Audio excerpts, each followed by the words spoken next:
When you've got money to spend, just piss it away. Go gambling down with Mr. Jheed now. I used to think his name was Jheed, but Mr. Llama SC said his name was Jheed now. So come with me and bring all your jold. We're about to Jamble with Jheed now.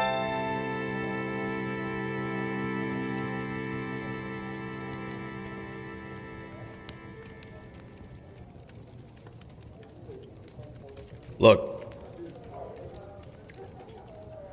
I don't know what brought you all here.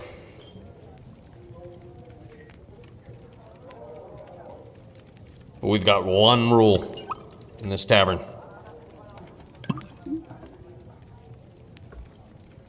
And all I ask is that you respect it.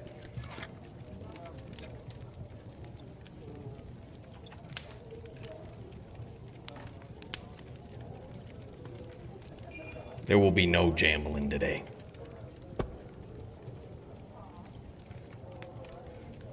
One rule.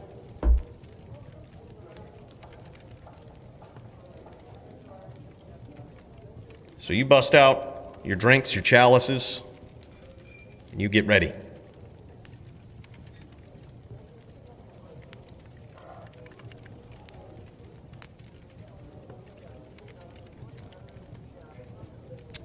Swish it around a little bit. Make sure you feel it. Make sure it bites back. Look, I gotta be real with you guys. This place is a ghost town. We've got Dubrunsky. He's not uploading content anymore. We got patch updates that are, well, rather lackluster. Got Sweet Phil uploading other people's MF videos these days. This place is a fucking ghost town.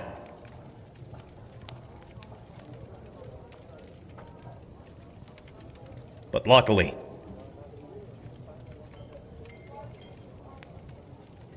you guys got a cowboy here. And we gon' save it. We gonna save it, and we've got just the card for that. Let me tell ya.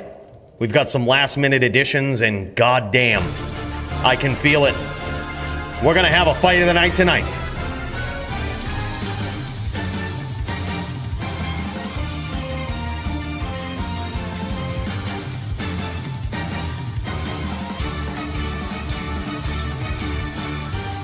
What an absolutely insane card we've got here. We've got Root finally showing back up to defend his title. He's taken a couple of weeks off trying to figure his self out, right? Look, we all have those times where we need time, right? We need to mentally collect ourselves. Winning the DFC championship is something that is an honor and a pleasure, and I can imagine it's quite overwhelming emotionally.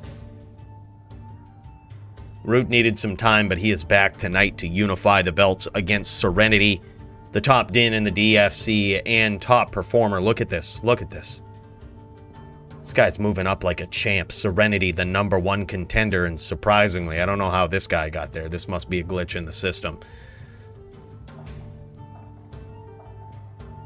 But we've got quite the lineup tonight. Root unifying the belts. Will Serenity be the official DFC champion here tonight? We're going to find out. We're going to see. By the way, just want to say, what's up, everybody? I want to give a special shout out to Abel and to Interchange. These guys logged on during the week. We weren't even live, just showing their support. And because of that support, I just want to let you guys know, I went out and checked today. We had the Jim Beam on sale. And because of the kind support that we've got from you guys, we were able, this is ship fuel right here. Spaceship fuel. You guys know what I'm talking about. Helps pay for the tavern, keeps that place running. Never have any fucking customers there. I don't know what the deal is. Now I feel like I got shafted buying that place for $50. Shafted. But regardless, we still got the spaceship and we're keeping it flying. Thanks to that support. By the way, Speaking of support, let's cut over to that ship, see if it's still there. Looks like it is. Of course it is. By the way, big shout out to Jerry Beatty. Big cheers to you, man. Thank you so much. Welcome to the S tier membership. Keeps the juck fuckery alive. What's up, NYC Maxim? The man, the myth. Toeshank, what's going on? Yeah, we probably need to get that printed on the cowboy hat, but that's a tomorrow problem. Right now, we've got this epic card to take care of. Look at this thing, man. We even got Toeshank on there. Last minute fill in. Look, we had a couple of people reach out last minute. We had Vatos gang. Friend of Fino from over in the EU. So I can only assume. This guy told me all of the lineup of the characters that he could play. And I can only assume just from that absolute savage roster that he has access to that he must be good. But we're going to find out tonight. We're going to put him to the ultimate test, an NVD mirror between Toeshank and Vatos gang. We're going to do it like this. Vatos playing over from EU, so we'll do a FT5 on one server and we'll switch it up, do another FT5 on another server. How it works is if you ever play against somebody from, if you're in the United States, let's say, play against somebody in EU, how it usually works is one person joins the EU server and makes the game, right? So if you're from the US, you switch servers, you go over to EU and make a game. The person in EU joins that game for the best possible ping in the duel. Then the opposite happens. After that duel, the EU player switches servers, goes over to North America, makes the game, the North America player joins, and that hopefully gets a pretty level ping going on for the game. As much as possible anyway. And honestly, look, you guys know sometimes we have downtime with fights, and if you guys wanted to do 2 FT5s on, you know, switching it up, doing mirror over on the EU and then switch it up to see who's the big dog on America, that's fine by me too. We just want to see some fights, and I can imagine that's going to be a good one. We also have a ton of forum gold on the line tonight for prizes. All right, this is how we're breaking it up. We're giving away 1,000 forum gold for fight of the night. All right, and I think that one has a lot of potential. That's 500 forum gold each for each contestant that is dueling on stream and is present for fight of the night. Put on a show and get the glow of some forum gold. That's what the deal is. And then we're also going to give away 500 for performance of the night, right? One player that kicks a lot of ass, really shows off, has a unique build, unique style, hyper aggressive.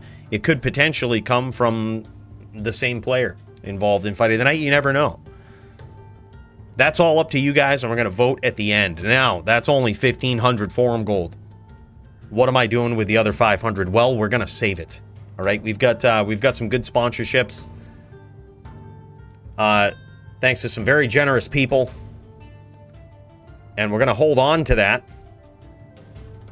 And we're going to award performance of the night for next week as well, right? We don't always get sponsorships. We like to divvy them out, right? We like to give credit where credit is due. Maybe it's just a tie for performance of the night. And if that happens, well, I guess we'll have to give away the prize twice. But we're going to see. We're going to see. It's more of an incentive to kick a lot of ass on stream. So that's the goal.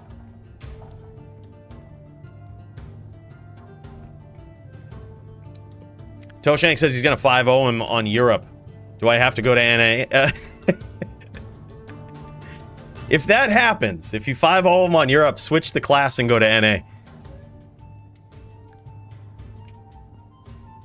And then it's not only bragging rights, but, I mean, it's a message to the entire country of Europe that you don't fuck with Canada.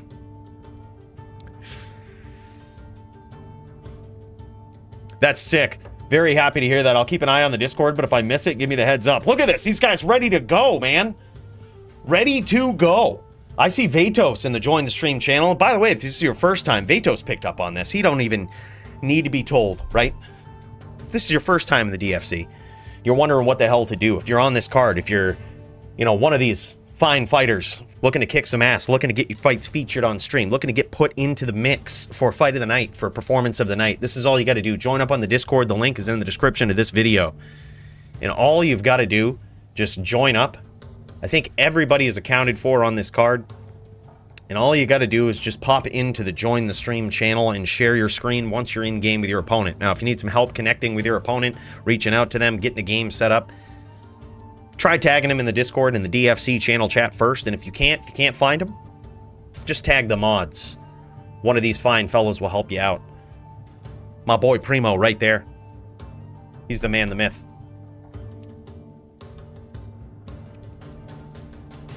Oh, dude, good luck at that golf tourney, man. I hope you win. I hope you bring home the gold. I hope there's a lot of forum gold on the line for that one, if you know what I mean. But the good thing about golf is even if you're just drinking beers with your friends, it's a good time. Yeah, sin on sin violence is what we're going to see. This is a good card, man. Gosh, they're always good cards. We always try to set these things up to be prime. But this is going to be insane. We've got Vita Blizz versus Neck, actually. Doombringer versus DJ Johnny Dubs, Blaze himself. Bane, I'm sorry. This is an interesting matchup. Usually when it's an ES Sorceress, a Necro struggles a bit, but I think it's actually quite a bit more fair when we have this matchup. And this is actually, I really hope we get to see this one because I'm really paying attention to it. We have some new rules in place for Cold Stack, sort of awarding the people who don't necessarily go to the 410, rewarding them for, selecting the tier down, right? I think in this matchup, it could make it a lot more fun. So we're going to see how that goes. But regardless, both of these players, it's going to be exciting. Doombringer's got his work cut out for him, but also, I believe, Mr. DJ Johnny Dubs does as well. But we're going to see if he's prepared for that. We're going to see how that one goes. Probably going to be a long-distance duel if I had to guess, but it's likely going to favor the player that can get in there, deliver that damage, and get out. Then we have Nightfall versus JavitoPvp, sorc v Din. Din's taking over the DFC the way it should be. We also have Tempest versus Armand P, a rising star in the DFC. This guy probably top Din potential right here. Kicking a lot of ass so far in his performances in the DFC, I believe undefeated. Does he have what it takes to take down the sin, the savage sin that is Tempest? We're going to find out tonight. That's a pretty big test. But if there was a player that could do it, it might be Armand P. We're going to see. We're going to see. Tempest got that experience on that Din, though. Then we've also got GVN versus Dooke, Zon v Barb. That is going to be an interesting one right there. GVN, top Zon in the DFC. Dooke, top Barb in the DFC. Going to be interesting to see these guys go at it, see what kind of tricks Dooke has up his sleeve. See if he goes dual-wielding Barb, if he slaps on that shield. I wouldn't be surprised either way. But we know GVN, with that style that he's got, he could go very classic Zon with the fortitude, bust out the bow, bust out the jabs, and just stay in place, waiting for that aggression, waiting for that approach. He might very well get it with Dooke. And then we've got, of course, some sin-on-sin violence. Riz versus Nycmaxim. Zayshek himself. The grandfather of the kick sin. The grandfather of the martial arts sin. Really, one of the most knowledgeable sin players in all of Diablo 2 history, going up against the most dominant ghost in all of the DFC, in all, likely, of Diablo 2 history. These guys, these are two historians going at it. Historicins, if you will. Ready to kick some ass. Gonna see how that pans out. By the way, welcome back, Max. It's good to see you, man. It's good to have you in the event. Glad you're feeling better. Max caught the COVID. So all we ask, he's going to have to wear a mask while he's dueling. That's all we ask. Just make sure the mask is on. Guy's going to be in close quarters. We don't need Riz getting sick.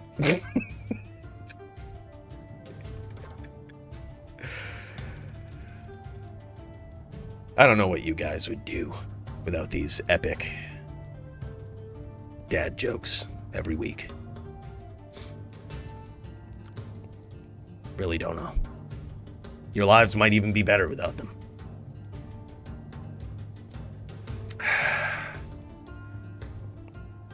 Then, of course, we've got Diowind versus Coooley. Now, I'm so glad to see Coooley switching off that din. He's been getting his ass kicked lately. I think it's time he gives it up for a little bit. Goes on to the ES Fireballer.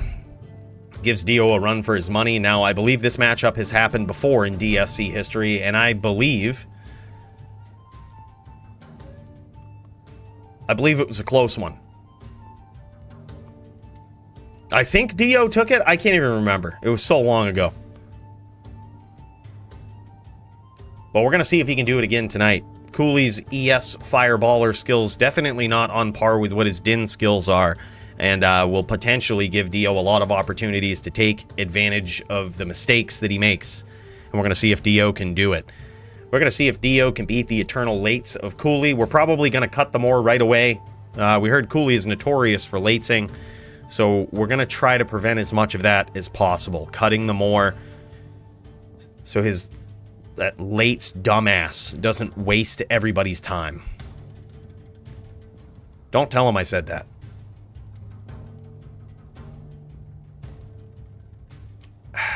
But that should be a good one. Then we're going to see Polytheist versus BrandL. This is interesting one right here. We've seen Polytheist struggle with ES Fireballers before. The formula is laid out for BrandL. He's seen how someone else has done it before, briefly, when Root went up against Polytheist many moons ago. Will he be able to pull it off, or will Polytheist complete juck fuckery of him being able to switch into bear form when he's low to protect himself, to make it so that BrandL is going to have to land hit after hit consistently to be able to take him out? That is a trick right there that many ES Fireballers can't get through. And we're going to see if BrandL can do it tonight. And then, of course, we've got the aforementioned Toeshank versus Vatos gang. These guys popping off here real soon. So we're going to see how it goes. That aside, we do have Toeshank versus Vatos popping into play here. But while we wait, someone give me the heads up, if that starts going. But while we wait, look, I'm not even matched up on my din tonight. I might rebuild this thing. But this is what I'm going to do. I'm going to create a North America game, Jack 1, Password 1. If anybody wants to pop in, just get some reps in, get the blood flowing for PvP. I would highly suggest it. Now, that being said, I have my PVM set up on here, so don't worry about that.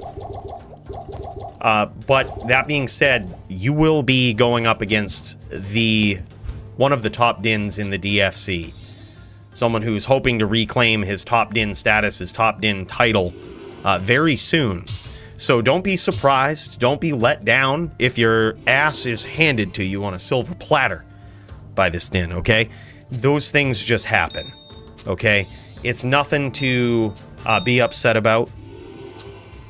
These things happen all the time. I joined a pub game the other day, and it was a shit show. It was an absolute shit show. We completely dominated everyone, and it wasn't even close. So just keep that in mind when you go up against this din. If you really want to try to stack it up, see how you fare. It's this din right here. This din right here. Yeah. Yep. So we've got a Holy Shaka din over here. That's all right. Just gonna have to make sure we've got all of our BM absorb on. All right, we do. All right, good. Let's see. All right, we're looking good. We might need to stack up a couple of charms. No, I think we're looking good. I think we're just gonna run it. I think we're just gonna jam. Might even swap it up. Do that little number.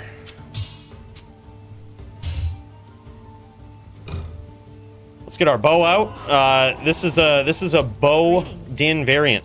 Starting in 1 minute versus my opponent. All right, GG, thanks for the heads up. Toeshank just messaged me. These guys are right ready to go. So we're gonna have to kick some ass quick here. We don't have time to fuck around. We gotta get these slaps in. We gotta get them quick. Okay, we gotta get the blood flowing. I'm not gonna be on the din tonight, so we gotta get the licks in somehow. All right, go holy.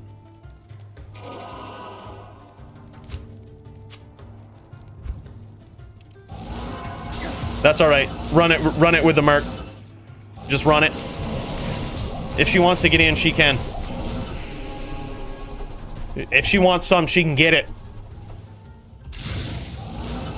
Oh wow, he's just gonna blow up that. He's just gonna blow up that oak.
We don't fuck around. We don't fuck around. We bust out that full clip of arrows and we just start spraying. Greetings. It gets violent, it gets bloody. But that's the nature of it. What's the scoop on Arm and Hammer or Arm and Hammer? Or whatever his name was.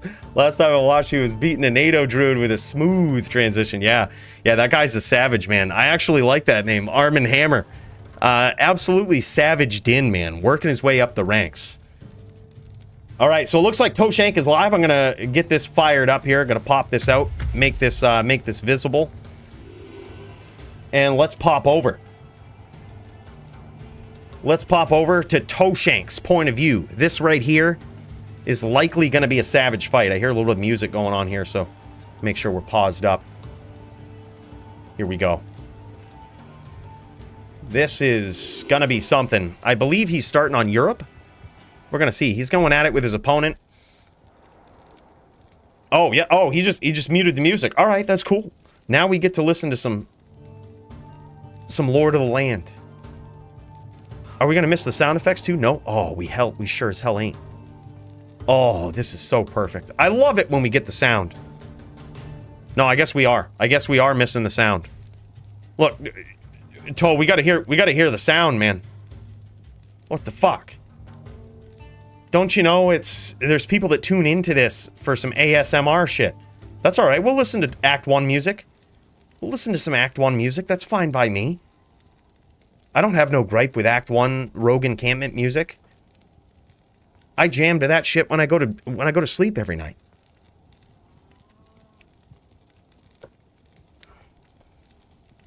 All right, looks like these guys are jamming though. These guys are ready to go.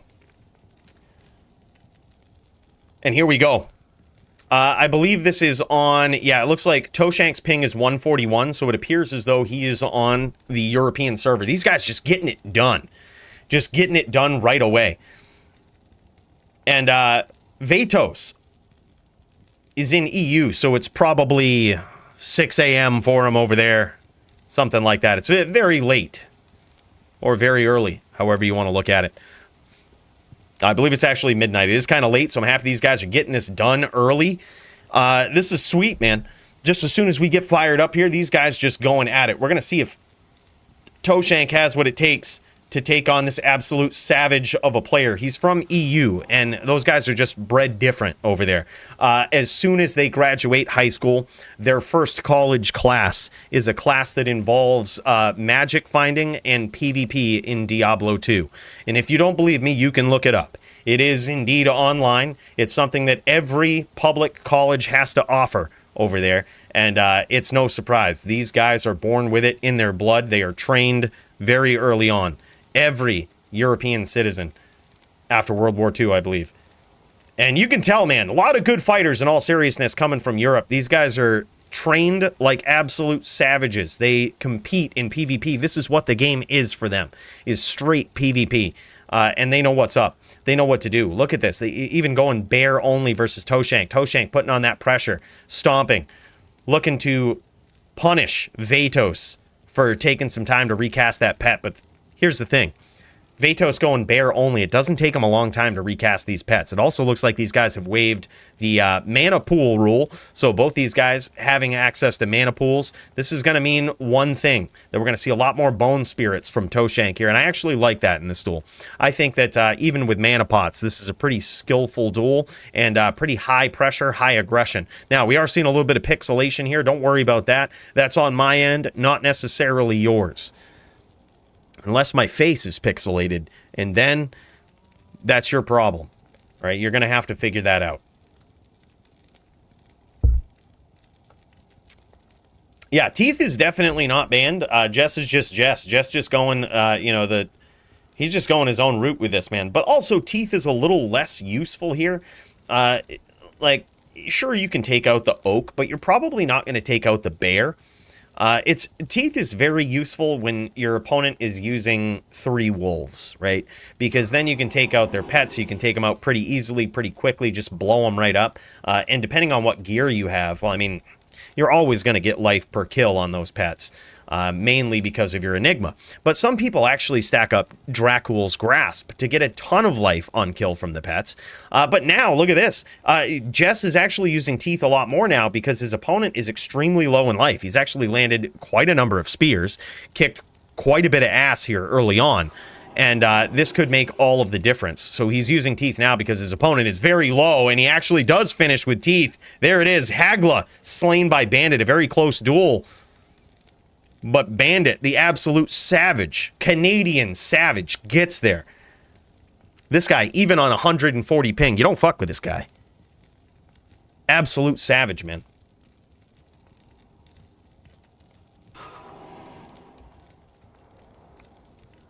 Teeth will pierce, yeah.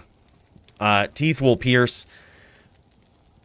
You can kind of aim your cursor. You can like scroll your cursor out. If you're very sure of where your opponent's going to come in, that's actually a strategy. People will drag their cursor to the side of the screen. And if that's what you mean by shotgunning Teeth, is you kind of keep them as narrow as possible. And, and the way that you do that is you drag your cursor further out. Now, it's a little dangerous. It's a little dangerous to do so. You're kind of committing on the cursor at that point. Look at that Ammy that Jess has. Holy shit. He's just showing off the gear here. Wow, man. I've only seen one better Ammy, and it was from a buddy of mine who just I think he just got it on ladder. He's hoping for it to pan over here in a couple of weeks, but oh my god. And he says that as soon as all of his shit comes over from ladder to non-ladder, he's jumping in the DFC. It's our boy Bushy from Discord, man. I'm really looking forward to it. This guy was an absolute savage necro on LOD, and man, cannot wait to see him in DFC. I think he's gonna bring the necro back. As if Jess hasn't already, man. This guy, every time we see him on a necro, this guy absolutely tears it up. Puts on a masterclass of how to necro. This guy's a savage. And these guys are doing a mirror after this. We're going to get to see Jess on a druid in this matchup right after this. These guys starting it out strong here. Gotta love it.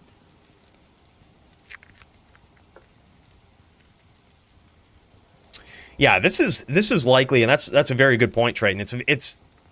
It's so 50-50, but it really depends on the opponent's skill level, right? It depends on the player's skill level. It's 50-50, I think, at best in this matchup, which makes it so interesting.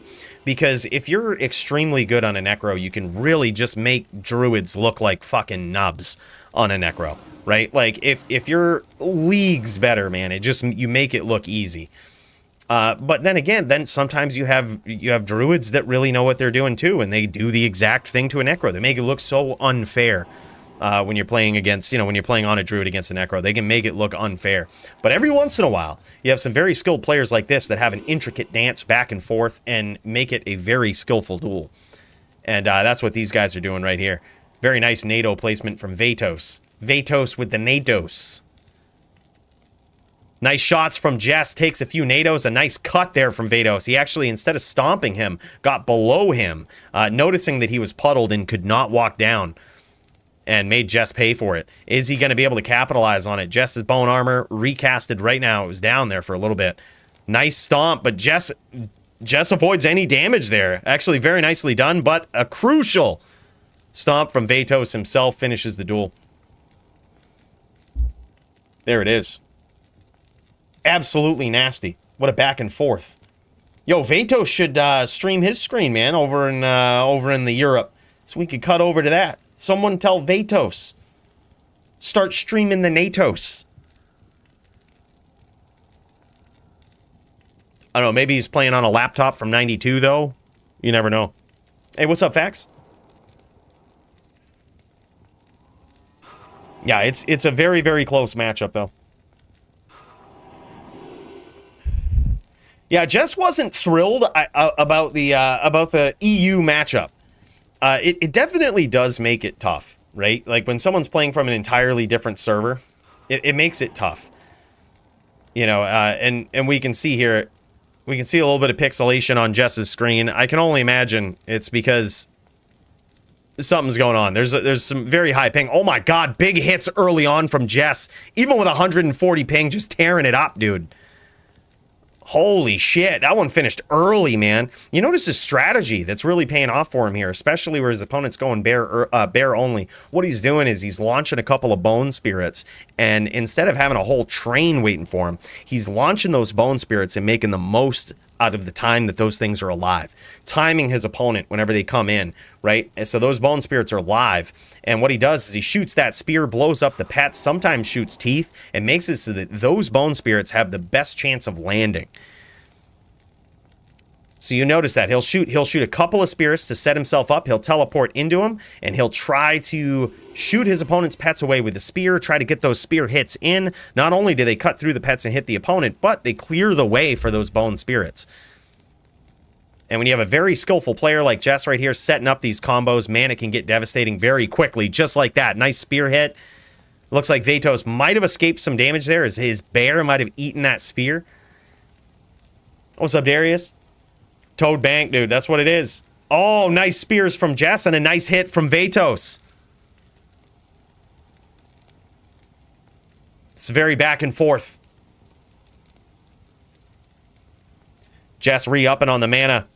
Taking some clean shots. You notice Jess looking for these pets. He doesn't really care what he gets with his cursor. He's just quickly reaching up to where his opponent teleports. If he gets the Oak Sage, if he gets the bear, none of that shit really matters, because he knows it isn't going to be long before his opponent teleports. And when his opponent teleports, that name lock that when he clicks on that pet with a spear, that spear is going right at his opponent, basically. So that's why he isn't necessarily spending too much time looking for his opponent's exact name. If he gets it, great. But if he gets a pet, it's good enough. He's going to shoot that spear, and it's going to go right where he wants it to as soon as his opponent teleports. And the good thing about it is sometimes those spears can cut right through. Cut right through all those pets.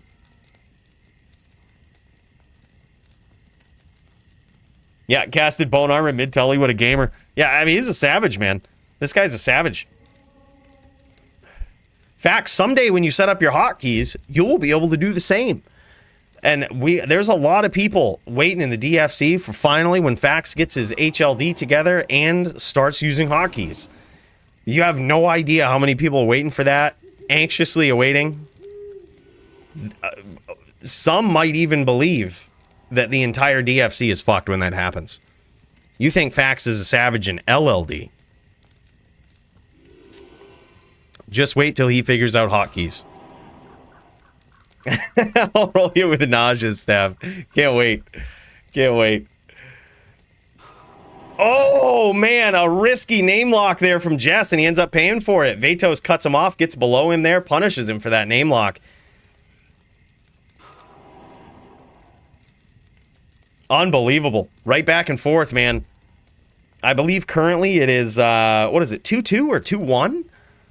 I think it might be 2-2 right now. 2-2 for these absolute Titan PvP players. See, as soon as Fino reached out to me, said that his boy from over in EU wanted to join up in the DFC, I was like, yeah. Why do you think we gave him Toeshank, man? You could just tell. It's in the bloodline to be an absolute savage in PvP. It's just there. It's in the bloodline.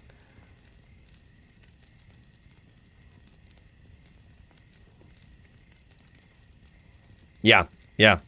I mean, hell, that can happen in LLD too. I've dueled a couple of ES fireballers, and goddamn, dude.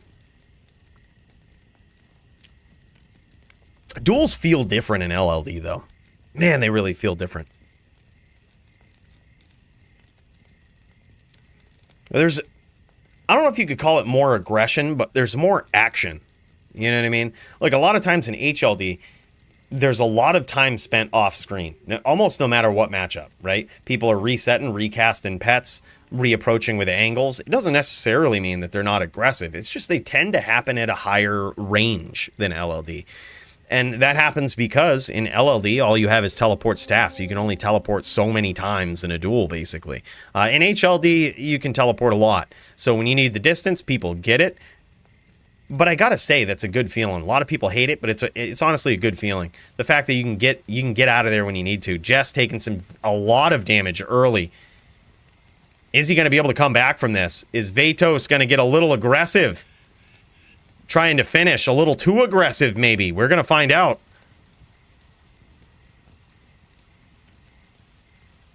He says GG's. He's switching it up. He's switching it up. I think they went FT3 with this. Jess is gonna give it to him. Jess is gonna give it to him. They're just gonna play on EU. Just gonna swap it up and play on EU. Oh shit. All right, so it looks like what they might be doing here is doing FT3. They're going to do FT3 on one matchup, and then they're going to do another matchup on Europe, and then possibly do the same thing on NA. So it looks like Jess just gave him that last round there, noticing that he had a long ways to go, and noticing the ping, noticing a lot of things, just kind of said, hey, let's save some time, and just went on to the next match. So that one was 3-2 in favor of Vatos. Is Toeshank going to be able to bring it back on the EU server when they switch it up and go DVN? We're going to find out here. Yeah, sure thing. Let's cut over and check out the card while we wait for this matchup to start. This is what we've got, man. Quite an incredible card. It's Root versus Serenity to unify the belts. We've got very exciting matchups. What we're watching right now is Toeshank versus Vatos Gang, NVD Mirror. This is EU versus NA. Going to be an interesting matchup. Hopefully we get to see Vatos' screen here. You know? What is he, hacking? This one was a share screen? Was he hacking? What are you, you fucking hacking over there in EU? There he goes. All right, he's up. All right, let's pop over to Vatos' screen here. All right, this is Vatos on the necro. All right, we're gonna see how Vatos' strategy here is different, if at all, from Jess's. Look at this, very similar strategy. He's opting to only cast maybe one spirit in these exchanges. Now that could be, it could be out of choice, or it could be that Jess is just hyper aggressive on this matchup, getting in, getting out, in absolute savage fashion. Wow, incredible. Some very nice aim, very nice back and forth here. Look, we've got the same thing going on. We've got Vatos setting up these similar combos. Is Jess going to be able to punish him for this on this higher ping? Or is this higher ping going to make all the difference here? Oh, big hits from Jess! And it can all end just like that, man, with a clutch stomp. With a clutch stomp, when your opponent cuts you off like that, when he gets below you instead of exactly stomping you, when you get yourself into those exact situations where it's really hard for you to walk anywhere but one direction, and that druid stomps you, shit can get real quick. Yeah, he does have a clay golem. Technically banned, but it's not a huge disadvantage in this matchup. But, yeah, someone's going to have to talk with him about that. I'd hate to have him token in this. It doesn't necessarily matter. This is a caster matchup. It really matters and is extremely frustrating in an IAS-based matchup, right? Sure, it could theoretically hit Toeshank and he could walk slower, but it's more of the traditional skillful match that we're used to. We're going to see how it goes, and there it is. He gets there. Jess slain. He says he feels like a fucking sloth. It's this high ping dude is what it is. But he also may notice he's going against a very savage opponent here. Vatos coming out of nowhere. But this is likely what you're gonna see. When Jess's back is against the ropes,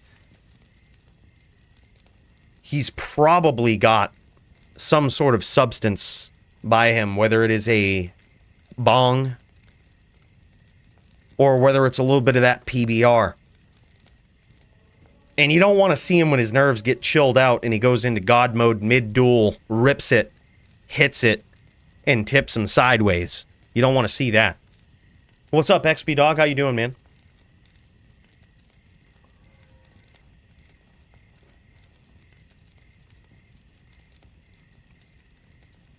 Yeah, Clay Golem technically banned. Technically banned here. I don't think Vatos knows that. But again, I think if it was an IAS-based matchup, I think I'd have a bigger problem with it. This is...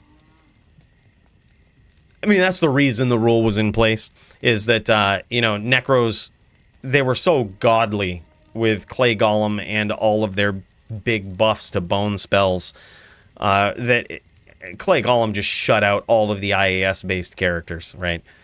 And now, whereas this is a caster matchup, it's not as important, necessarily.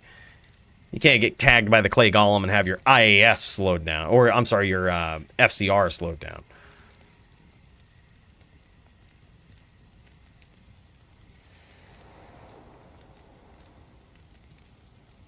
Oh, big hits. Well, just Clay Golem is banned in general. It's just banned in general. That way we don't ban it per matchup. It's just OP, man. That 50% slow on an already powerful character. Now, granted, there's other skills, such as on a Zon, they have Impale, which gives a ton of slow. And that works a lot differently, by the way. Might I add, works differently, is calculated differently in PvP, or really in general, than regular slow. But here's the problem with the Zon, is that it's technically not as good. And it looks like he says good duel there. Looks like he gave up on that one. He's gonna Vatos returning the favor, giving the duel right there to Jess. I think that's a very respectable thing to do right there. Very respectable thing to do.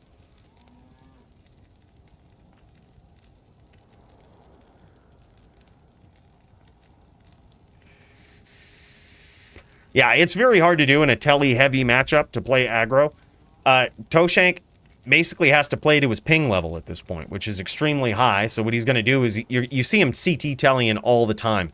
He's going to telly in, and he's going to try to cut his opponent off. He's not going to chase him, because when he chases him, he's probably going to lose, right? All his opponent has to do is just start walking down when he notices he's getting chased. And just with the ping time, that literal half a second there that it's going to take to register, I mean, not even, probably a tenth of a second, right, is going to make all of the difference.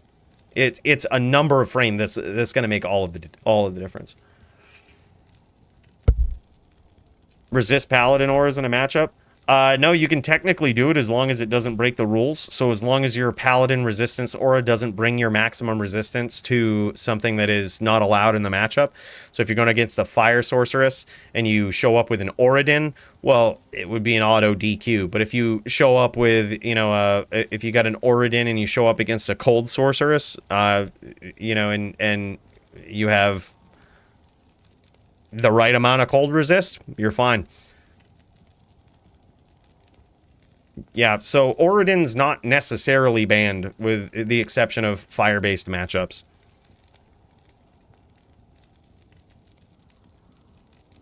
Fire-based, or if you're playing a Tesla-din, lightning-based, yeah.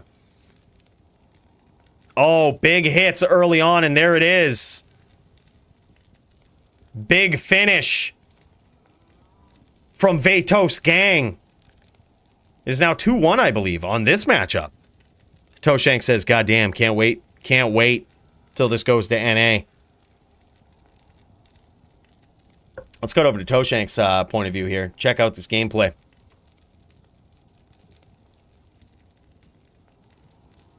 No, there's only one curse banned. It's Decrepify.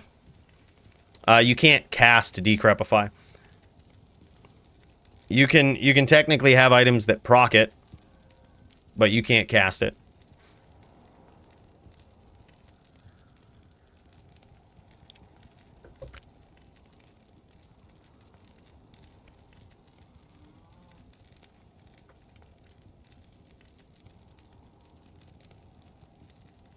Yeah, very, very good gameplay, I think, on behalf of both players here. Toeshank and Vatos gang. These guys are absolute savages. Now, mind you, this is happening on the European server here, so you can see that Toeshank's ping is 125 at best, 140 most times here, 150 now. Yeah, you can see it up in the upper left-hand corner up here. So that's big, especially when you're used to 60 at best or 60 at worst, right? Especially Canadian ping for whatever reason is just better than most United States ping. So Jess, usually used to playing on probably 40, is a bad day for him. And now he's got 4 times that with the ping that he's got going on here. Yeah, and he's still doing phenomenally well.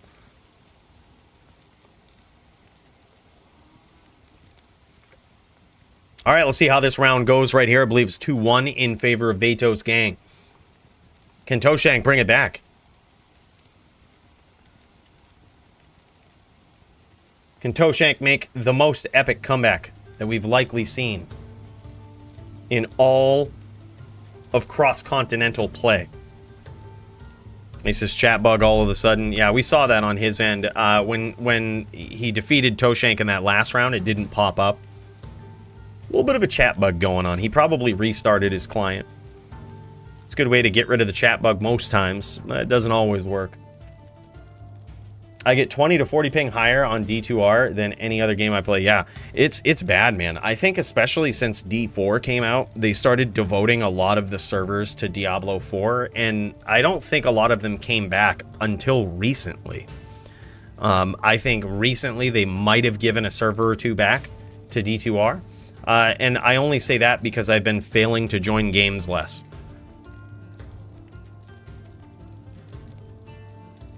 Jess kicking a lot of ass here. He's going to try to bait his opponent in. Oh, nice stomp there from Jess. But he does eat some bone spears for his trouble. He's going to be methodically moving towards his opponent, looking for a perfect stomp, having those nados ready. And look at this, Vatos just staying mobile. Always moving, making it very hard for Jess to get a good stomp on him. Oh, and landing some nasty spears there. He might have actually had a lock. We're going to see. He might actually be pretty low on life, too. Let's see if we can cut over before this duel ends. See what Vatos is looking at for life here. Oh, no, he's still at about 65%. But can Toeshank do it? He's got his work cut out for him. Lands a NATO there. Barely gets through the bone armor. Does some damage. Toeshank doing a great job of actually avoiding most damage here. Let's cut back over to this. See how he's looking. Some nice bone spirits. Some nice combo setups here from Vatos. An incredible movement from both players here. Just want to say that. You notice how when Jess gets in, right? Jess will stomp, and he's immediately, if he notices the exchange, he isn't in the exact right position, doesn't want to get speared, he starts walking down almost immediately. And it all depends on how he's responding to his opponent, the positioning of his opponent. That's what he's responding to. And it's something that happens so quick, man.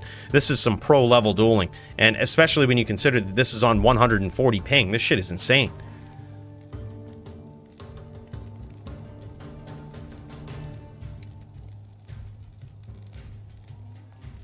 And there it is, man. Gets there, making it 2-2. Incredible performance, even with his high ping here so far. At best, this can be 3-2 for Vatos in both matches. At best, on high ping for Jess. I can only imagine what this is going to look like when these guys swap servers. This is insane.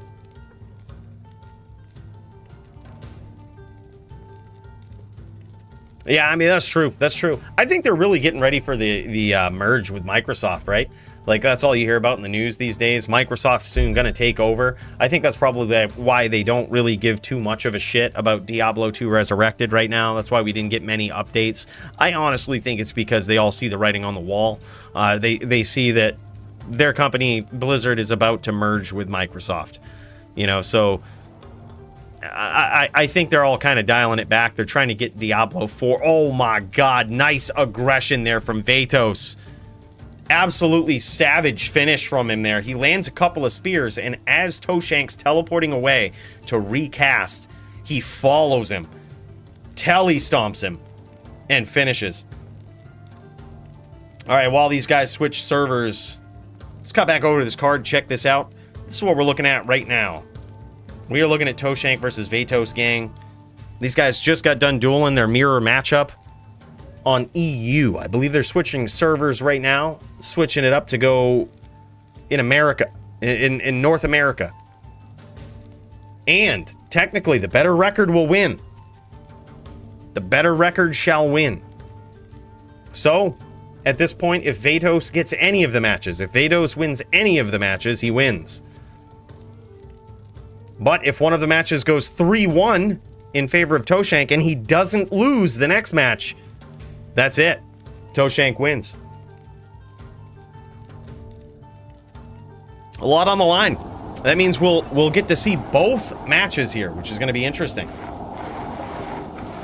All right, let's cut back over to Toeshank, see how this is looking. These guys ready to kick some ass.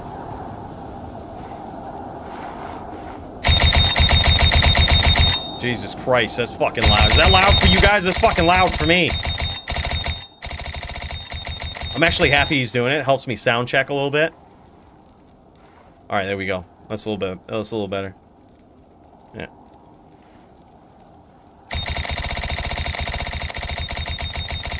Sounds. Oh, it sounds great. It sounds great now. I think we nailed it. Fastest finger in the world. And he does it in chat to make you, you know, to let you know this ain't no macro, right? This ain't no macro. Dude, I remember when Raiden was dueling back in LOD. There used to be this big debate as to whether or not Raiden used to use macros. And then there was one video that someone clipped where he was just talking, sharing his screen in the chat, and fucking is macros going off while he's trying to type. It just keeps hitting W or whatnot. Oh, it was great. It was great. What a time it was to be alive. What a time it was to be alive in the Discord.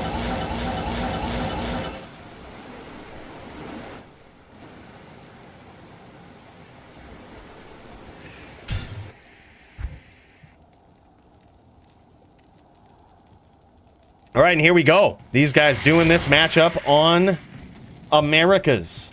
Hello. Vatos gang, let's see if he'll pop over and stream again. Look, if Jess can stream on Europe, Vatos can stream on Americas. Let's fucking do this, Vatos. You got it. We love cutting over to both screens, being able to see the absolute savagery that is both on behalf of both players. We love seeing it.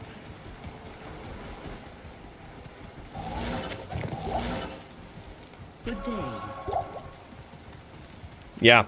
Yeah, macros are technically banned by the TOS too. Technically banned by TOS. But certainly BM in PvP. Nowadays it's kind of rough though, like, you know, like when they made mice with the free spin wheel, and you just keyed weapon swap to the spinning wheel. I mean, it's not technically a macro, but goddamn, it worked just like one, right? I remember doing that in LOD, dude, when weapon swapping was a thing. I would just spin the shit out of that mouse wheel and just get out of anything, man. I'll tell you though, if there ever was one thing that was kind of forgivable for having a macro just because people had the mouse wheel spinny down thing, it was probably weapon swapping, right? Like, I am to be fair. Yeah, rip weapon swap glitch for sure. I can't carry anymore.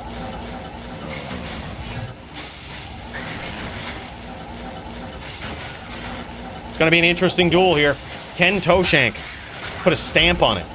His back is against the ropes, but now they're playing on America. Now he's got 47 ping, 63 at the worst, it looks like.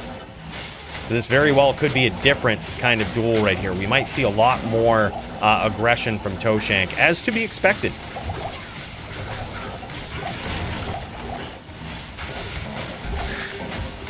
Oh, for sure. I used to set it up to 2 keys as well. Mainly it was mouse wheel up and mouse wheel down. You know, but two key weapon swap was good as well. I think what did I set it to back then actually before I was doing that? Like W and Q, I think. So you could just spam it. It was right there underneath the hotkeys for your skills. Just bam. Yeah, it was good enough. Rip Blizzard Games. We'll see, man. Who knows? I mean, like, look at the performance of Diablo 4, right? Like, how much worse can it get? I have a lot of faith in Microsoft taking over, honestly. I don't think they're gonna change much. It's just gonna be new guidance, right? Like, obviously, you're still gonna have Blizzard be a thing. It's gonna be a branch of Microsoft, right? I'm pretty sure that's how they do it. So you're still gonna have a lot of the same team, but you're gonna have the oversight of a huge company, which, let's be real, it's the direction that the gaming companies are going. It's how they're all gonna be eventually. Just big conglomerates, huge companies owning all of the top games, and then you're gonna have indie developers. Oh my god, look at this. So this next duel is underway, and we actually see some surprise aggression from Vatos here. Actually, very good aggression from Vatos, getting that damage in early.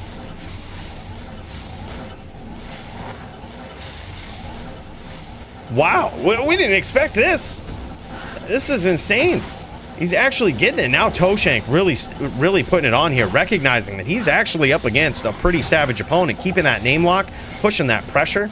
And look at Toe, just walking down like an absolute pro, even in light of that name lock, landing those nasty spears. Some nice aggression from Toeshank, stomping and getting out of there, man. That's smart. That's very smart. He stomps and gets out of there. So you notice that he surprised his opponent. That was easy to see, right? His opponent did not expect him to keep that name lock and to stomp there. However, that being the case, he got out of there as soon as he landed one spear. Because if he stayed there, the druid could just start spinning those nados, man, and shit could turn around real quick. Toe says, oh my god, dude. He's like, what is going on here? Yeah, he's noticing Vatos ain't nobody to play with, bro. This guy ain't nobody to play with. This guy, even on American ping here, North American ping, this guy ain't nobody to fuck with. This guy is an absolute savage. Toeshank landing some bone spirits here. Looks like that might have been to the pets of his opponent. Toeshank, battle orders running low. He recasts. Nice spear there, and he wisely gets out. Toeshank knowing that he doesn't have much more hits that he can take, if any at all. I think possibly one well-placed NATO here could finish the duel for Vatos. Oh, nice trap there with the bone spirits, but Vatos narrowly avoids all of the damage. Toeshank on his A game now. Noticing he's got to be on his A game against his opponent. This is an insane matchup. Elite would have won 10-0 already. Dude, I miss Elite, man. I miss seeing that guy. Gosh, what a savage. Elite's duels would have also been 10 times less aggressive. We would have seen, especially if Elite was at like less than 500 life, his opponent would barely be able to get on the screen. You would see what we called the mushroom clouds from Elite. You remember those? Where he had like 10 bone spirits going, he would teleport in front of them and then launch out the teeth. Shit was insane. It looked like a mushroom cloud. It looked like an A-bomb went off in the Blood Moor. Looking for health shrines in the cold plains. Oh, man. That was great. Look, no proof, right? It was no proof. There was nobody recording that.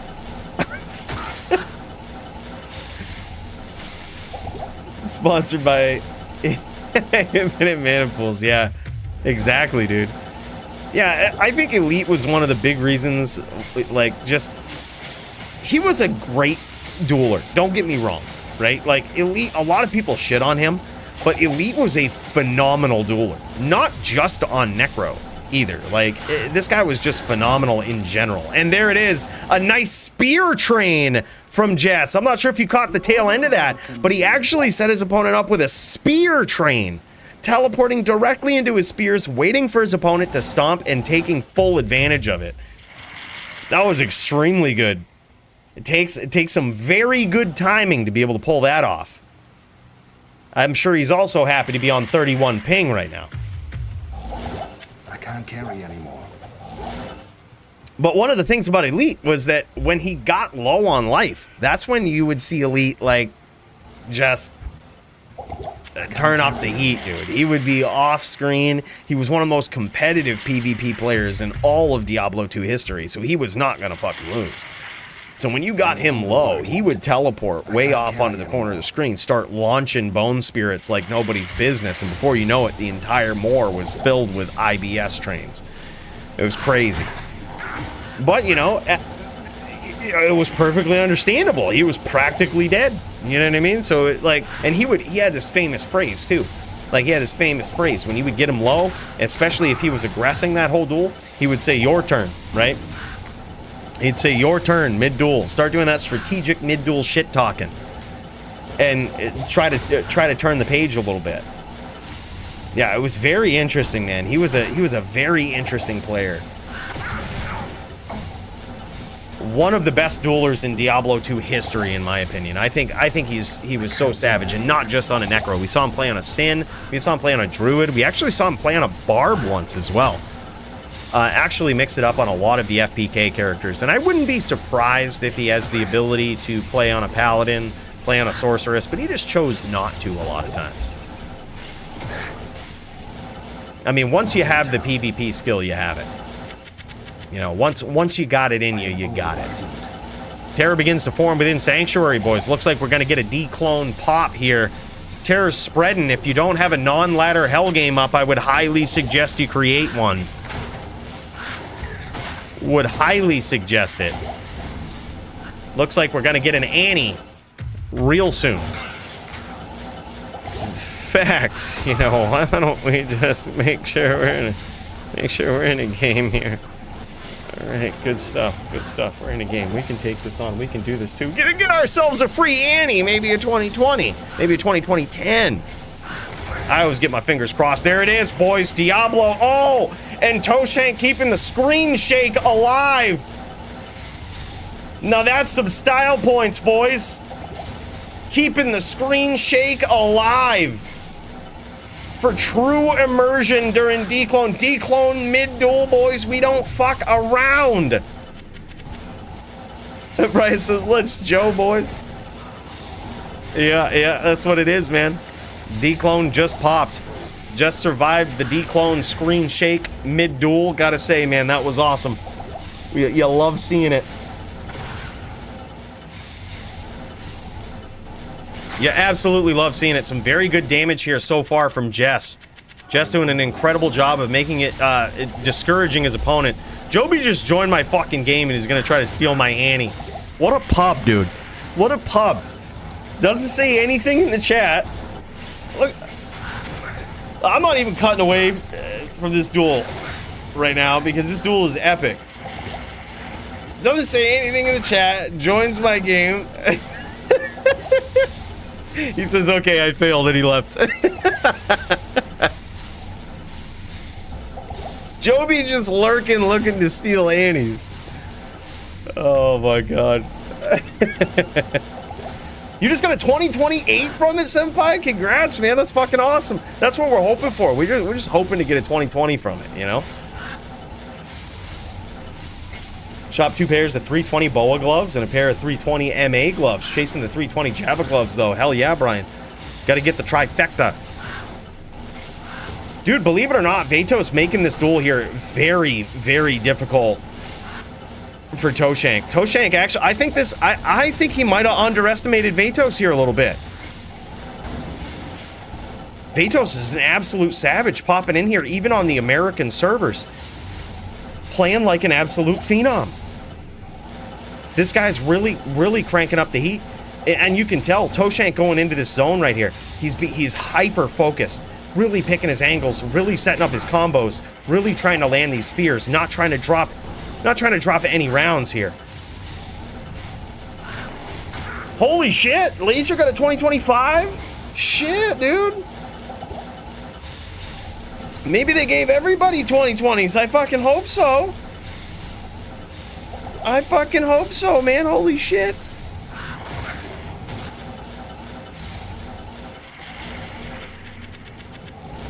That's sick.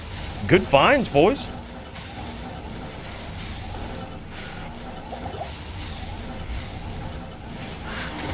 Oh, big hits from Vatos and down goes Toeshank. Let's cut over to this real quick. Let's go take care of this Annie before Joby gets in here, does some shit. We just gotta make sure. Gotta make sure we do this right. You're gonna hear some dual audio here. Don't worry about that. Just gonna make sure we get this Annihilus Charm so that Joby can't have it. We're not gonna have battle orders. Shouldn't matter. We have the top din in the land. What happened to D-Clone? Did Joby... Somebody took D-Clone. Yep, somebody took him. Somebody joined the game.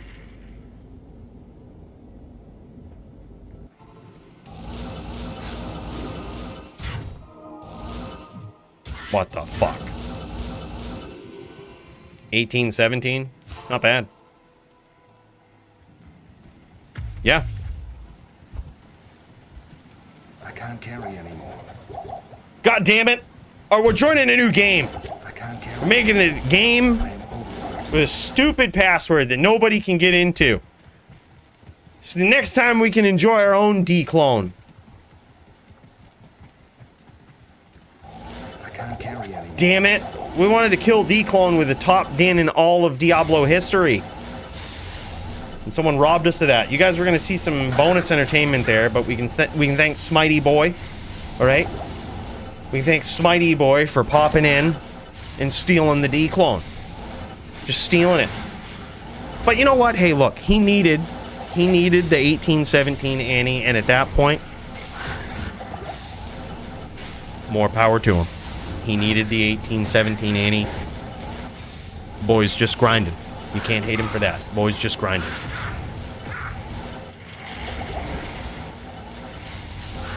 You watch this, it was actually a 20-10, and we caught him with his pants down, and he's like, it's 1817.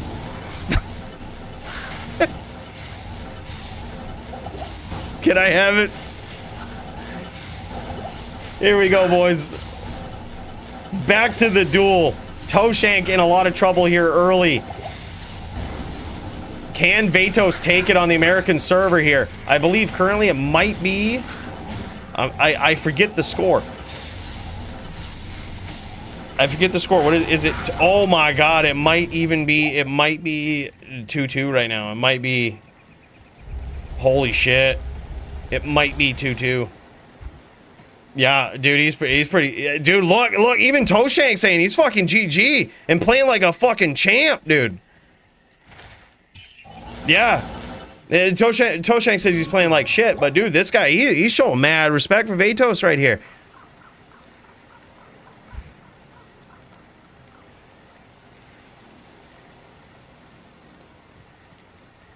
Mad props to Vatos, man. And to get these accolades from Toeshank, that's some big shit right there. Toeshank says, all right, time to get real. I believe it's 2-2, maybe 2-1. This is big. This is a heavy moment. Toeshank is, he says, hold on 1 second. You know, he probably just ripped it. He probably just ripped one right there. He probably just...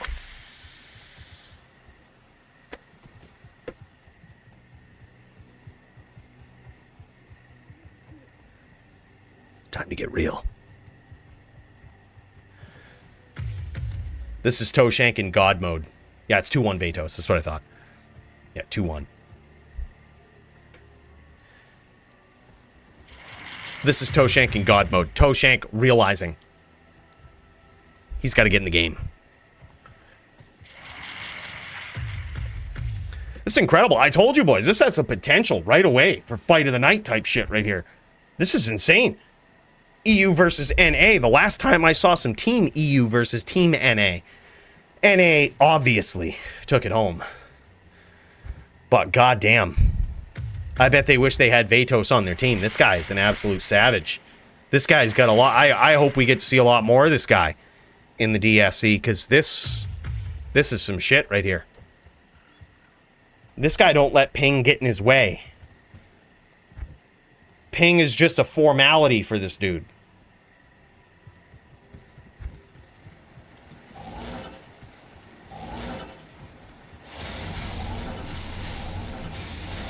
All right, here we go. Round 4 on NA. A good stomp early on and some extreme aggression from Vatos.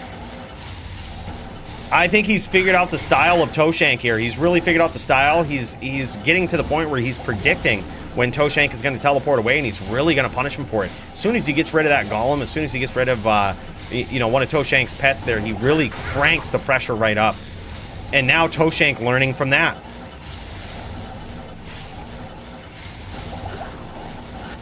Toeshank adapting a little bit, but still catching a NATO. Insane aggression from Vatos, even on high ping. You gotta figure Vatos playing all the way over on a North American server from Europe. This guy's really good, man.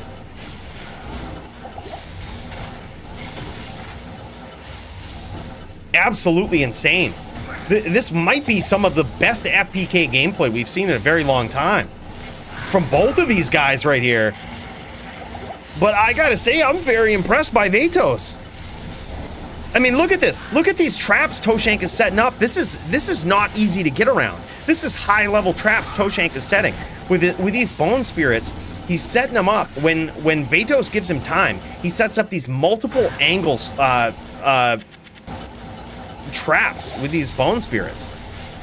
And just like they're nothing, Vatos is dancing in between them, getting these NATOs in, landing them, and getting out of there. Toeshank recasting the battle orders. Absolutely phenomenal gameplay.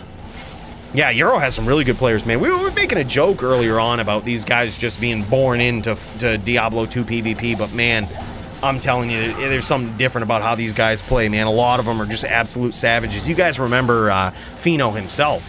Not just from back in the days of LOD, but even D2R, we've seen this guy make a couple of surprise appearances. And this guy is a legendary, absolutely legendary European player. And for him to vouch for this guy, to say, hey, look, this guy wants to join the DFC, man. He's got accolades from Pheno. He's got accolades from Toeshank. This guy ain't nothing to mess with. This guy's good.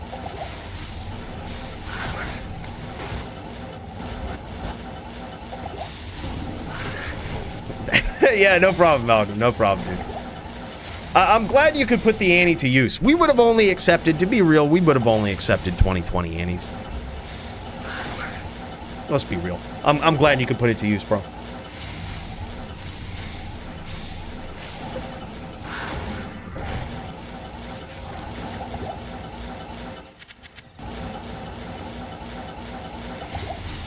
Toeshank trying to set up some more of these traps. I think Toeshank, again, a little surprised by the absolute savagery of his opponent here. Notice him CT casting to escape a lot more now. I think that's very smart, and it's something that you see the top tier duelers do out of respect when they're trying to escape. Before, Toeshank was not CT casting when he was teleporting away, expecting probably that his European opponent would not push the aggression with such high ping. Much to his surprise, his opponent did. So now you see him CT casting away when he intends to get away from these exchanges. Now being extremely mobile. I told you, man, we got Toeshank in God mode here. Oh, big hits from Toeshank.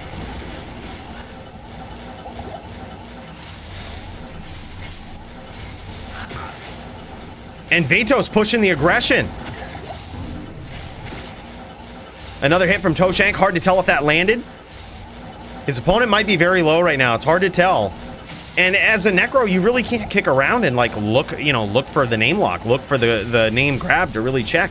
You just have to keep employing this strategy right here and being quick. You have to be quick on the teleport, quick on your feet, quick on the walk down, right? You gotta implement this game plan and hope your opponent can't catch you. Hope you get the better of your opponent. A lot of times you're grabbing pets.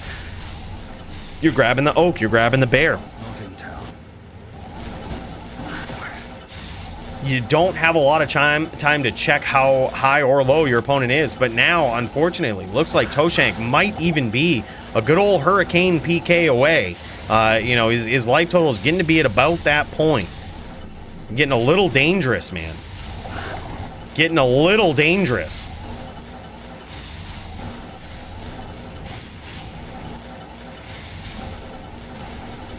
Yeah, we in trouble. Can Toeshank pull it off? Oh, and there it is. Vatos gets there with a solid victory, man. Absolute solid victory. Very well played on behalf of Vatos. I gotta say, that's impressive.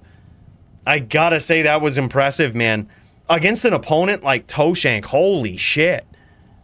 Like, to be coming over from EU and, you know, that is hyper impressive. I think these guys might actually be going into a second round here, just swapping it up, doing some NVD as well on this server, just to see how it goes. And I'll tell you, I don't think we have anybody else on deck ready to go. I see a lot of people in the join the stream. Nobody's sharing their screen, letting me know they're ready to go. But holy shit, I'll watch this all day, man. This is an epic battle. This is a very skillful battle, I gotta tell you. Probably one of the most fair matchups, NVD, especially when you do a mirror. And to see two of these absolute titans going at it in Toeshank and Vatos, holy shit. I gotta say, man, this is some of the best PvP that you'll see. Some of the most skillful, some of the most fast. And there's so many decisions that are being made at every teleport, at every exchange, every time these guys get close. There's so much going on. It's hard to explain in real time. There's so many decisions going through the minds of both of these absolute savage competitors that it's mind-boggling. Handicap matchup, champ out. Root back with a vengeance. Root, is your match going to happen tonight? We're going to get to see this versus Serenity. We got to unify these belts, bro. And we giving away prizes for Fight of the Night. And I'm telling you, Fight of the Night, Performance of the Night, bro.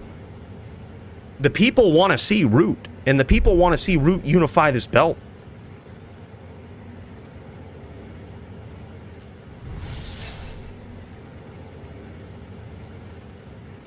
We better see it, bro. We better see it. Yeah, this is absolutely epic, man. I'm so happy we get to see this duel right here. This was a good one. Just fire right from start to finish. And man, if you were not impressed by Vatos' performance here, I don't know what to say. Holy shit. This guy is insane. Certainly far better, I think, than most people expected. I think we've seen this guy in the DFC a long time ago. But man, it's been a minute. And he comes back in like a bat out of hell, man.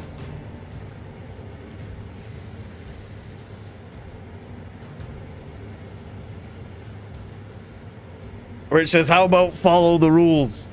Yeah, drop the clay golem. I don't, honestly, especially after seeing the last matchup, I really don't think that's what's making the difference. And, you know, honestly, like, if we would really get down to brass tacks, I don't think that Clay Golem was banned for this matchup. Sure, like, if it was an IAS-based matchup, we'd probably say something. But it probably doesn't mean as much in this matchup as it does versus a Zon, as it does versus a Paladin, as it does versus a Barb, right? It doesn't necessarily mean as much. If you're playing on a Barb, for example, and a Necro has a Clay Golem, you could be the most aggressive Barb player playing perfectly, and you whirlwind and you clap their Golem, and suddenly you're slowed by 50%. Really is just unfair, right? In this matchup, it slows your walk-run speed down a little bit if you get tagged. If your Oak doesn't get tagged and your Bear doesn't get tagged, right? You're not actually getting slowed by hitting the Golem. So it's very rare that the Golem actually connects, and even so, like I said, in this particular matchup, it's not really what the Clay Golem was banned for. And the reason why he might have it is because there's multiple rule sets out there. There's EU rules. There's D2A rule. There's so many rules. Obviously, we have the best rule set ever, highly tested, doctor approved, top-in approved even. We have the most, I mean, look at the roster. We have the most diversified set of classes of duelers, which, if that doesn't speak to how good the rule set is, I don't know what will. You look at any other matchups, all you see is fucking Sins and Necros. That's it. Sins, Necros, Druids. That's it. You got three that you can use. At least in the DFC, we see Sorceresses, we see Druids, you know, we see Paladins. You don't really see a lot of that in other rule sets. The Barbarian is just kind of... You have to be good on a Barb to really get wins, right? There's only so much that the rules can do. But they're pretty liberal for the Barb in the DFC, too. We're just waiting on a absolute savage like Stadium PK to step back in here and start tearing it up. But we do have Dooke. Dooke is probably one of the most consistent Barb players in DFC, and he's really good, too. Hyper aggressive and very smart, very patient Barb player, which I think a lot of people forget about. They think that as playing a Barb, they have to be hyper aggressive all the time. Sometimes you just got to be patient. You know, you got to be patient. You got to look for your opportunities. Dooke holding it down pretty well. Some nice aggression here from Toeshank. Now Toeshank likely on the favored class in this matchup. I got to tell you, if Vatos gets this matchup too, if Vatos beats him with Vatos on a Necro, on North America with higher ping, Vatos for president. Dude, if that isn't performance of the night, I don't know what the fuck you were hoping for. Like, if he beats him on a Necro, how the fuck can you not give this guy? Yeah, I was gonna say, look at this. Look at the absolute savagery of Toeshank. Can you imagine if he beats him on that? Look, that was just round one, boys. Oh, that's sick, Brand. Very good to hear that. Yeah, he has some of the nastiest Zerk chains and some of the nastiest timing and angles as well. I was actually just dueling him just behind the scenes the other day. We just linked up in a call. We were doing some range testing, a bunch of various testing with VT versus Barb, and I'll tell you, man, that guy is insane. Like, his timing is so good. You can always tell very good players because they know when you're not ready, right? They keep those name locks, and they never utilize them when you're ready. They always just have this sixth sense. They just know. They just know when you're not ready, and they capitalize on it. And Stadium PK is one of those players. Never beat my Druid on Barb ever. So many times he tried. No shit. Dude, look, Root, there's a reason you're the champ, bro. There's a reason you're the champ. I know a lot of people talking that mad shit about Root, but people don't understand. Root is an absolute savage. All right?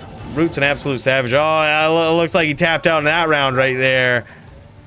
Toeshank on the doo-doo might be turning this around here, getting this round for sure. Now 2-0 in favor of Toeshank. What an incredible tool, man.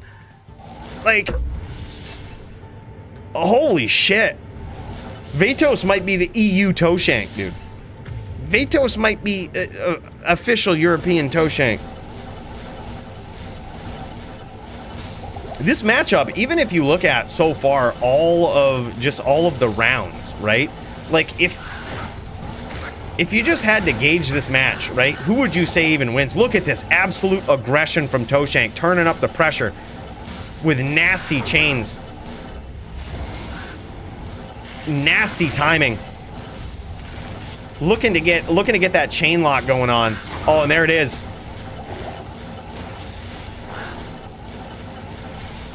Yeah, like, if you were just to look at the matchup scores of this right here, like, how would you even score it? Toeshank landed some nasty nados there. Looked like a bad teleport from Vatos.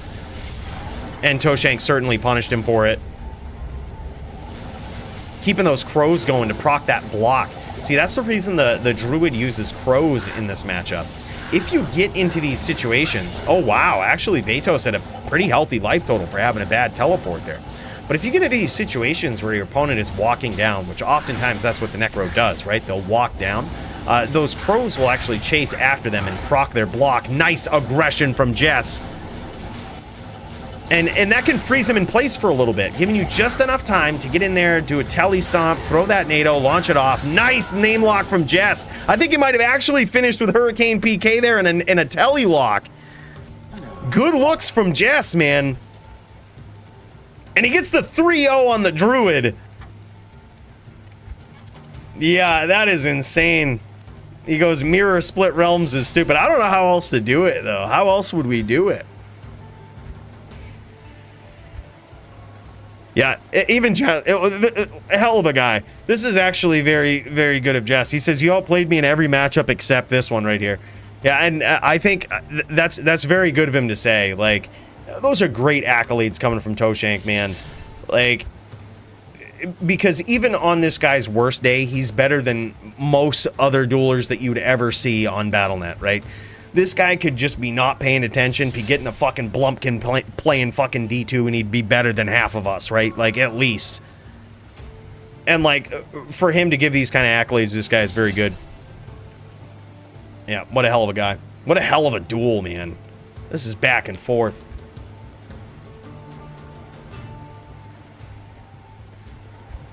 The neck is Vatos from EU. Absolute savage, man. He in all of the other duels there, he performed very well.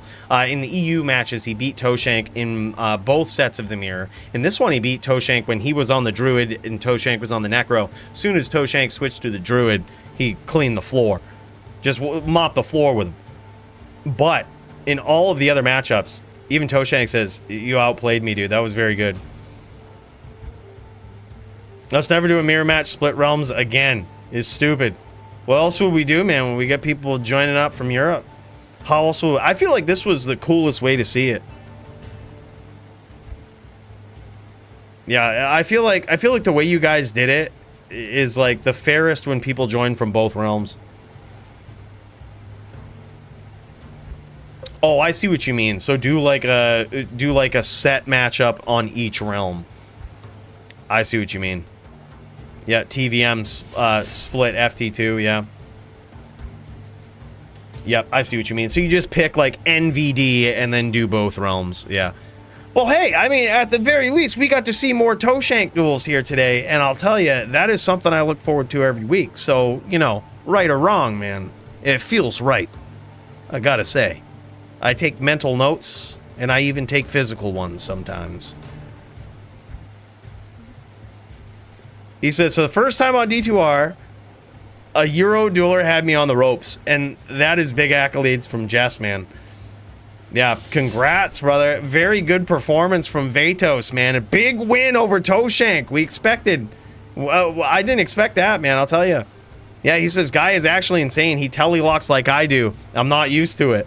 Dude, that's insane. I'm going to practice versus him. That's the best right there.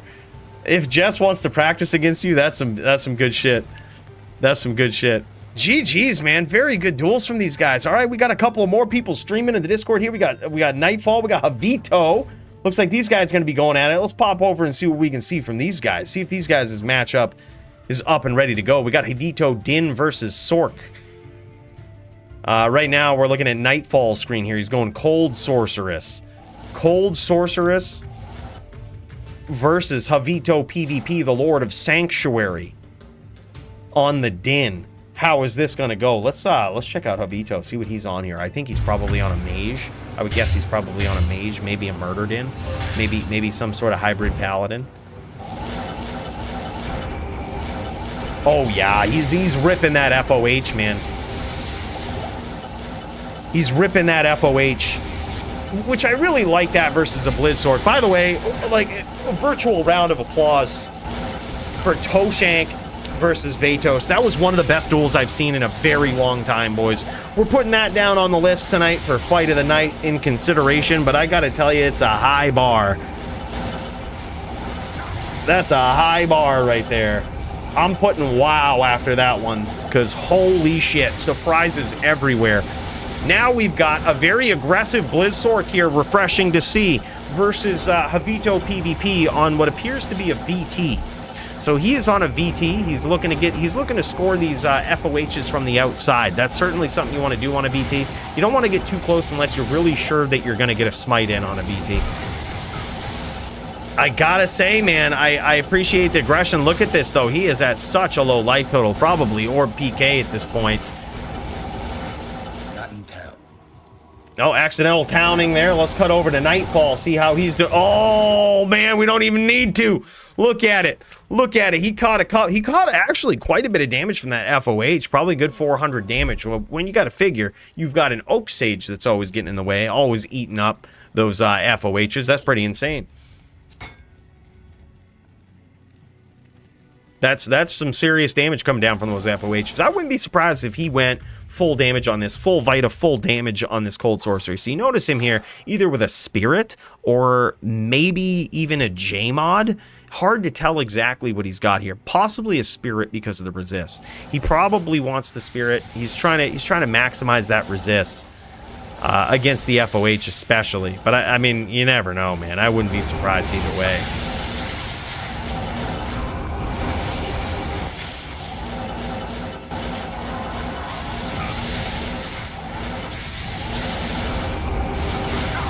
No, dude, we better see it, man. Look, if Stadium pops in here, look, previous champion. Root, if Stadium steps in, he's just going to have to immediately get a shot against that Druid, bro. And we're going to have to see, for real, how this looks. Oh, big hits from the man himself, JavitoPvp, putting him away. Incredible round right there, an incredible comeback. I gotta say, I love the aggression from both of these players, man. JavitoPvp and Nightfall, both these guys very exciting to watch. And man, Javito really looking to get in the winner's bracket here, start racking up some wins, and that's certainly the way to do it. Some nice timing there against his opponent. Not afraid to get in the pocket against the Blizzsorc, which can be very scary. Yeah, right, we might have it. Hold up. We might have a late replay on it. Let's see. Let's see what we got. Station with a replay. Let's pop over. Instant replay. Might be a little late. I'm going to kill the volume on this. Yeah, we might have been a little late on it. Might have been a little late. A little late on the replay. That's all right. We'll get it next time. We'll get it next time. These guys are heavy into round 3 here. It's currently 1-1. 1 for Javito. 1 for his opponent. In Nightfall. That was a very close range right there. That was a big opportunity for JavitoPvp. Just missed it. Oak Sage down and everything. Looks like he's landed a couple of blizzards, really making it difficult for Javito to get in this time. And actually landed a big hit early on. Javito looking to get aggressive, looking to push that pressure, looking to narrowly dodge these blizzards here. I like this. You don't see a lot of off-screen in here from Nightfall. He knows the power of the Cold Sorceress, the power of dropping these blizzards down on his opponent, and even staying provocatively close is what I call this on a Sorceress. You stay provocatively close, knowing that you typically have a more squishy character. You stay provocatively close and try to lure your opponent into these blizzards, and he did an incredible job of it there. Good day. You stay so close that you almost encourage your opponent to come down on you, and when they do, you have a blizzard. You have some absolute vicious bullshit waiting right there for them. Yeah, that was very good. I gotta say, Nightfall, accolades to Nightfall here. Whenever I see a Sorceress playing at a provocatively close range, you see Root do this too. Provocatively close. And this is something I took mental notes on when I saw Root do this. He stays in so close with his opponents, like encouraging them. Come on, telly stomp me, get in here. And he's got some traps waiting for you, dude.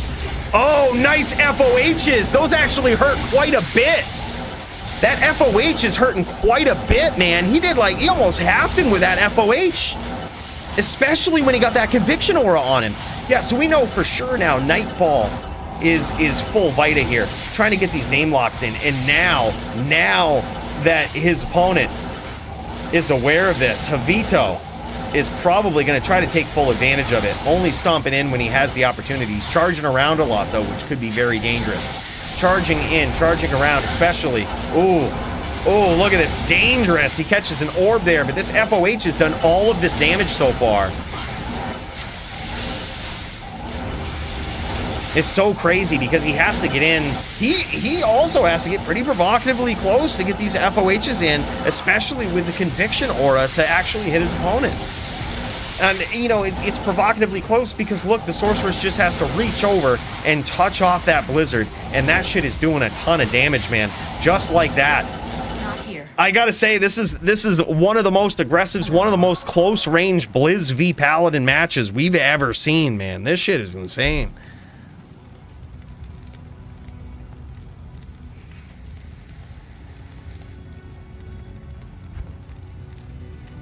Yeah, duly noted though, Jess. Duly noted for next time. I wasn't sure the best way to set that up. I think I set up the mirror because I knew it was going to be a cross realms match, and I wasn't sure the best way to do it. But I think you're right. Next time we just pick one. We do an FT5, or even just the typical FT4 on both realms. I think that's a pretty fair way to do it. He played so well, man. Yeah, that was insane.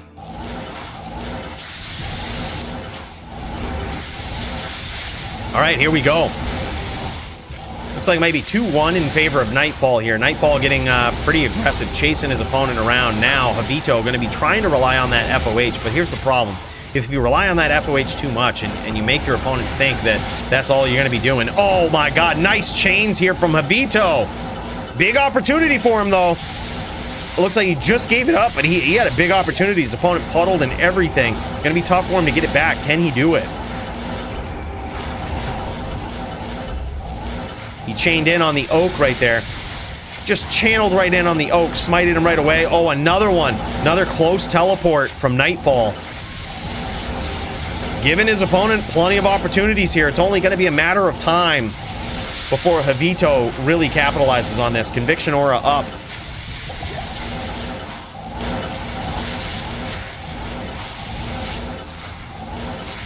Javito making him chase him a bit. Nice hit with the FOH. Looks like that time he got the oak. That oak saving Nightfall because he had conviction applied to him, and we already have seen that shit gets vicious when that conviction aura is up. Waiting for that stomp, waiting for Nightfall to get aggressive, trying to set some traps of his own here, trying to keep his opponent guessing. It's JavitoPvp, and now Nightfall is in a lot of danger here. He is actually probably a couple of FOH PKs here if Javito can land them clean. But that's the thing. He's going to have to land them from far on the outside. And if he hasn't got that conviction aura underneath him, it's going to be a tough time.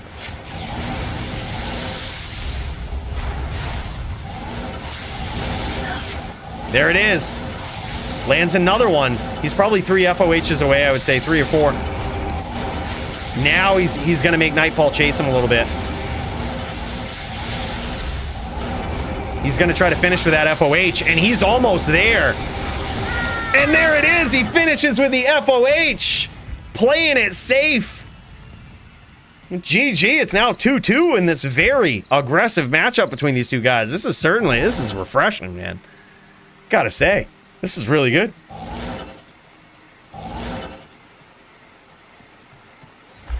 I can't carry anymore.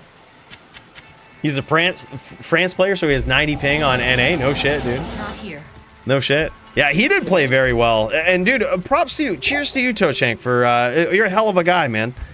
I honestly think you might have underestimated him a little bit. That guy was pretty savage, and I gotta say, appreciate the good sportsmanship on that, brother. That was really cool. I think it meant a lot. Probably meant a lot to him and meant a lot for people to see. You especially give him accolades for that shit, man. I think he did play very well, but regardless, I think both of you did. It was a very good duel to watch. Like, that was insane, man. Big cheers to you for that, bro. It was cool to see. I mean, it's never a bad night when we get to watch so much of a Toeshank duel, man. Like, and in the nights where Toeshank happens to lose, like, well, then you know it was an epic match. You fucking know it was an epic match, man. That doesn't happen very often.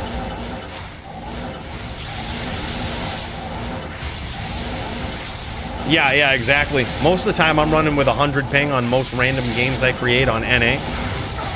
Oh, big hits from Javito, making it 3-2 so far. Javito could be looking to rack up his first win in the DFC against a vicious character. Can he do it? Oh, that's 3-3. Okay. All right. He says it's 3-3. He says it's 3-3. Offering to do it in NA. Nightfall coming from some other place. I didn't know this. Probably EU. Wow, all right, let's pop over to JavitoPvp. This guy looking to rack up the first win here. Can he do it on this din? This is exciting, man. I gotta say, there's a piece of me that always roots for the din no matter what. I don't know, you guys can call it a bias. But dins are... they're overrated in a lot of rankings, I think. You can Google what the best character in Diablo 2 is, and everybody says it's the din, but I think that's wrong. That's old news, all right? Javito looking to clinch it up here.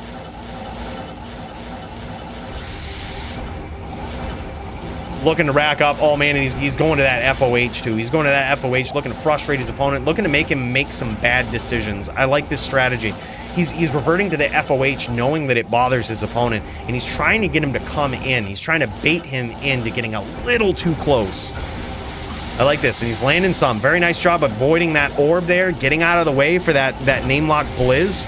God, good gameplay here so far from Javito. Lands some serious damage. His opponent probably at about 25% life. He might be lagging a little bit. That was almost it.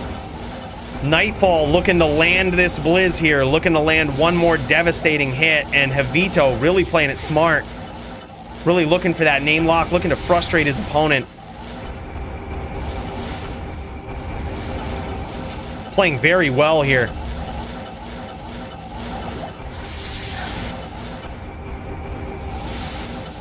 And this is a tough opponent, man. Nightfall is very, very good, man. I think very underrated dueler. And for Javito to just be popping in like this, implementing this strategy on the fly, adapting to his opponent, this is impressive. I mean, it's practically against a Blizzard Sorceress. I mean, this is a death sentence for most paladins.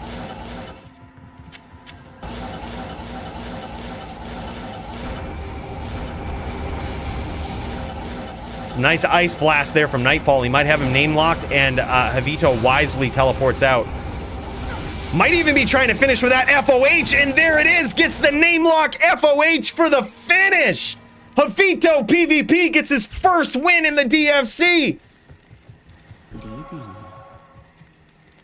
That's big, man. That is big.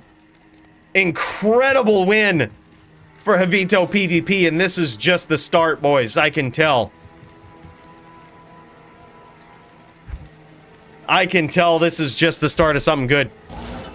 JavitoPvp ripping it up, finally getting his feet under him. He probably had a little bit of that ring rust, obviously tearing up the pub games. Anybody in the DFC does. Tearing up the pub games, getting that ring rust off of him, and finally kicking ass, racking up his first win. And I'm telling you, watch out for this guy. Look at this, showing off the gear here. Oh, some nice boots there. Oh, look at this. He really stacked it up. This is why that FOH was hurting so much, man. He's got that shield on the swap to rip away his opponent's resist. Yeah, that was insane. Very nice setup here from JavitoPvp. I gotta say, that was sick, man. GG on that. Amazing. All right, let's cut over to this. We've got B's screen here. Who's this? Who are we looking at? Every time I have this live, I can't exactly see who's sharing their screen. Is this a fucking MF sorc we're looking at here? What's going on? What's going on? I'm gonna tip one back right now. Let's go to the station while we figure this out. Because I think we need to give a cheers to JavitoPvp for an incredible performance there. Actually, an incredible performance from both players. Sometimes when duels end so quickly like that, it can be difficult to appreciate the level of aggression that goes into that stuff. That's the kind of traditional duel we love seeing. Like, just pure aggression. Nightfall, not being afraid to get in with a cold sorceress, being like, look, man, I know what I do for damage. I'm gonna try to hit you. That's what I do. I get up and I fucking drop Blizzard on your asses, and that's what I'm gonna try to do. And he did an incredible job of that. And Javito getting in there, landing those FOHs. Big cheers to that, man. That was a good, refreshing duel to see. Big cheers to Javito. Incredible to see. I would only expect big things from this Din player from here on out. Can only expect big things. That was incredible. GF and G.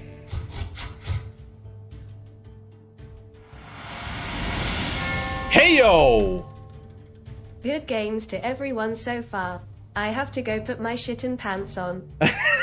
You're damn right. Let's go back. Hold on. We jetted over here a little too early. Let's go back to the station, shall we? Cooj! Big cheers to you, man. Thank you so much for that 5 spot. Really appreciate it. We put it towards the fuel of the spaceship in case anybody was confused, wondering where all the funds were going. I can promise you, they're going to a responsible place. They're going to fund the spaceship with all of the fuel that it needs and requires, and you're seeing it right here. This is what keeps us all alive, keeps these Thursday night fights running strong, and that's what it goes to, bro. Big cheers to you, and thank you so much for that. I'm going to tip the legendary Chalice of Empty Dreams right back to you. This is what, look, it's not my name for it. It's what the chat named this, this beautiful thing. Big cheers to you, Cooj. Thank you so much for that. I appreciate it. Wow, fellas. What an incredible night so far. We've got a lot of people in the Join the Stream channel. And just waiting on people to share their screens, show off their incredible dueling skills. What an incredible night we've seen so far.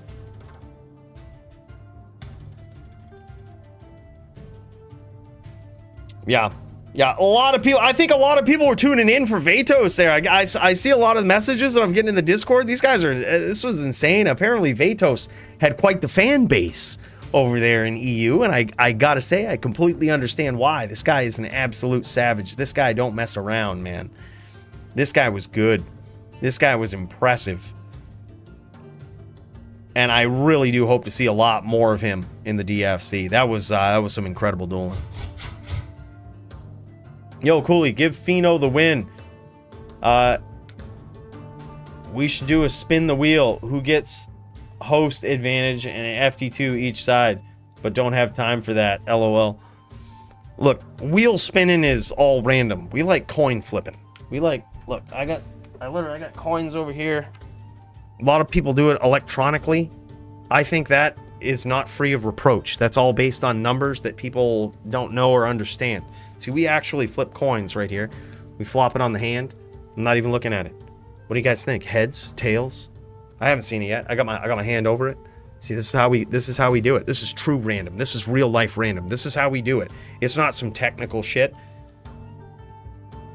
We flip coins around here. You guys think heads? All right, heads.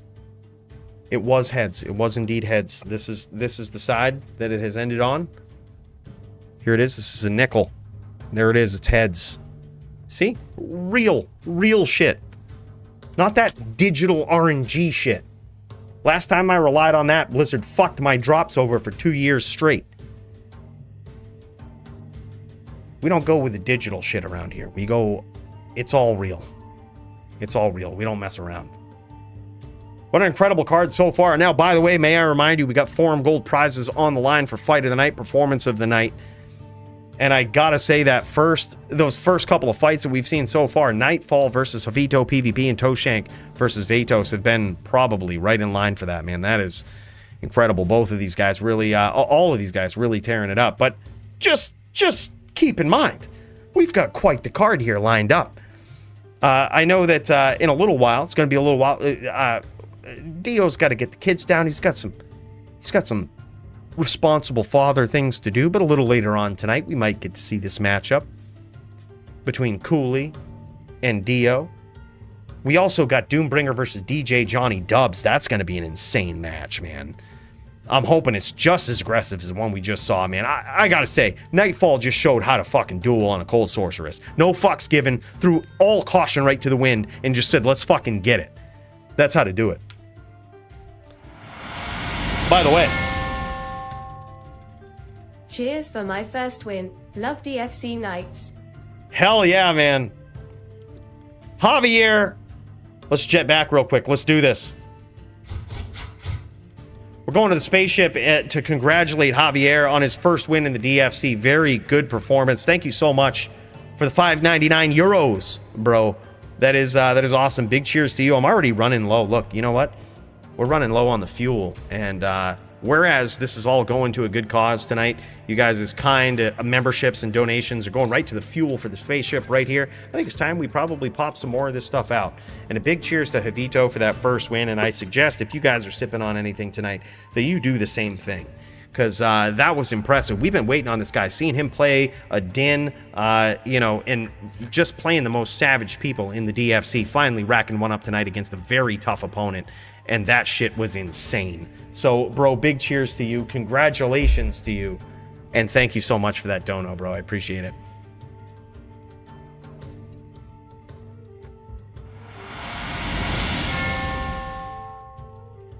Good morning, Coooley from the Philippines. Any barbs or necro dueling today?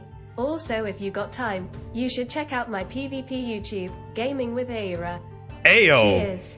There it is, Aira! Bro, hey, thank you so much, man. I'll give it a shot. You know, one of the things I'll say is that so many years ago, when we first started up doing some PvP in the Diablo 2, there was one thing missing from the internet, and it was a lot of Diablo 2 PvP content. There was some videos out there, and I gotta say, there wasn't enough of them. And thanks to people like us, my dude, there's more PvP content out there. So big cheers to you. I'm happy to see that you're doing some positive stuff in the PvP world. Hell, even if it's negative and toxic, at least we can watch some Diablo 2 PvP, and big cheers to that. Thank you so much for the dono. Bro, that's awesome. Make sure to check him out, dude. He's got some PvP content set up there. Now look, funny story about this, all right? Back before I started making Diablo 2 content, I'm not going to mention names, okay? I'm not going to mention names, all right? But I used to watch this guy, and I was so disappointed. There was one guy that I watched who made PvP content, right? He made Paladin content. I forget his fucking name now. I programmed it out of my head. But he was making PvP content on his Paladin. He was doing some CT casting and shit that I didn't even understand at the time. He was doing a lot of shit, right? He was putting some videos out there. He was one of the only channels I could find that had PvP content. And I remember one day, I banned him from my YouTube channel. Because I was putting out, I first started putting out PvP content, and that motherfucker started talking shit. And I fucking banned him from the channel. And it was a moment for me. I was like, wow. I used to watch this guy's shit. And come to find out, he's a fucking asshole. Fuck that guy. I forget what his name was. I programmed it out of my head. If I remember, I'll tell you guys. If it pops into my head, I'll tell you guys. But I remember his shit. He was pretty good. But it was one of the only channels I could fall asleep to and watch some Diablo 2 PvP content. I remember that guy. I think it started with an U. It started with a U. And he was a Paladin player. It's like, man, this guy's cool. And then that first day he talked shit on one of my videos. I fucking banned him. I don't know if he's ever said anything since, but I fucking banned him. I'll never know. But I tell you that story to let you know that I'm not going to be that guy.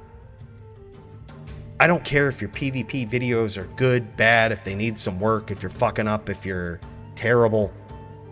I'm just pumped you're playing the right game. I'm pumped you're playing D2 and you actually have a mind game into the real end game of D2. And that is PvP. Big ups, big shout out to that, man. That's fucking awesome.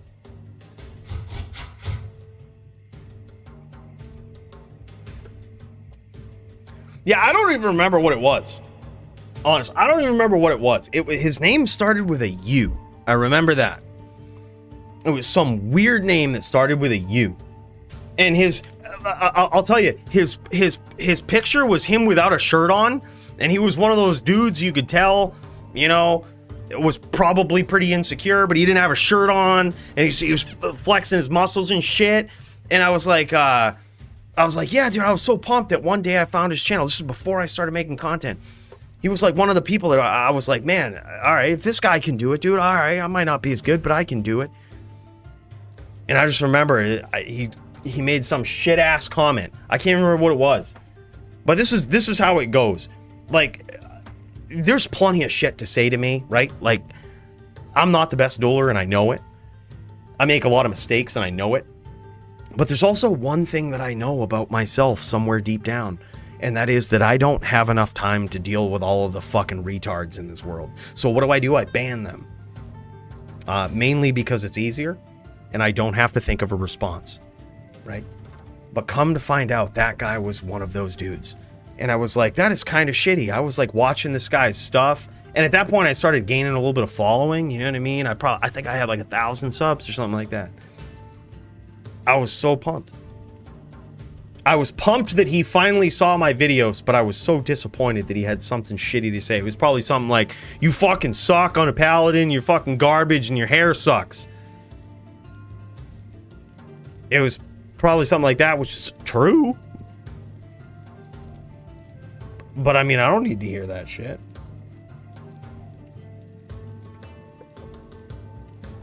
And now, I wish he'd come back and say that again.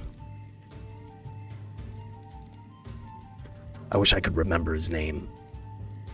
I'd unban him and let him into the DFC. See if his trash din could hold up against the top din, the people's top din of the DFC. Because I'd bet money, I'd bet good forum gold that he wouldn't fucking hold a candle. There's only been 2 dins. 3 dins that have beat me in the DFC. But I was drunk, all right? That's the excuse I'm going with. One of them was high ping, 2 of them I was drunk. We're going with that. All right? Because you guys know I don't lose din v din. This is proven. It's a fact. I need to find his name and unban him. It began with a U. It began with a U. Dude, and it was LOD content. It was LOD content. It was not, I don't think I've seen anything in D2R from him. I haven't looked, I forget his name. But it started with a U. Dude, if I remember, I'm gonna unban him and I hope he talks more shit on my YouTube channel. And then this is what I'm gonna say to him. I'm gonna say, hey man, I'm a big fan. You should join the DFC and stop being a bitch. That's what I would say to him. That's what I would say to him now. Because now, you guys know. You guys fucking know. I would kick his fucking ass. You see this din? You see this din in the background? With the vigor aura on? With the grief, with the bow, with the charms, with the 451 poisons? No chance. You try all your CT casting on me, I'm no stranger now. We have quite literally leveled up.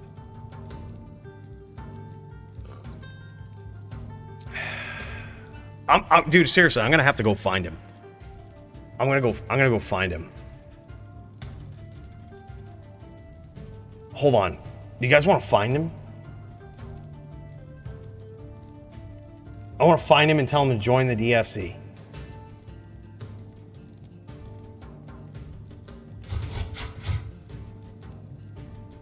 Hold up. Just do a quick YouTube search. Look, don't mind my YouTube search results. There's a lot of my girlfriend's been on the YouTube. Don't judge me. All right. I think it was over 20 minutes. Oh, look at this. Look at this. Look at this dumbass that pops up here. LOD PvP.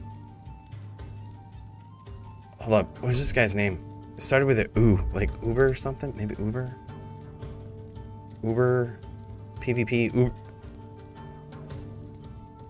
I'm just gonna type U in the search results. Yeah, don't worry over here that my Coooley Live is only subscribed to one channel. This shit is not important. Like I told you guys not to look at. Don't Don't look at this. Don't look at this shit. Right, don't worry about that. Don't worry. I told you, my girlfriend's been on this thing. She probably did that. Yeah. Yeah, all of the search results. It's all her. Dude, where is it? It was like years ago. It was like 3 years ago. 4 years ago, maybe.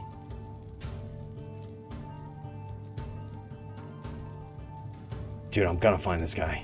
I fucking know I am.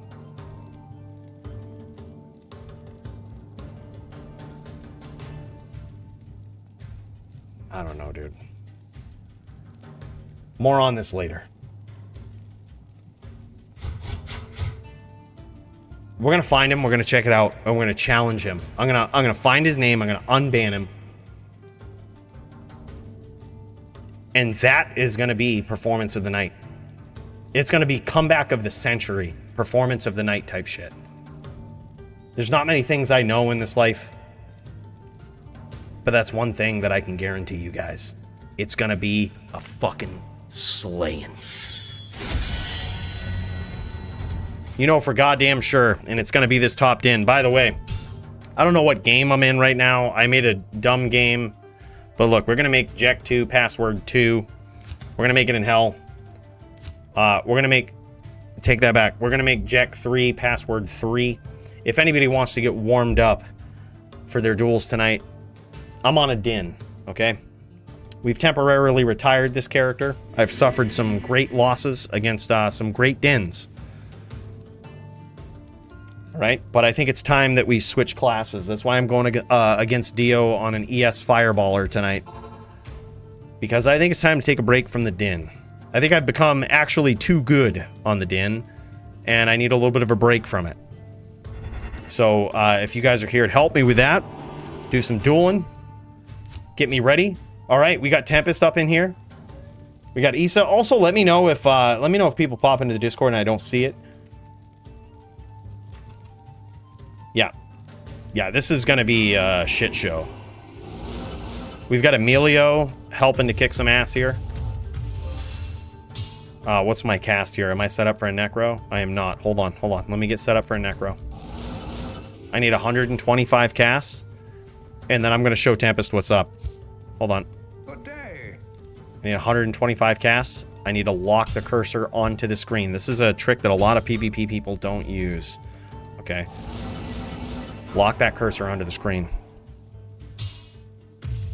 Alright. Tempest is trying to get it. Tempest wants to be reminded who the top din is.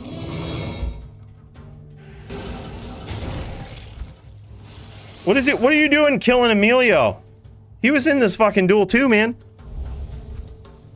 Alright.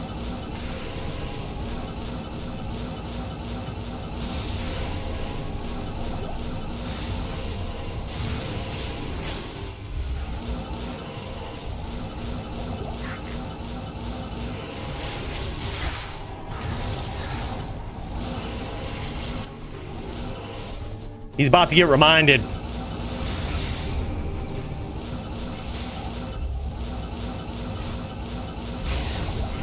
He's about to get reminded.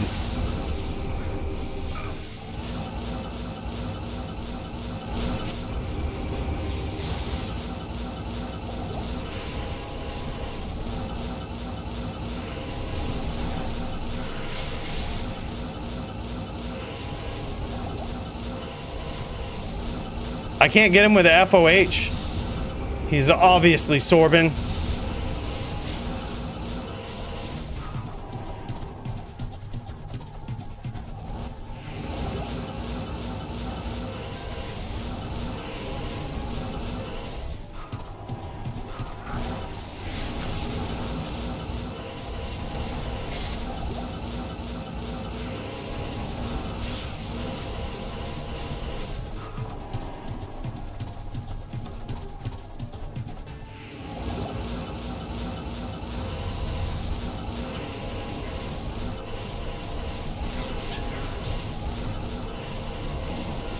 Don't worry about the life we gained back from that. Yeah, see, I told you. That was pure skill. That was pure skill.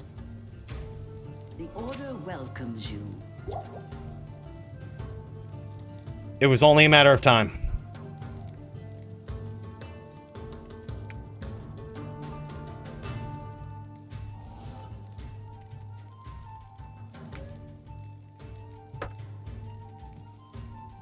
Tabs on the necro. All right, hold up. We got 2 necros that need to be taught a lesson here. Hold up. Go tabs. I mean, I hate to do this.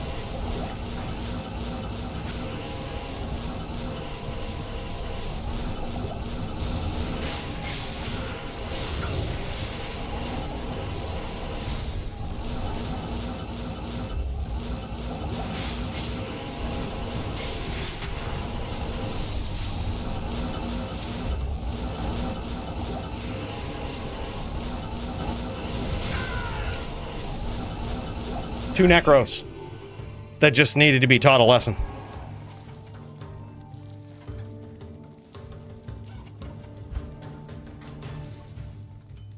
See, I don't know why I didn't sign up on the DIN tonight. You guys obviously can see that the skills are so superior to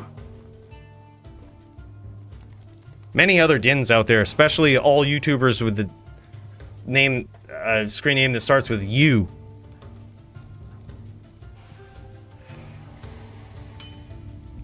Good day. Dude, I gotta find that guy. I'll post it to the Discord if I remember.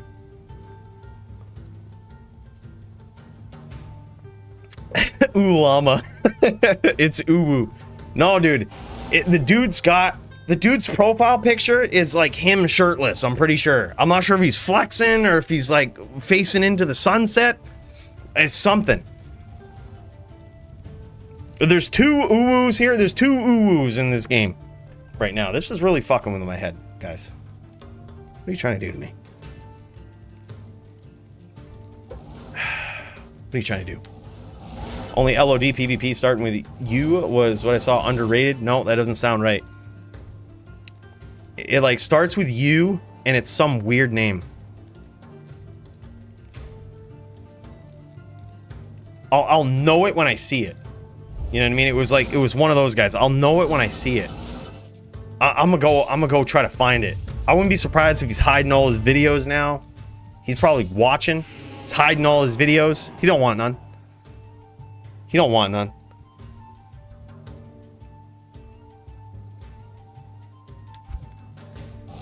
Dude, we might have to.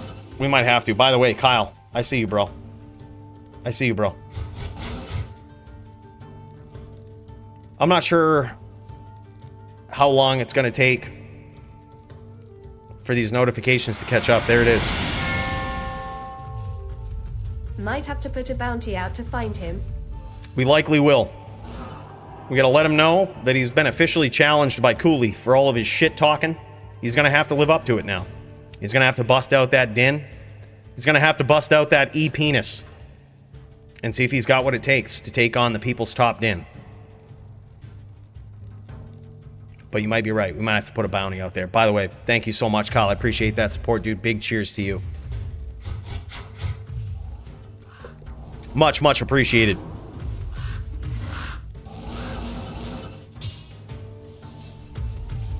All right, we got a lot of people joining up here. I'm kind of set up for a necro right now, but that's okay. I can probably body just about anybody. Go Tempest.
tell. Just like that, boys. Just like that. Yes?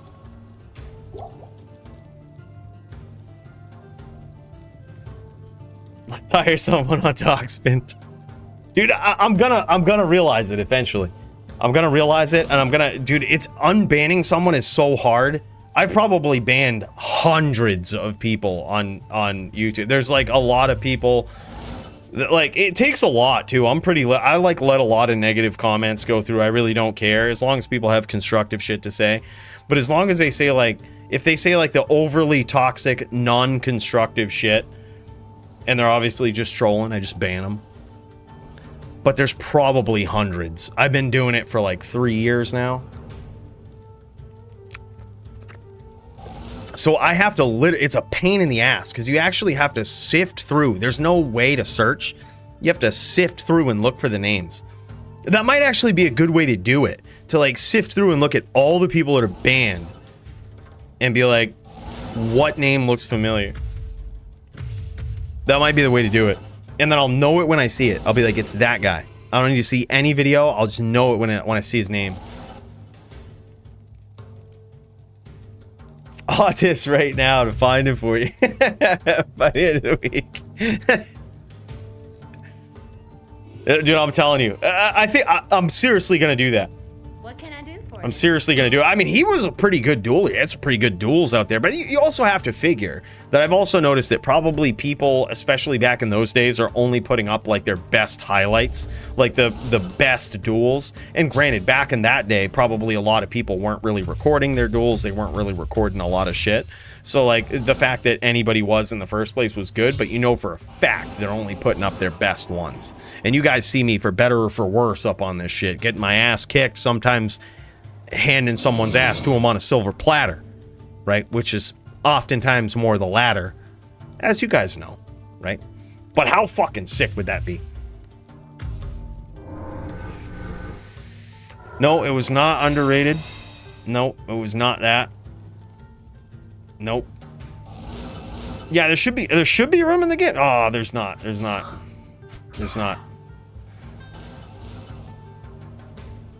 Go tabs.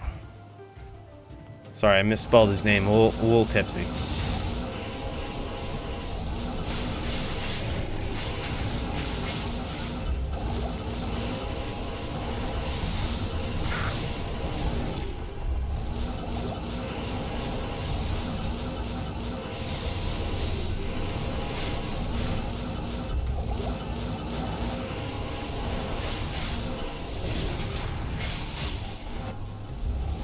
He didn't want to dance. He didn't want to dance at close range.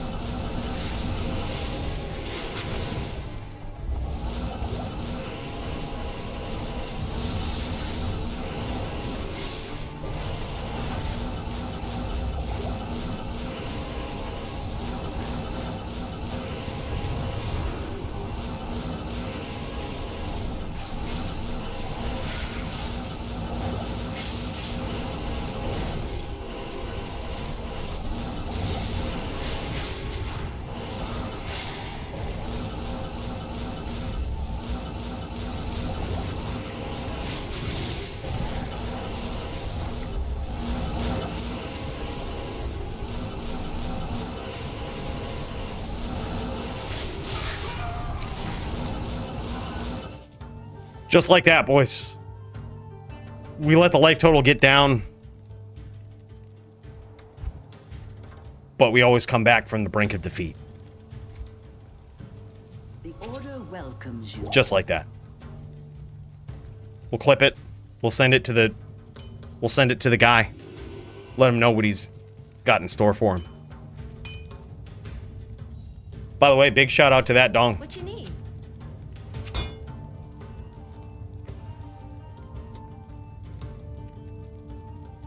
It was Uncle Coolio D2. Coolio Low just started up a second channel. That's what he did. That's what happened in the last 20 minutes. If you're wondering what happened to Coolio Low, he's uploading all his PvP footage All's Paladin PvP footage.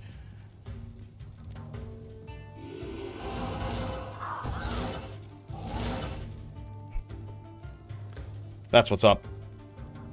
All right, who's ready to go, man? We need some more fights on the card for tonight.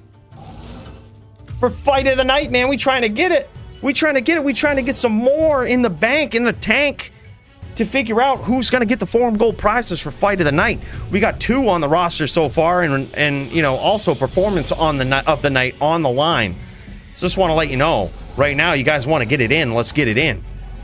Is Riz around? I haven't heard from him yet, honestly, Max. Hold up. We got some messages. We got a message from Dio. I heard from Riz way earlier. He was asking about lightning stack rules. And he actually brought up a good point. I told him what the stack rules were right now, but he actually brought up a good point that the current dual claw sin rules don't translate well to a ghost sin. It's something we'll have to take into account for the future. He had mentioned that basically dual claw trappers can't they can't stack up the light res like other characters can, such as, for example, like a whirlwind barb or something.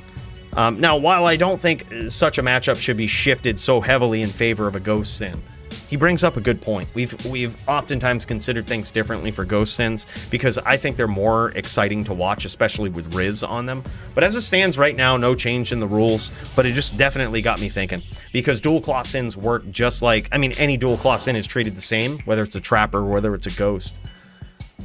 T-Gods has been allowed on ghost, 1-point traps. Yep. So maybe we extend, in the future, we extend the same courtesy to a ghost sin and say that literally we just narrow it down to a trap sin. Like, if you are a trapper, you get shafted by every possible sword rule ever. But if you're not, 85-20. Yeah. So, I mean, especially with, like, I mean, knowing that with a sin like what Max has, it's interesting. The only way that it could change is if Max agreed to some sort of other stack, possibly the old school stack with T-Gods or something like that. He could do that. But it was kind of too late in the game to change anything. But I can certainly empathize with his point a little bit. That, like, a ghost sin is a little different than a trapper. You know, like, and we've kind of hated on trappers quite a bit in the DFC. You can build your build however you want, but people can basically sorb the shit out of you. And trappers still get there. Like, it's not a dead game for trappers, it's just more fair. Like, we see an even balance of trappers, I think, in the DFC. Really sucks versus barbs, you know, but hey. It was always an interesting match. And suddenly it wasn't.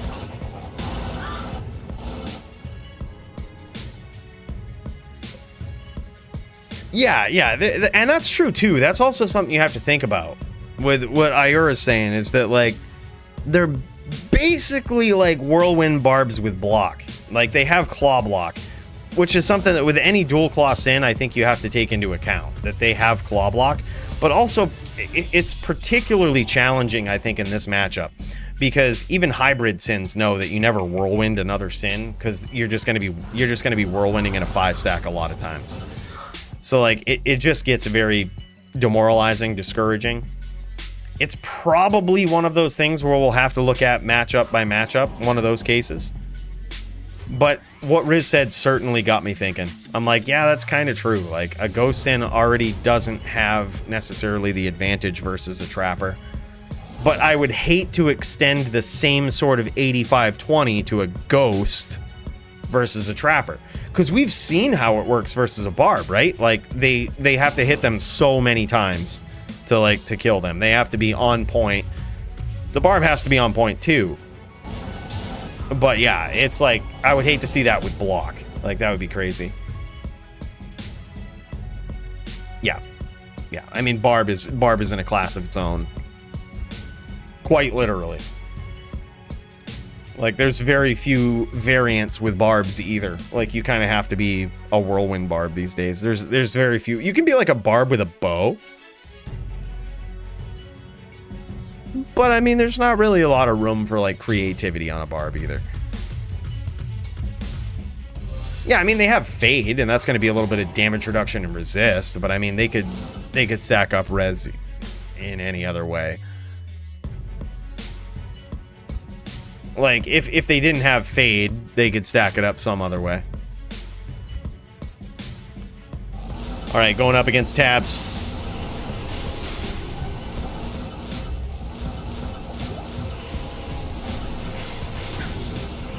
Nice spears.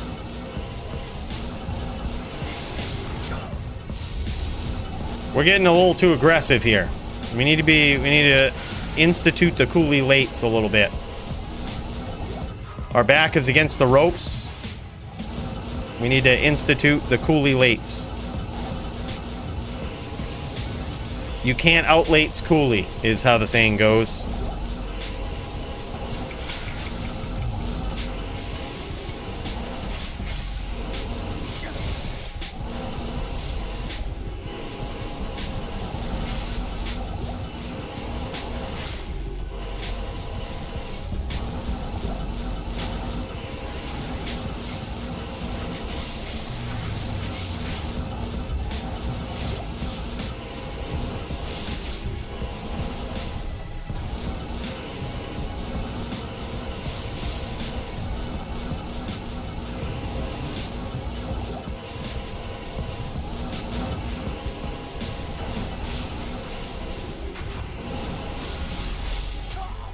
Good spears.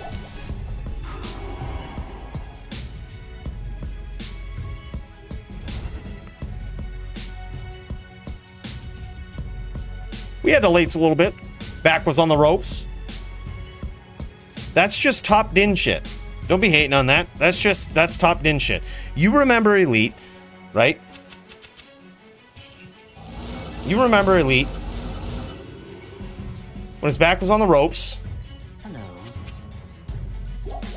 There's a little bit of lates involved. It's no different with a din. It's no different with a hammered in variant. Okay? No different at all. When your back is on the ropes, you always got the rando hams. Use Const versus Druid trap if they get amped. Listen to Toeshank. This guy knows what's up.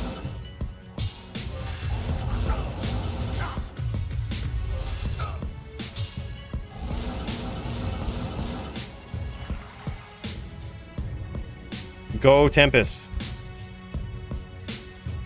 Alright. Din v Sin. Let's do this the right way. I don't have any stacked up res. We're doing this the right way.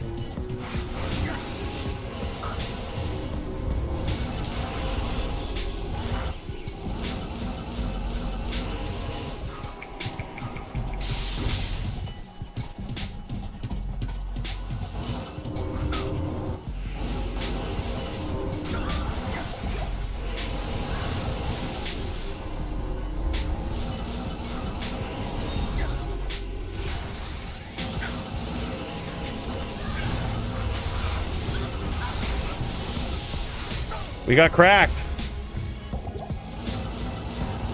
Got that lower res on us. That don't feel good.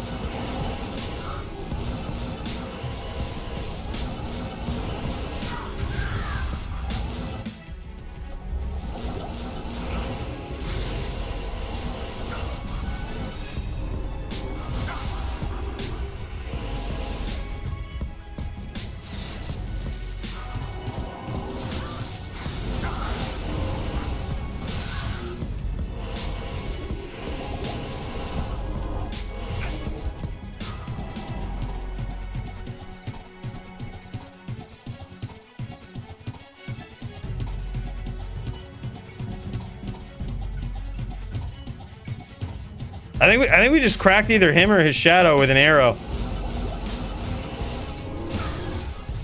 The aim is real, boys. The off-screen aim is real.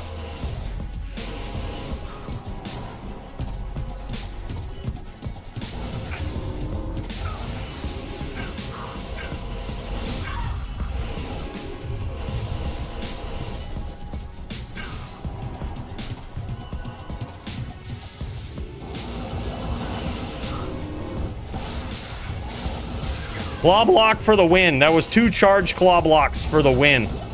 Just want to point it out. I just want to point it out for the record.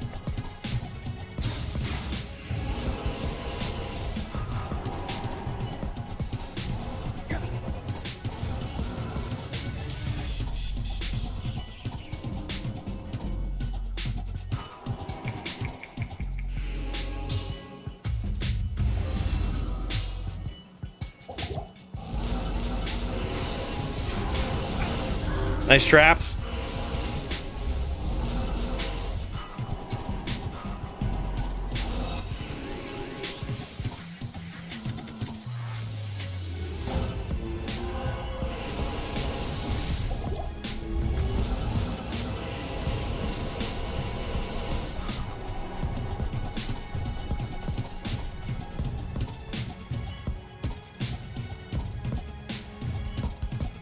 This is the angle, boys.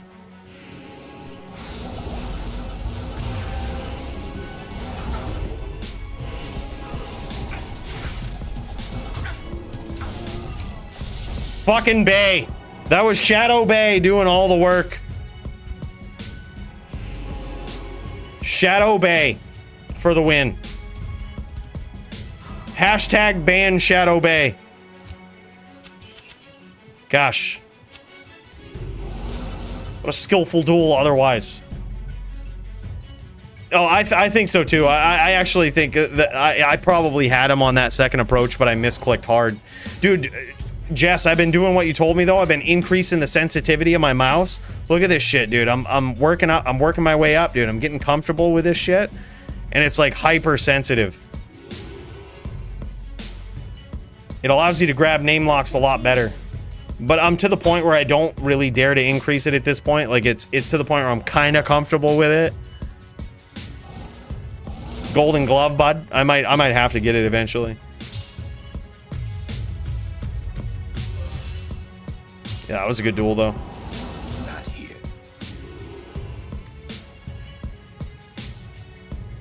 Good day. Let's re-up on these arrows. I've shot 300 plus of them. It's time to re-up. Dude, what is it? Shirley, what's going on? Worldstone Keep? Damn. Dude, I think it depends. I think if there's no duels going on, I would certainly pop in. I wouldn't count me as a definite. But I think in the next hour, if there's no duels going on, count me in, bro. Worldstone Keep going live in the next hour. I'm like a kinda like almost there. At 9 p.m. Eastern, 6 p.m. Western. All right, I just see GVN went live in the Discord. Is he ready to kick some ass? He's going up against Dooke tonight. Let's pop in and see how this is looking here real quick. Let's see what's going on. Oh, I see both of them in the game, boys. I see both of them. These guys looking to throw it down. All right, let's park it over here for a little bit. I hate to park it on a loss. All right, especially against a Sin. Well, let's pop over. All right, I suppose we'll let Tempest have it for now. Okay, we'll come back later. But we're about to see a very decisive battle between Dooke and his opponent. Let's fucking do it, boys.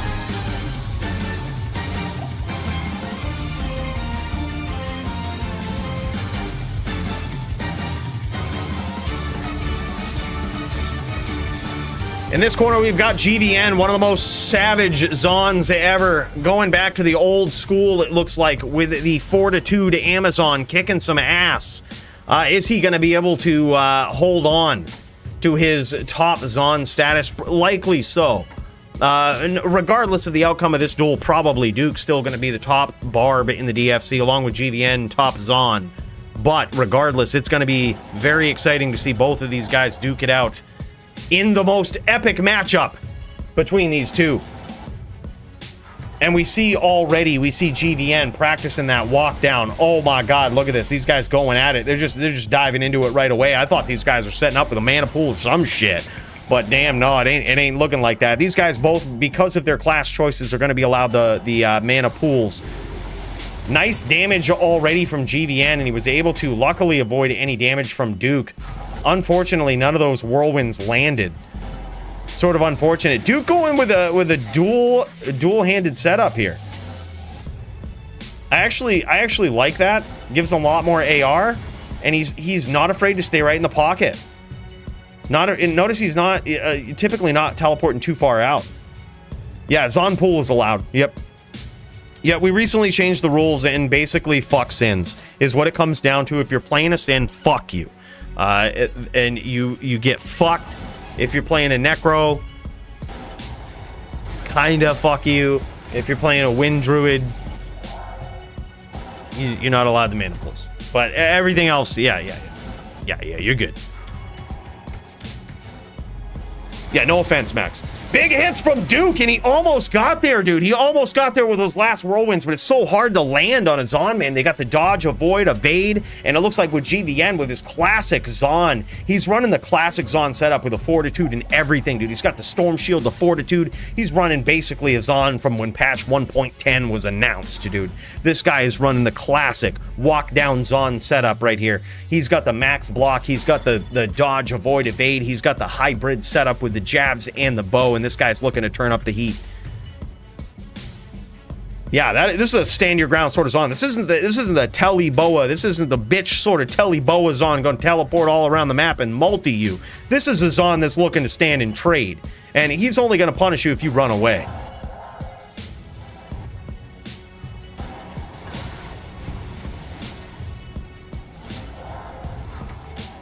Dude, I say when a Zon gets so oppressive that nobody can beat it, then we'll do something about dodge, avoid, and evade. Otherwise, it's like saying we should do something about, like, barbs.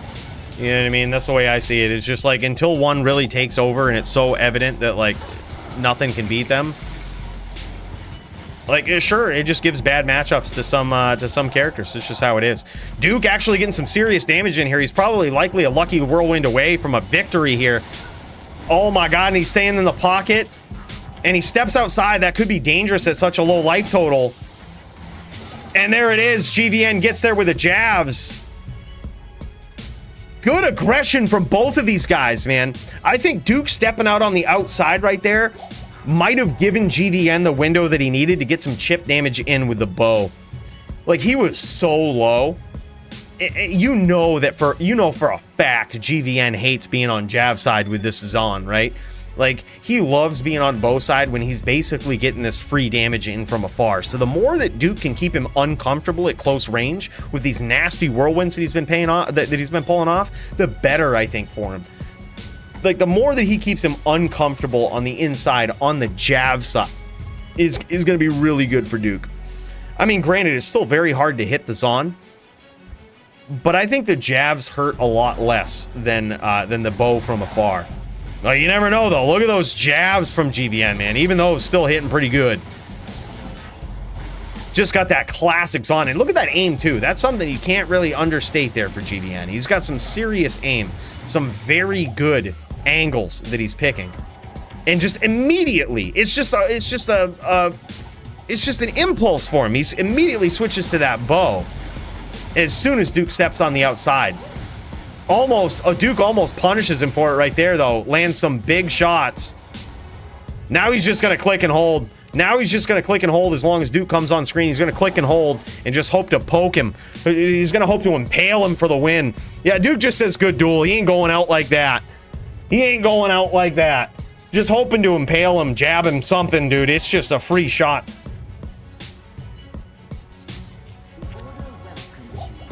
Yeah, GVN is a savage as on, man. This guy's really good. Really good to see a very skillful Zon player play, and especially play in the style of the old school Zon, right? The old school Zon that is not trying to telly all the way off the map and shoot guided air or multi-shot. Gosh, I hope nobody builds a Zon like that with like an inventory full of 451s. That would really suck. That would be really stupid. Yeah, I might have a max roll link put together for that. We might try to get some rules changed in the DFC with such a build. Dooke trying to Zerk, but not a good choice to do against GVN there. He also had Amp proc there with his Javs. Also had Amp proc there at the very end. Dooke says, so lame. Yeah, and GVN even saying that I think a shield would have been better. I would say so too. Like, a shield would be better because it honestly stops GVN's Juck fuckery from the outside, right? Like, it stops it so that when Dooke teleports away, he's not always getting free damage in. He's also not always hitting with the Javs when Duke's in close. The shield certainly makes it for an interesting matchup versus the Zon. Especially if you're going in for the Zerks. But Dooke also has a point that if he gives up Beast, like, and he just goes with a straight Grief, if he gives up Beast, his AR goes down so low that his chances of hitting GVN are pretty minimal. But yeah, GVN with also some good points. Running some 36-20s instead of 320-20s or 3x-20s. I mean, there's so many ways to approach this matchup, but it's certainly an interesting one. It's certainly a difficult one. And it looks like that's it. It looks like GVN might have just won that matchup. We tuned in a little late there. We saw the last of the final 2 rounds from GVN's Charcy, who was also Charcy on LOD, by the way. That was where you could only have one of any given name. This was the Charcy. And look at how he's got this guy set up. This is pretty insane. Critical strike chance, he's got that put right up to 73%. He's got the dodge, avoid, the evade with a lot of base points into all of those. Kind of crazy, man. This is how to set up a classic Zon right here. He's even got the 1 point in Impale because Impale is such a good skill, man. Always hit, slows your opponent by so much. Look at this, just absolute classic.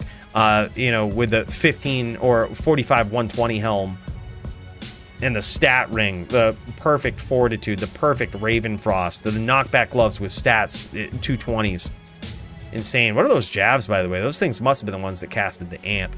He's got the 1-451 charm and an inventory full of 3 faster roamwalk. He even has some of the resist in this too. That was not what casted amp. What casted from those? I saw something cast. Oh, amp from Atmas. Oh, interesting choice, man. He uses Atmas on this build. For 20% attack rating, very good choice versus Barb, and it also casted the amp there. I've never seen that on a legit, like, that's legit. He's using the Atmas there for a huge bonus to attack rating. Very good choice, man. He was just ready for this. GVN is super experienced in this matchup right here, and you can tell from this Zon. You can tell from his item choices here. He was ready for Dooke to have fucking 36-20s and all of this crazy shit set up. Like, he was ready, man. And, you know, Dooke went with the dual-handed approach there, which is interesting. I think Dooke does have a point with that. It allows him to hit a lot more, but he also takes a lot more hits. He also has no defense versus those Javs, no defense versus long-range arrows. It's kind of an all-in style, which honestly I would expect no less from Dooke. But yeah, that's pretty insane. Very nicely done. All right, I will, Shirley. Thanks for the heads up on that, dude. Shirley Serious, by the way, if you guys aren't in his Discord, Shirley, you should post the link for your Discord, bro. These guys need to get in on this so that we can always fill up these Terror Zone games. This guy's Discord, probably one of the best, most useful Discords you could be a part of. He always runs these desirable Terror Zones, sometimes Tombs, but just about every time they go live, he's running Worldstone Keep, he's running Chaos, with arguably the best runs on US East. So if you're not a part of that, would highly suggest it. Yeah, that's how we've leveled the Din, man. We're level 97.7, I believe, at this point. We've got 40 minutes until Worldstone Keep terrorized. And by the way, just want to say, this is the type of guy that will pre-telly in Worldstone Keep. You know what? Count me in. Shirley, do this. Count me in. And if by chance we have a duel going on and I can't make it, I'm sure one of these fine folks from chat will fill in for me. Count me in. Reserve my spot. Reserve my spot. This is what we'll do. I'm going into his Discord. I'm saying fucking count me in. Count me in.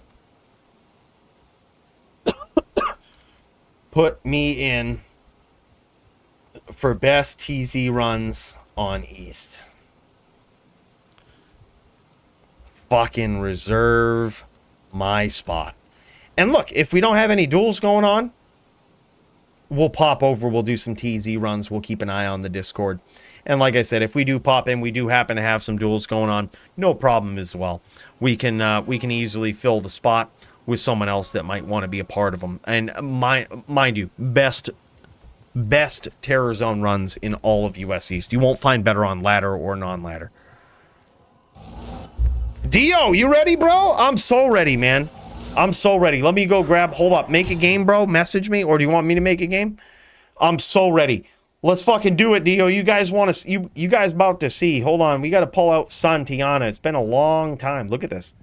It's been a long time since she's seen the light of day. Look how many characters are above her that I've selected over the days before we have selected Santiana. It's been quite some time, boys. My skills on the ES Fireballer probably aren't what they need to be to take on Dio. But I'm going to tell you something that's not going to stop me from trying. All right, I'm going to be in Jack 1 Dio. I'll message you the game name password. If you don't... Oh, you already got one up. You already got one up. All right, I'll join that, bro. I'll join that. Emilio is part of this duel. It's just how it is.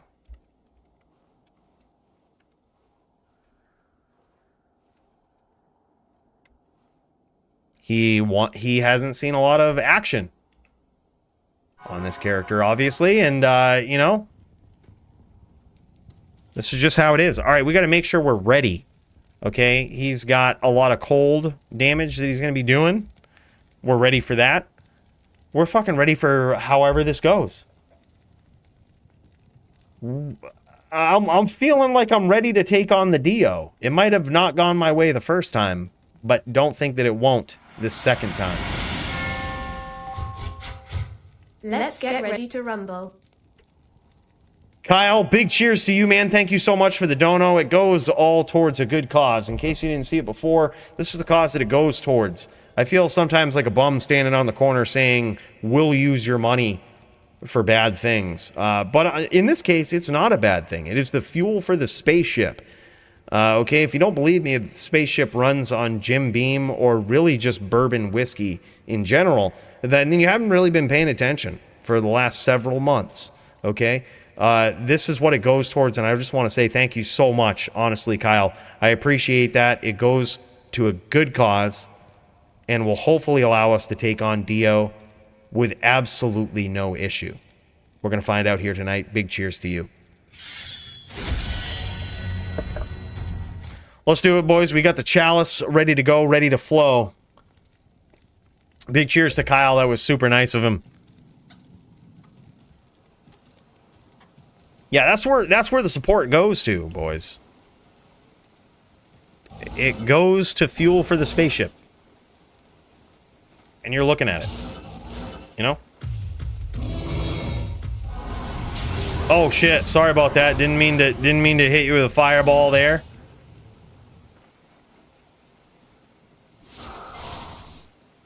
Not in town. All right. Hello. All right. Hold on. I got to lean forward in the seat. And we've got to get the most epic music ever going because I've got to get fired up. This is Dio. This is one of the top duelers in the DFC. I am the #2 ranked dueler in the DFC, and I am not about to go down to Dio.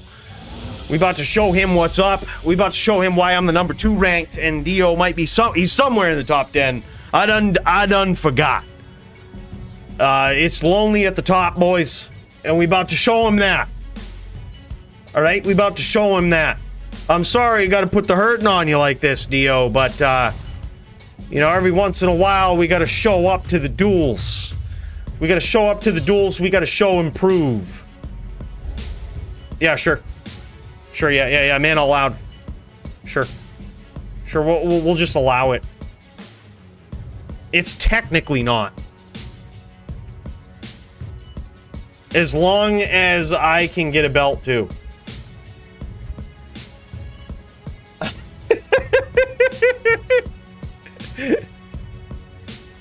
No, I won't even do it.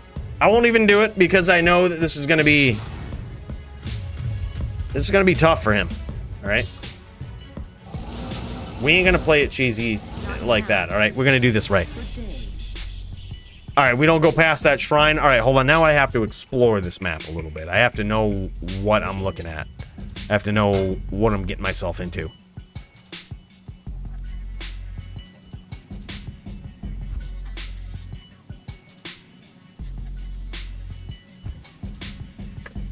Alright, he says, let's cut it at den. Let's see what this map looks like.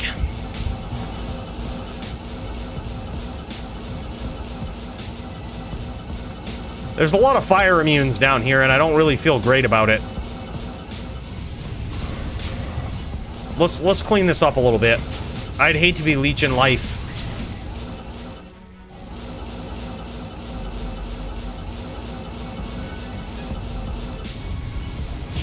Yeah, we're cutting into the shrine. Yeah. Like, I probably won't, like, me, just knowing me and how good of a dueler I am, I probably won't need much more than this area right here. You know, I probably won't need much. Yeah, we'll cut it at the shrine. Sure, that works. Not here. Yes. Yeah. I mean, we're giving him the advantage here, boys. But let's be real, I'm the number 2 ranked dueler in the DFC. He's gonna need it. And this is Santiana, the fast clipper ship, if you forgot.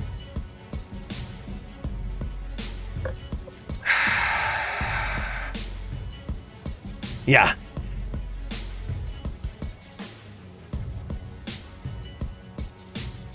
Yeah, that's fine. Yeah, that's fine. That's fine. It's fine.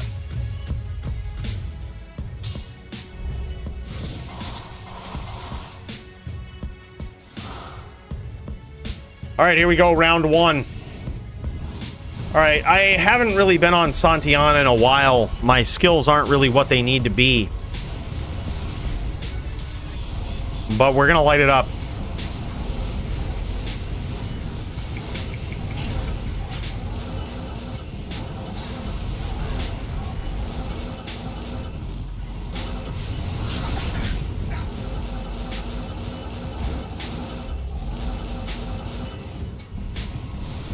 We're gonna light it up, boys. This is what we do. We're just gonna sit here. We're gonna pull a Toeshank. We're gonna rip one.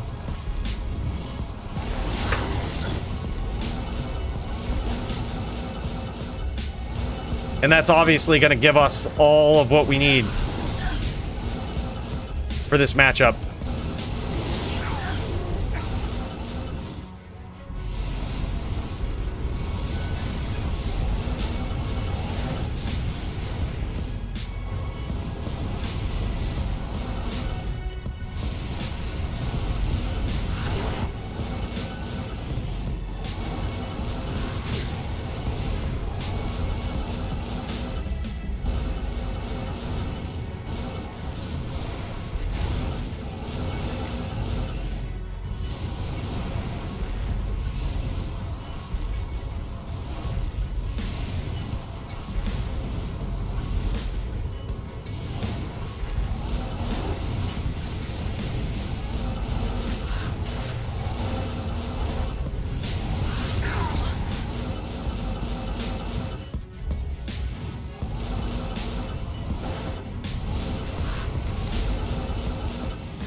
I think I hit him with that meteor. We can't get ahead of ourselves, though. We have not won this match yet.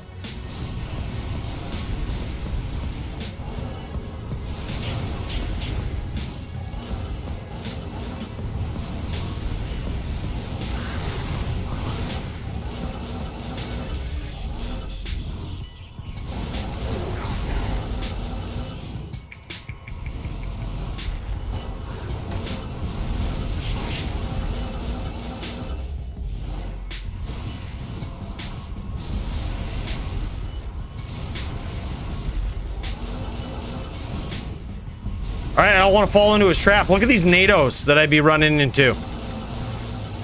We gotta be careful. Oh shit, dude. He just approached me. I did not expect that. Nice Nados. Very nice Nados. But unfortunately, the Santiana shall reign supreme. Good day.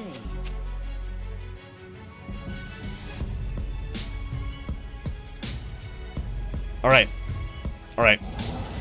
I think I've got my skills back with me. It's time to really push. It's time to really push and earn this win right here. First one took a lot of HP, he says, yeah. Yeah, I don't doubt it. Not in town. Alright, let's repair, make sure we got some Oak Sage charges. What can I do for you?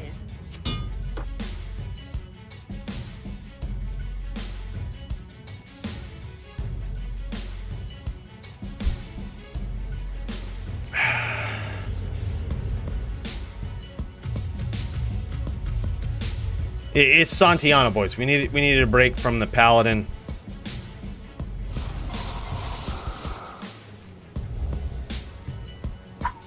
Alright. It's time to really turn up the heat.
Holy shit! Alright. We got a little sloppy. We got a little sloppy.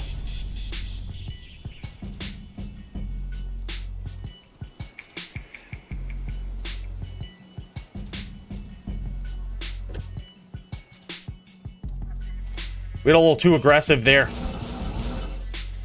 The order welcomes you. It's time to set our traps. It's time to set these things up correctly. Calculated lates. Very calculated lates. Aggressive looking lates. We don't even stat Hydra in this. We don't even stat Hydra.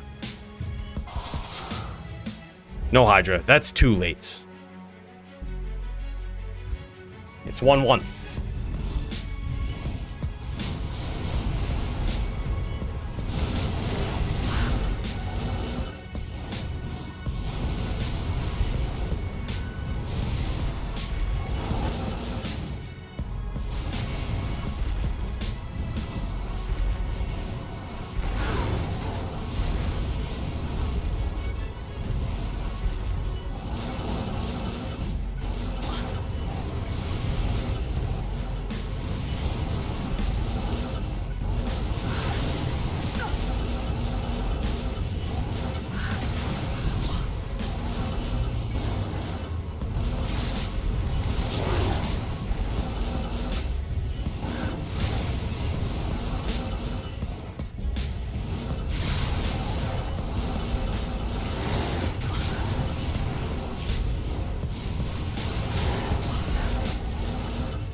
The Santiana shall gain a day.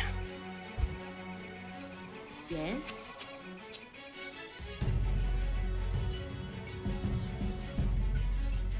Calculated lates. Calculated. Supreme. Methodical. Calculated lates. That's how we pull it off. Never giving your opponent Not here. the opportunity to not get hit with a meteor. What can I do for you? Ghost in on the line. Oh man, are they going at it? These guys, Max and Riz about to go at it? Oh shit! All right, hold up.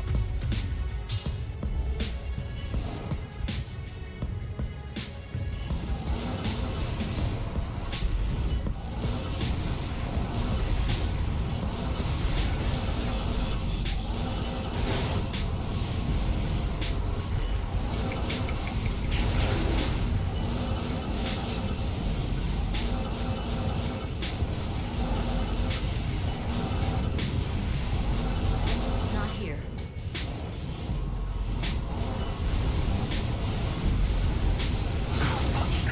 Not enough mana.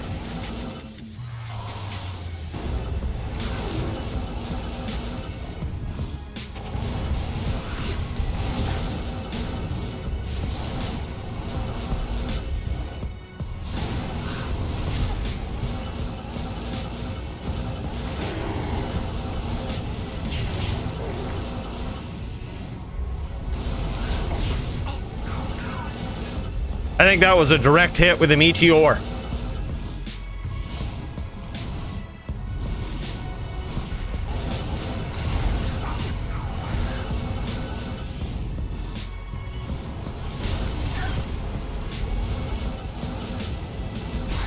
Oh my god!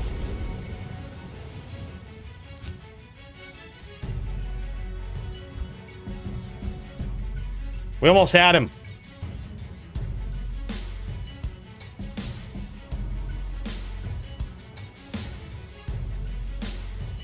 Yeah, that was a very meaty ore. He was at 300 HP on that one. Good evening.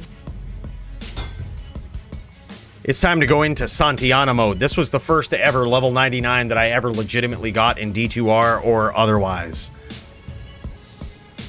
I'm not about to let this character down.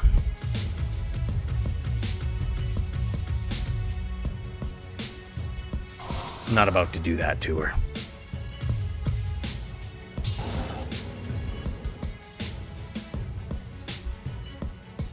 Got a lot of pride in this character right here. And it's about time I duel as though.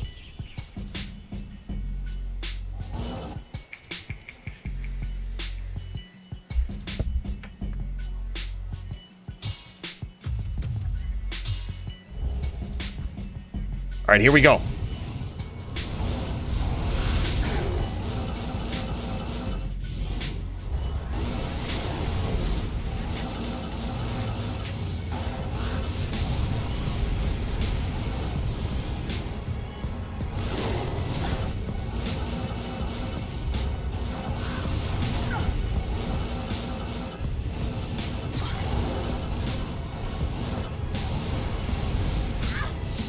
Bullshit.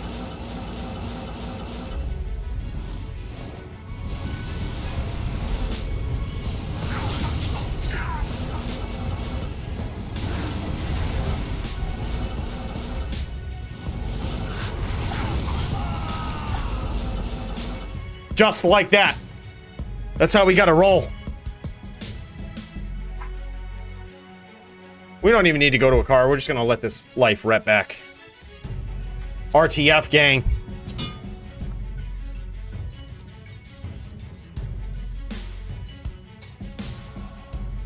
We don't need to go to Akara. We're fine. We're fine as is.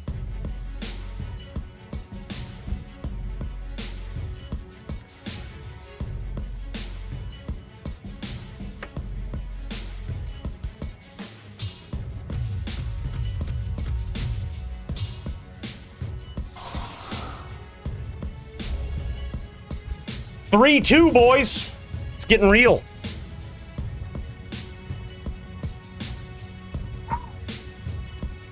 One more win in the bank for Santiana. And she shall see her first victory. It might look a little unfair, and that's because it is. She's a fast clipper ship. Do you see how fast? Look at this. Look how fast she is. She can draw dicks in the moor like nobody's business. We might even have to... Let's draw a dick. Hold on. Let's get to fucking... Oh, we're gonna run into NATOs. Hold on.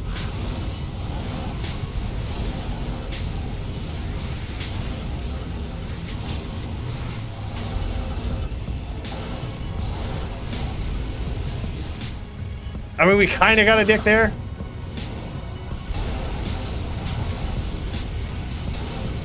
It was a semi-chub dick.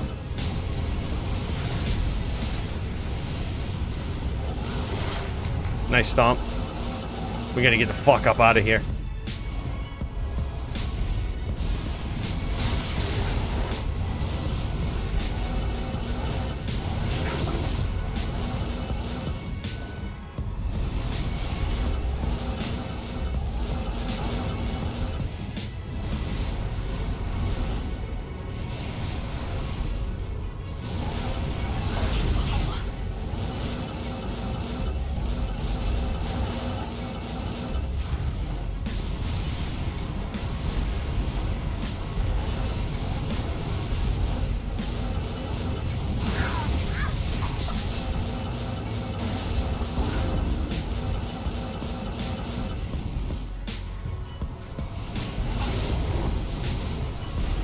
Think we might have cracked him with the meteor right there.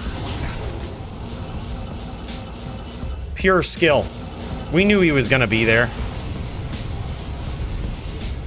Did you think that was rando? Think it was a random meteor?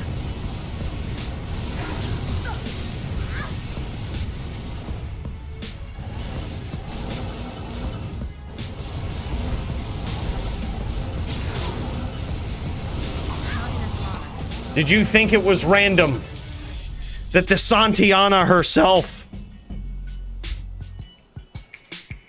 the fast clipper ship, it doesn't even feel right. I feel like we ought to give Dio a different match. I thought it'd be a little closer. I feel bad about that one. Not gonna lie, it weighs a little heavily on the heart. We should do another Din v Drew. I miss playing on the Din. I miss playing on the Din. There's nobody else. There's nobody else doing it. We should give Dio a second chance. Look, Santiana is just the best. We've been taking mental notes from Root. It's only going to be a matter of time before we take over the DFC and earn DFC gold on Santiana, right? This wasn't fair. This is future champion material right here in Santiana. You see her. You see her. I mean, she's got the perfect Hodo. She's got a 40% all-res Hodo.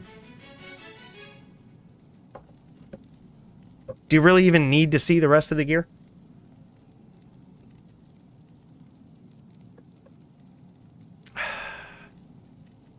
Oh, you were wondering about the Shaco, if that was perfect? Yes, it is. It's perfect with a Cham rune inside of it. Yeah. Yeah. We weren't about to get frozen with our fucking Blaze that we used for faster run walk as well. And that defense certainly mattered.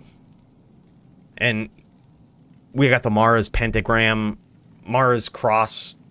She's a holy girl. She's a holy girl. Fast clipper ship, Santiana, the holy girl, with the cross graphic on the perfect Maras. Yeah, perfect gear. This shit's worth fuck tons. Obviously, right?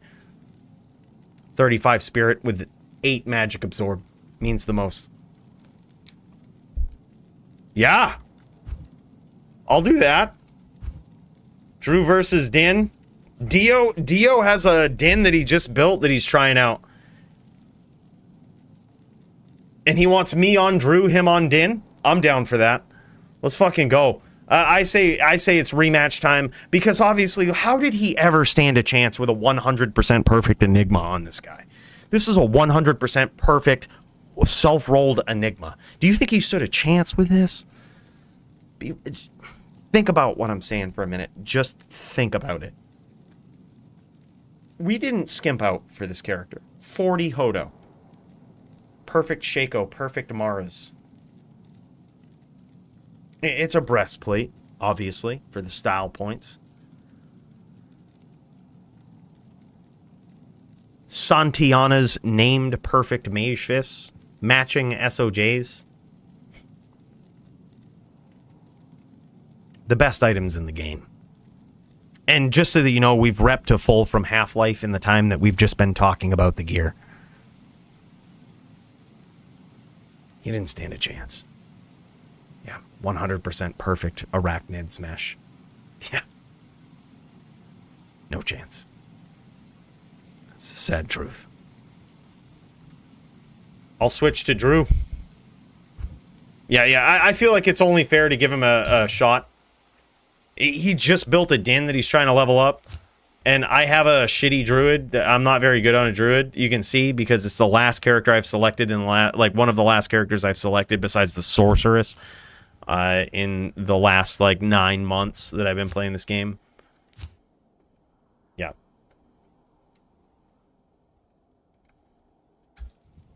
Yeah. I mean, Santiana obviously had the perfect gear for a game that's so defined by the gear. It's hard for Dio to compete with that, right? 100% perfect gear and a fast clipper ship as she be. I say we give him another shot though. He's got a din that he wants to go on. Look at this. Diowind. I just want to point it out. Just because I don't play druid doesn't mean that I don't have a druid that's ready to fucking slap.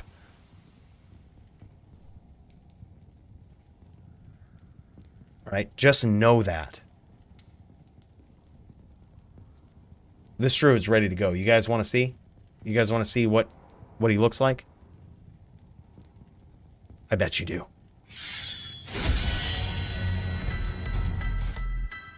This guy he doesn't have a perfect Hodo. We gave that to Santiana. But he does have a 39 Hodo, which is going to be difficult for a din. And he also has a 220-20-20 helm with some mana and some strength on it. Root said he already beat Serenity. Lies. I don't believe it.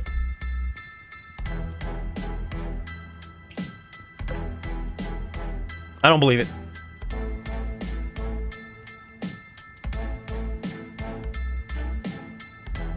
Absolute lies. If we didn't see it, it didn't happen. We also have a amulet that was gifted to us by Toeshank in particular. It's a 219-14 all-res 45 mana. Like I said, just because I don't play the druid doesn't mean I'm not ready to slap with one.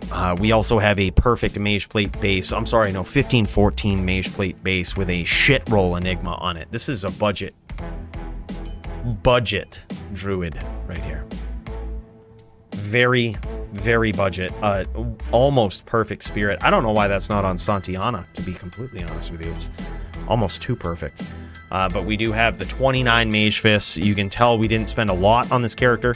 Non-perfect BK. We've got just a basic 10% cast ring on this. Very basic. With a non-perfect Arachnid. This character, I don't think we stand a chance based on our gear.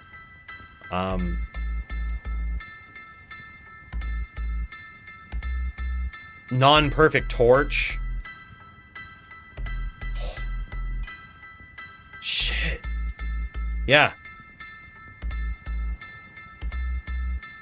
I want to compare my ES Fireball Sorc with yours. 150k Fireball ES Sorc versus Santiana. Brand, you can't beat Santiana. Not even Root. Not even Root can beat Santiana. Why do you think he reported his match results and run? He just ran right away. You think he wants to go up against Santiana?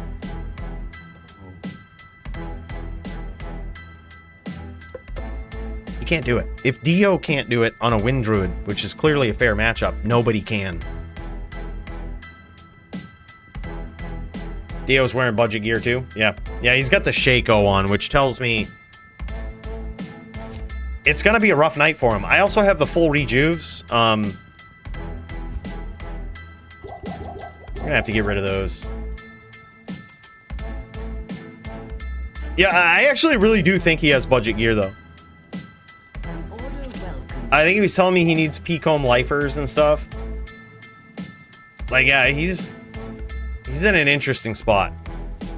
Dusk Shroud Enigma Robust, yeah.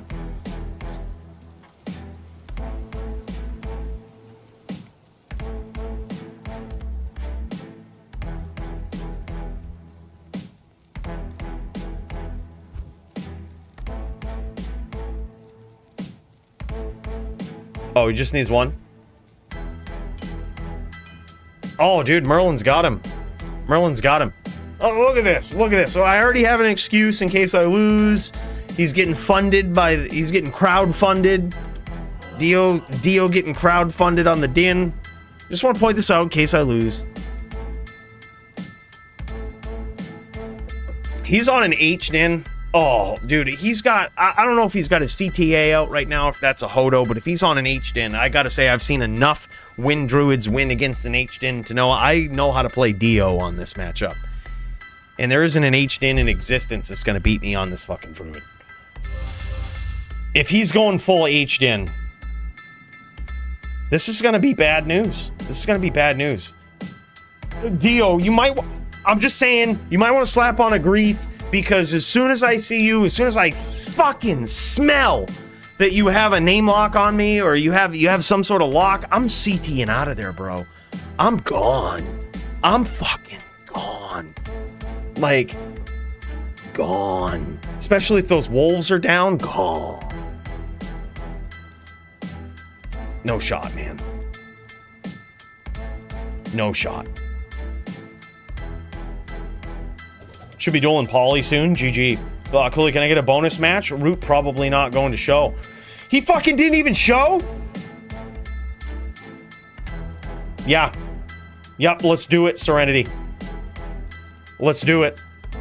After I beat Dio on his din, I'm gonna feel bad about it. It's gonna be 2 matches in a row where this is gonna be a 4-0. I hate to broadcast like this. I hate to call it, but it's gonna be a 4-0, and Dio is gonna need another matchup. And he's looking for some. I'm not sure if he's looking to go on his din or his druid, but bro, yeah, you got it. Serenity, you've got it. Let's do it. Let's do it. Dio's gonna be hurting for a win after this, because look, I'm only using 3 direwolves. I only have these hotkeyed. What a GM dueler I am. We're only gonna go with the 3. And it's gonna be a bloodbath. Tell Dio it's gonna be a blood. Look at this, Dio, he's dropping a charm for you over here. James Brown is Dio's name here. Yep. What a good dude. Hammer Time helping him out. It's not gonna help him too much. I mean, I hate to call it, you know what I mean? I hate to spoil it. For the people to go back and watch this later on the YouTubes, I hate to spoil it. You could probably skip ahead 10 minutes. It's gonna be a bloodbath. All right, just because I don't play on a druid doesn't mean I haven't watched Dio enough to know how to do it. You ask Joby how hard it is to take down Coooley on a druid. Ask him if you can outlates the Coooley when the shit hits the fan and the life gets too low. It's hard to do.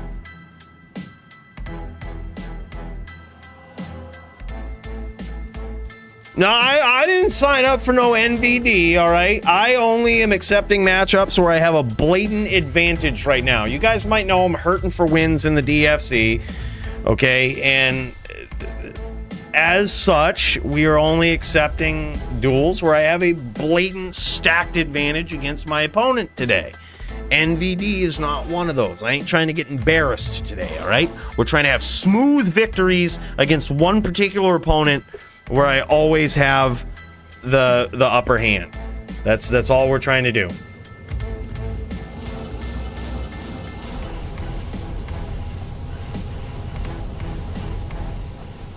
All right. He's playing a little bit of he's playing a little bit here. Okay. All right, I just got to read his patterns a little bit, figure him out. It ain't no thing. I just got to figure him out. I'm not going to piss through too much mana. I know that mana is a thing for Wind Druids. You got to think about that shit.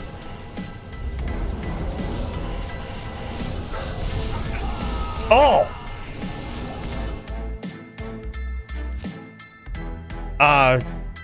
Good duel. It's going to be 4-1, guys. It's going to be a 4-1. Don't worry. I'm like Anderson Silva. I take the first couple of rounds. I read my opponent, you know. Real skillful dueler here. Real skillful dueler. All right, so it looks like Throne of Destruction is up. I may not be able to make it immediately, but surely Sirius might need somebody to fill in for me. Is that going to be any of you folks that are trying to get on some pre-telly runs? All right, here we go. All right, round two. No problem. We took a little bit of time to read. All right, Doom, yeah, hit up Shirley, dude. Hit up Shirley. He's looking for a spot. All right, make sure. Okay, yeah, we're good.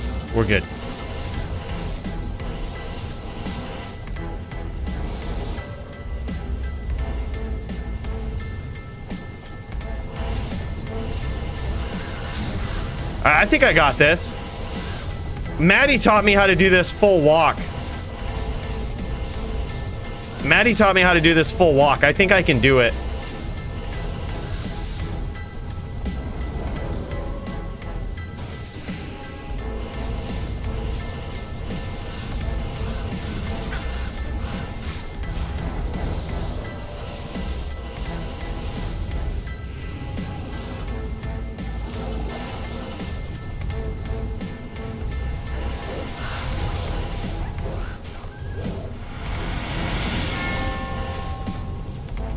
Is this an all bark and no bite duel?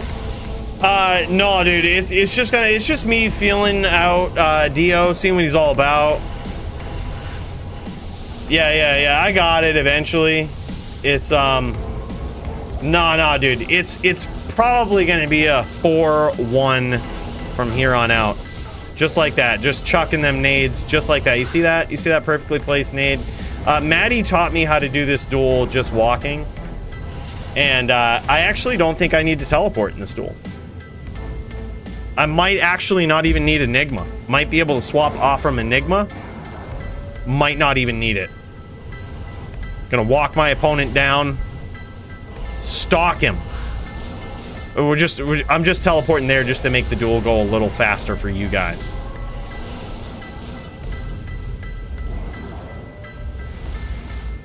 No problem.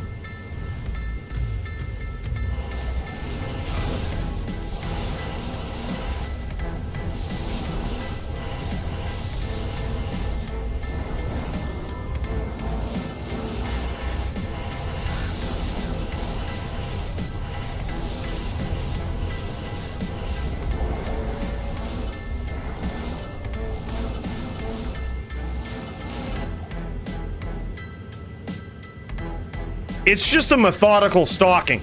You see, Dio is a little timid to engage here.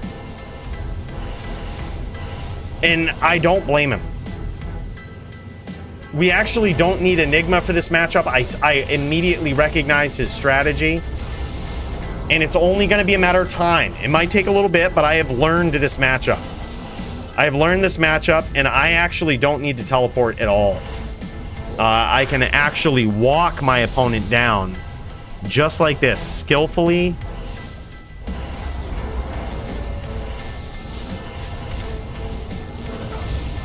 Just like that, and then surprise him just like that. See, I knew that if I talked about it on stream, not teleporting, he would never expect me to teleport. But look, I call that the Saul Goodman right there, right? You make them think you're gonna do one thing and then you swap it up on them. Just like that. Just like that. You just swap it up on them. They never see it coming. We used 3 mana pots that duel. A lot of walking. A lot of walking involved in this duel, boys. But it's methodical. I've watched a lot of DVD, and by that I mean Drew V. Din. I would consider myself a pro that has never actually played a druid.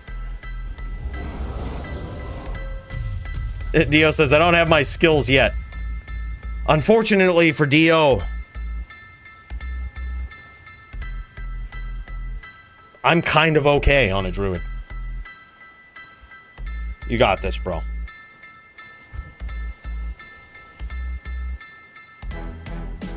Stomp me to keep me honest when I'm being a douche.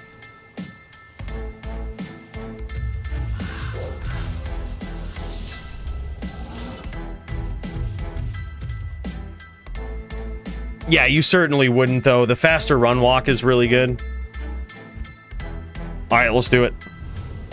Here we go. Round 3. It's currently 1-1, and it's looking pretty good. We've figured out his patterns, his strategies. We're not going to be running into these hammer fields. Never again.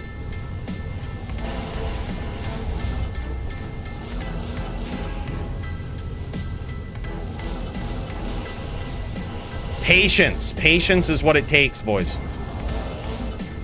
This matchup right here is all about patience.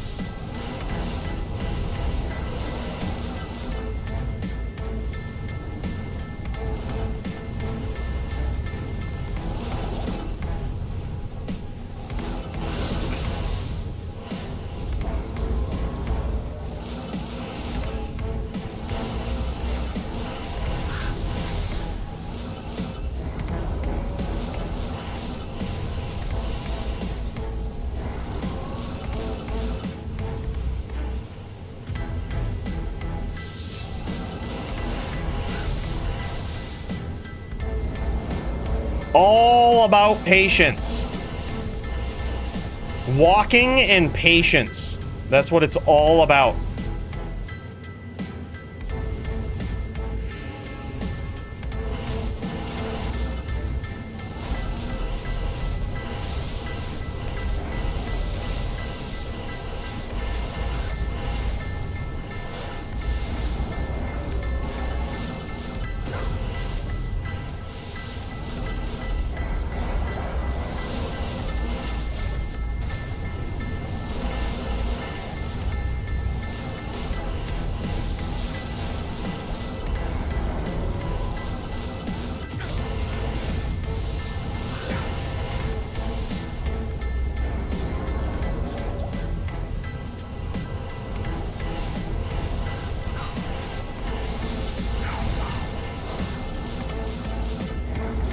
All right, we're getting low.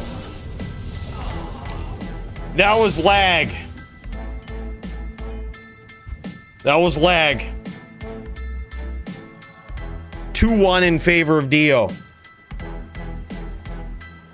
Look, I hate to drag you boys through this, but it's time for the most elite level of patience you've ever seen.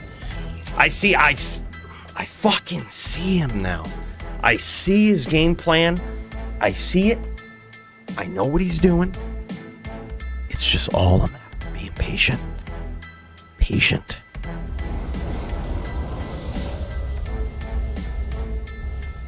It's no problem. It's just patience. I'm gonna do this.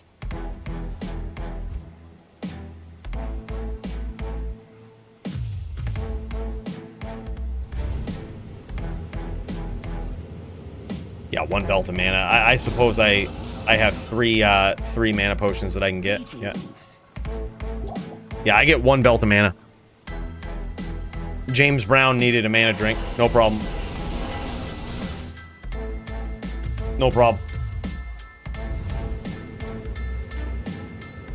All right. theoretically, Maddie beat me on a druid once when I was a hammered in, and he didn't actually teleport. So if I have teleport at my disposal, there's no way I should be able to lose. Dude, Llama loved it. He actually posted on that video, bro. He actually said it was a banger. I was impressed.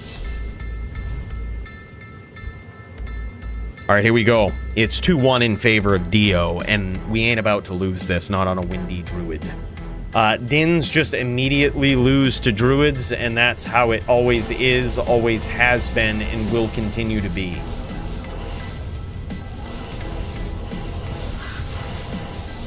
Do we really even need wolves for this?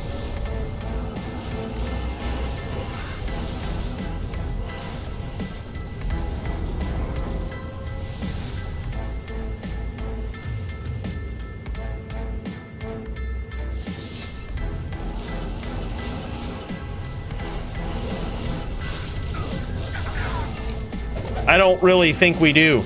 We just need impeccable timing just like that.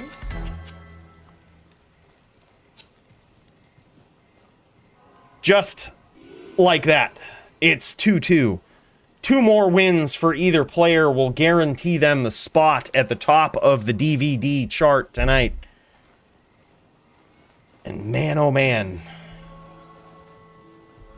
I'm surprised he got 2 wins. That's all I got to say about that. This is an unwinnable matchup for a Din. And I feel sort of bad.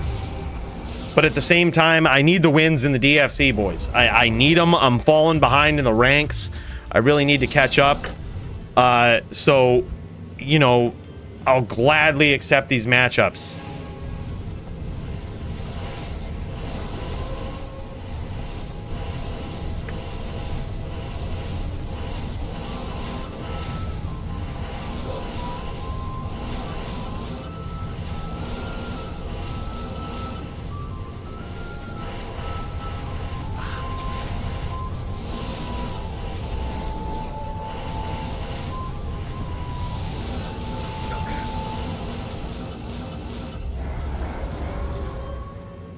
All right, we got a little too ballsy there.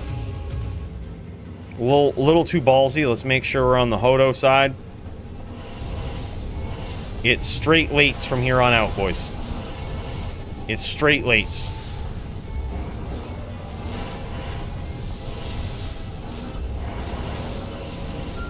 Look, I hate to drag you through this, boys, but I'm gonna put on a clinic of how to DVD. Din v Drew. About to put on a clinic. Okay? Teleport is overrated. Okay, about to get your notepads out.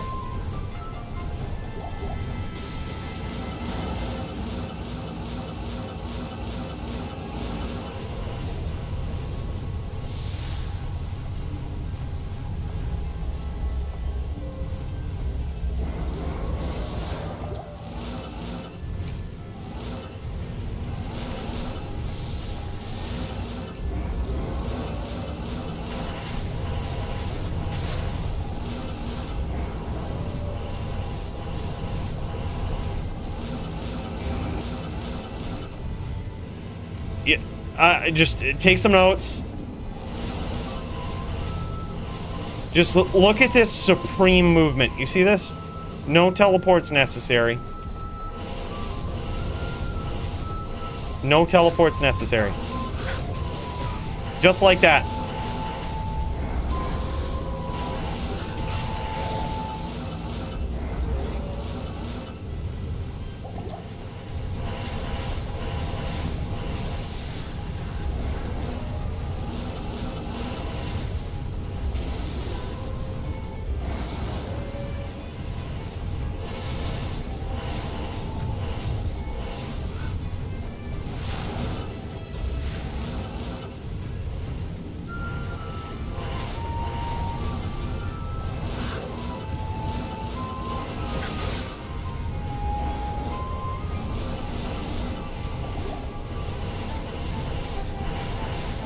That's a hammer field we shall not be entering into. We shall be counting our blessings here and just kind of sitting back and being patient. It's all about patience. Dueling is, it's sort of like hunting. You know what I mean? Where you sort of, if they called it, if you got to kill all the time, they would call it killing. This dueling is, you know, you're rolling the dice. You're hunting your opponent, right? You're hunting. And that's what we're doing, methodically stalking. These fields right here are not something we want to engage in. We're going to methodically stalk, methodically hunt down our opponent, and just look for him. We're gonna look for a, oh shit!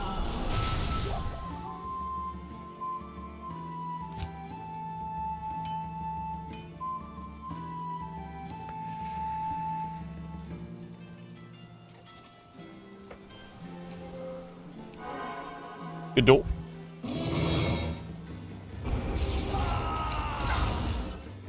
Alright, next game, dude. We gotta go to the next game. There's too many people in this one. Now everybody's hostile. Just, friends join on me, bro. I am overworked. I can't carry anymore. Alright, he says he won't do it again.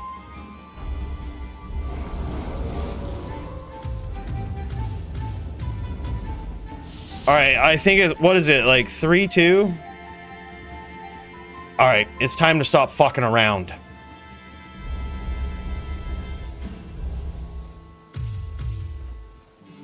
Alright, go, bro. Here we go. It's 3-2 in favor of Dio. It's time to stop fucking around. It's time to walk more. It's time to lates more. We need to go fill up on Juves. On this stuff. All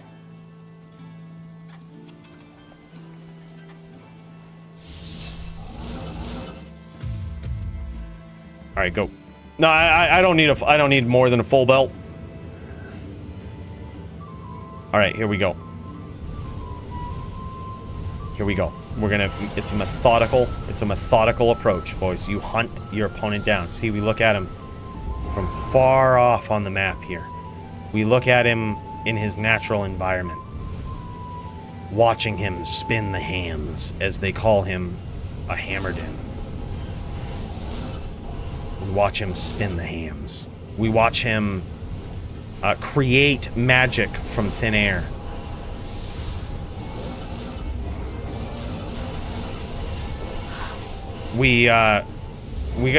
Look, you gotta taste the hammers every once in a while. Know what they taste like. Hold on, I need a rip. I need a Toeshank rip.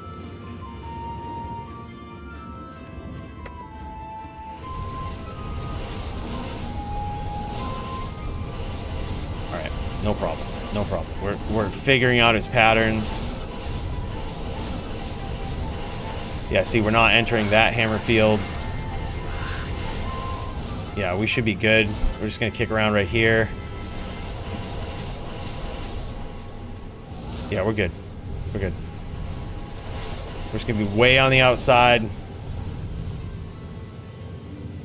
Yeah, we'll rep that life back eventually. It's only a matter of time.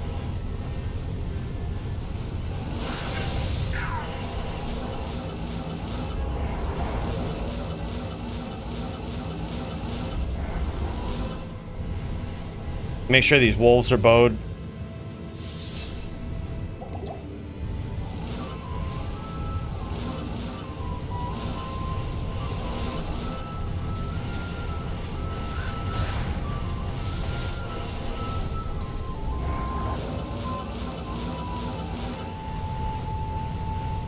Yeah, we can't go into that hammer field. We just have to be patient. We're hunting.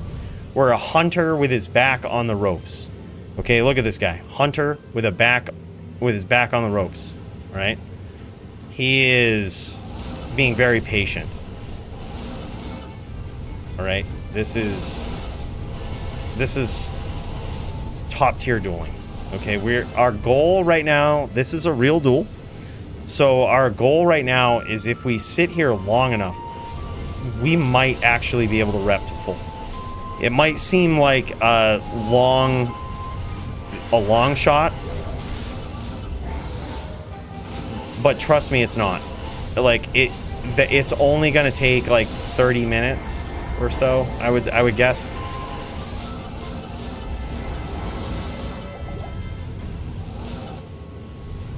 It's only that's not long when you think about it. When you think about it, it's not that long, guys.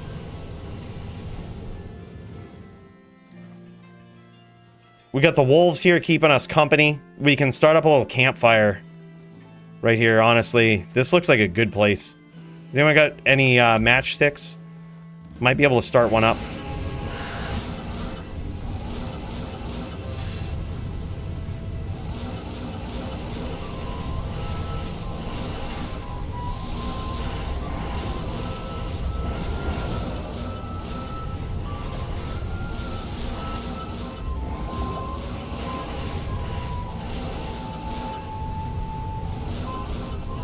We've already kind of repped back like a little bit of life.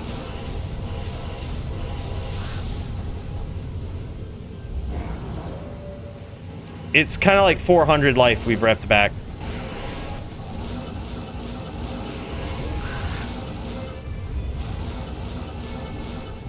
We're doing good. I think we're doing good.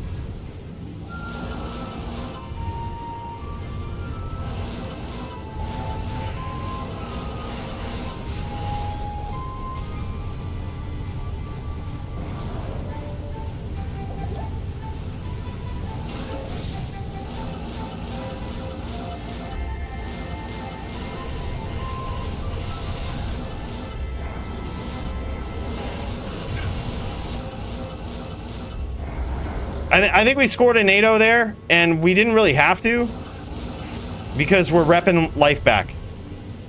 The goal right now is just to be at a good life total, right? Be at a good life total.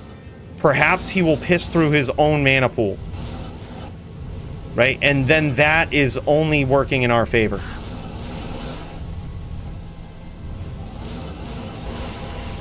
See, we got him. We landed a NATO. We just have to be extremely patient. Walk and rep to full. That's what it's all about. If they called it killing, we'd just be killing all the time. We're dueling. We're hunting. We're hunting down our opponent. Methodical stalking of our opponent. Yeah, you see. He's like a deer. He's like a deer, right? Jumping through the forest.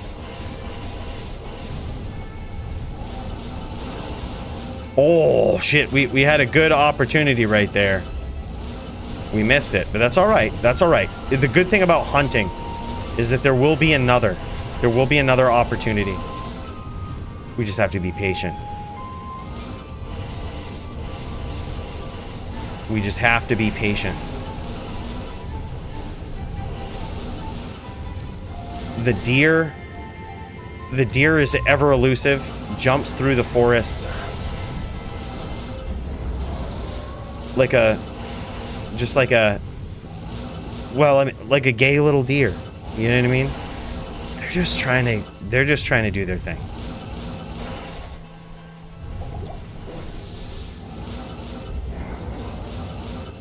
And all we have to do is just be patient. I've watched plenty of Dins get killed by druids, and I know how easy it is. And all you have to do is just be patient. Just watch the deer running through the woods.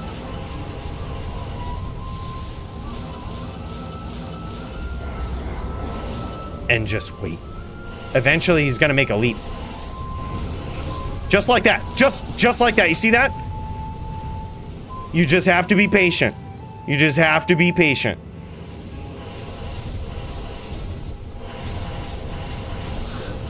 Just like that, boys. You have to lull them into a false sense of security, make them think that their little deer lives are the only thing that matters. Hello. And eventually they're gonna jump into the thicket. And you'll be right there. Be right there. And that's pro druid skills, guys. Yeah. Yeah. You guys call it troll, but I call it's patience. A lot of times, a lot of people are looking for duels to end quickly, but it's a methodical. A lot of times it's methodical. You know what I mean? I don't really know how else to say it. If you think that sort of druid play right there was anything but top tier, you need to get your eyes checked. Right? That was top tier druid play. Patience. Patience, hunting through the forest. It's not about the kill, guys. It's about the hunt. It's about walking through the forest. You see the forest that we're in here? We got some trees. There's trees somewhere in the Bloodmoor. Yeah, right here. See? He could have easily hid behind these trees. I can't even fucking barely see my character right now. You think I could have seen his? It's now 3-3. I think we've toyed around with our prey enough. It's time to really step it up. It's time to go out, get the kill, lock it in, take this meat home to mama.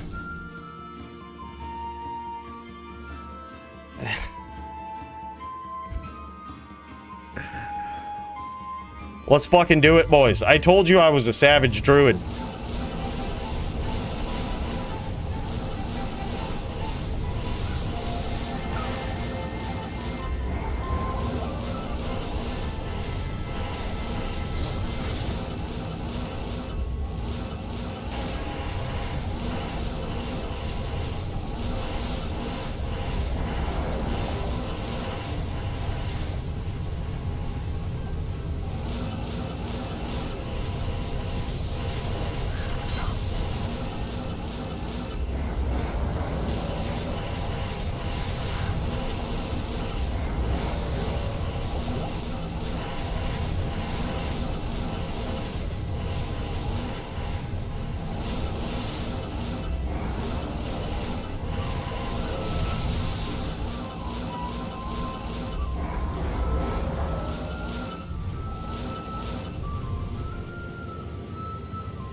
We've got him at about half life. Just kind of stalking our prey.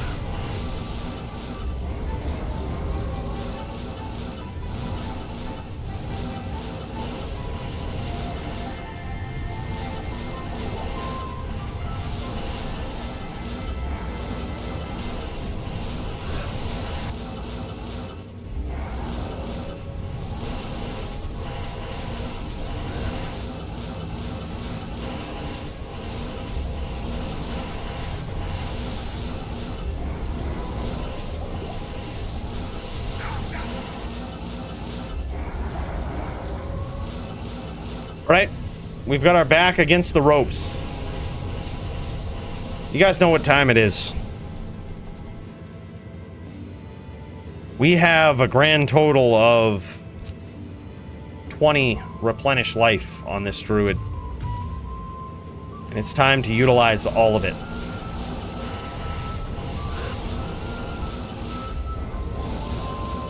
Put it to its max. Push it to the limit. As a wise man once said. We've got him at about half life, which means this deer leaping through the woods here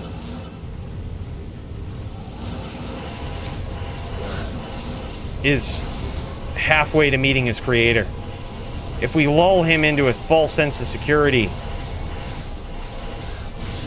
we too can get there. We have to believe. We cannot be bested by the leaping deer.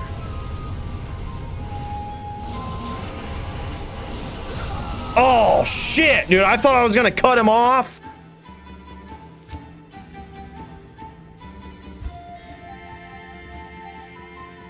Yeah, I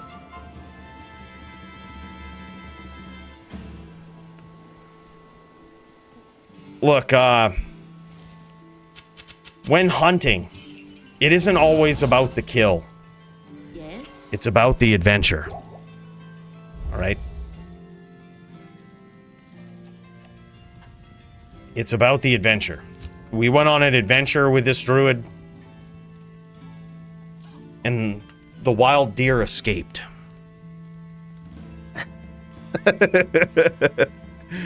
Good duels, dude. I don't know how to duel it. Like, that's literally what I do to druids when I don't want them to actually duel me.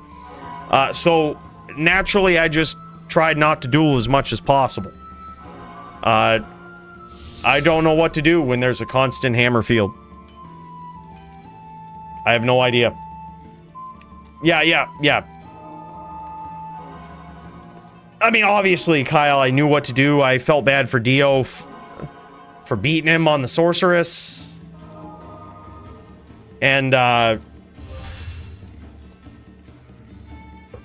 Dio's a good guy. I couldn't beat him twice in one night like that. That would just be bad-mannered. One thing I know for certain is that we are going to need some more fuel directly from the spaceship. Hold on. Never really officially cracked this seal. It's just been kind of sitting there half-ass cracked. We can't be having that.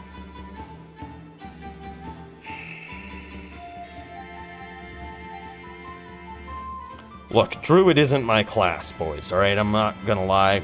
I don't know what to say. The truth is, you can outlates Coooley as long as Coooley is not on the Hammerdin. And then, if I was, you know what I really need to do? I think I've got just the thing. We need a fucking Widowmaker on this Druid. If I would have had a Widowmaker there, you know how different this duel would have been?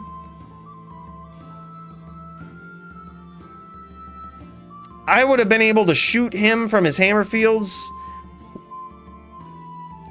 I need in search of perfect Widowmakers on all of my dudes.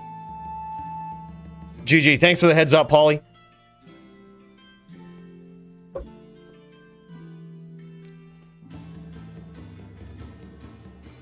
I need a Widowmaker. If I would have had a Widowmaker, I think that would have been it. I could have swapped over. I'd have gone 99 cast with Gores and the gloves there that give me the open wounds. This duel would have been different. Dude, call me crazy, all right? But when I finally put together my final version of this Druid, it will include a Widowmaker with an rune in it. And we will be stacking open wounds for those exact situations. Right? Make the paladin stomp you.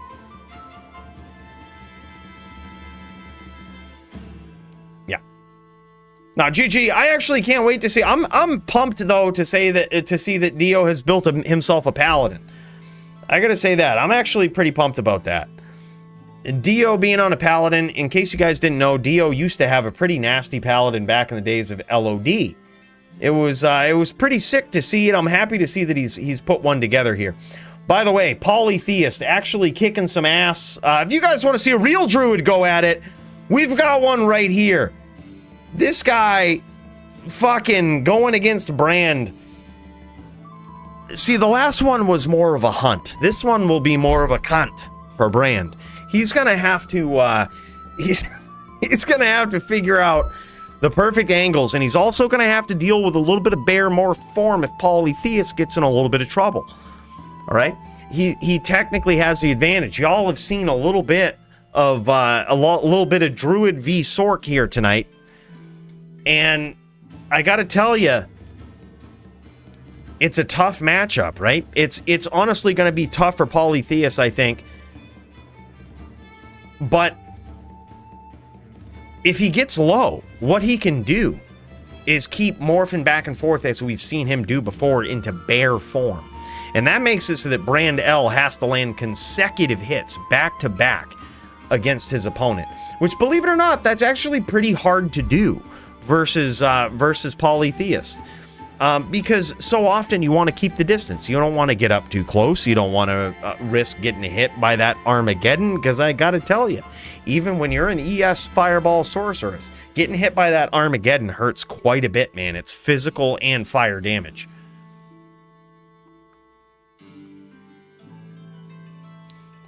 Yeah, I mean, if I was a betting man, I would bet on Poly. However, I think the matchup favors the ES Fireballer. So theoretically, either one of these players has a chance. I think to count Brand out here would be a mistake. He's also using Tal Rosh's set right now, which is a very interesting choice, I have to say. He's using Tal Rosh's set. Maybe he has a Phoenix and he's using the Tal... Oh... I don't know what to say, what to think here, but he's using the Tal Rosh's set. So all of the MF players out there who were ever thinking that your MF Sorceress is trash, just know that there is a Tal Rosh's Sorceress right now competing into the DFC, and BrandL is nobody to shake a stick at. This guy's a savage, okay? He's one to watch out for. And now Polytheist, smelling blood in the water, knowing BrandL is low, is going to be chasing him. He's chasing him like an absolute savage here, really putting the pressure on. I'm surprised he didn't finish right there. But this is Tal Rosh's set versus Alder's set, boys. This is what's going on right now. This is what we're seeing. And we're about to figure out that Alder's is and always was king for the first round.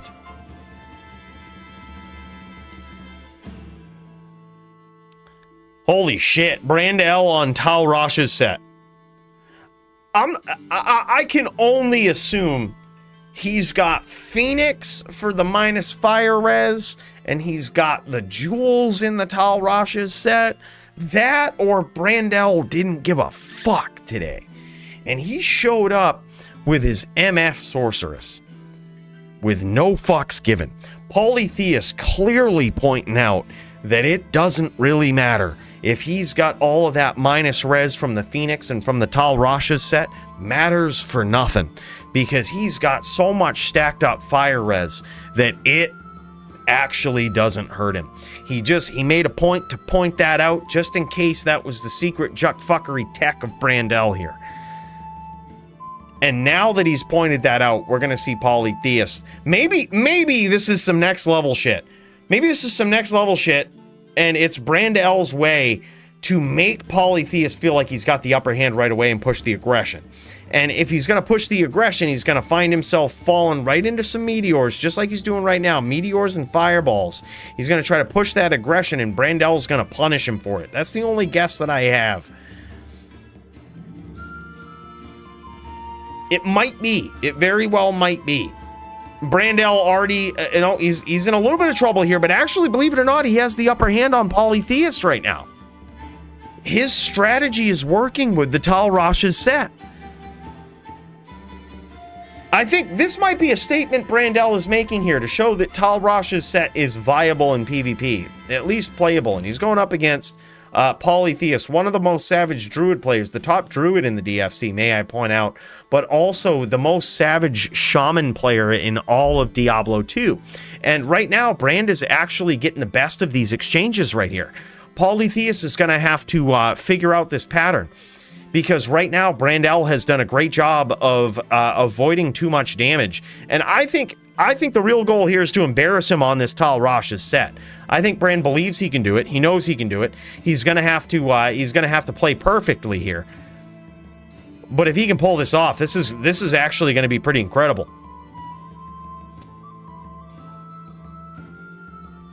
Oh shit! Hold on, you guys can't quite hear the audio. Hold on, let me kick that back in.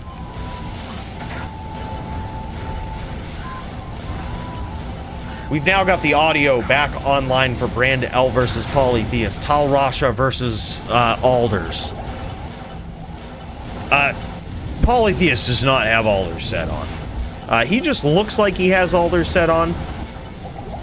He's got the, oh wow, big hits, and there it is again. There it is again with an insane stomp from Polytheist, one that you would think would end in the favor of BrandL. But he got there. I think that was either with Kano or Fisher, or maybe a combination of both. Maybe even Molten Boulder chucking that in there. Actually, it was pretty close. Yeah, I gotta say, I think if BrandL knew how close he was there, he might not have kicked around for that stomp.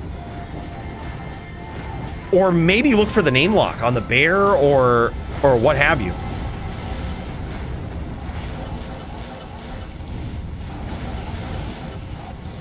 The blueprint is there. Root has done this before on the ES Fireballer. It certainly, I think, favors the ES Fireballer if you play it right? If you're patient, if you look for your opportunities, I think Brand has a chance here. And I'll tell you what, if Brand pulls this off, it's an immediate title shot. Because this is some clear shit right here. Like, he's got his work cut out for him. I had no idea he'd be showing up, bringing a knife to a gunfight. But maybe he's not. Maybe this Tal Rasha set, he's really showing off here with this. And you know what I love about this? Polytheist actually switching to bear form here in between. You guys see that? He's actually switching to bear form, really stunting. Really trying to actually save himself some damage here. He's Brand making him chase him. I actually like this.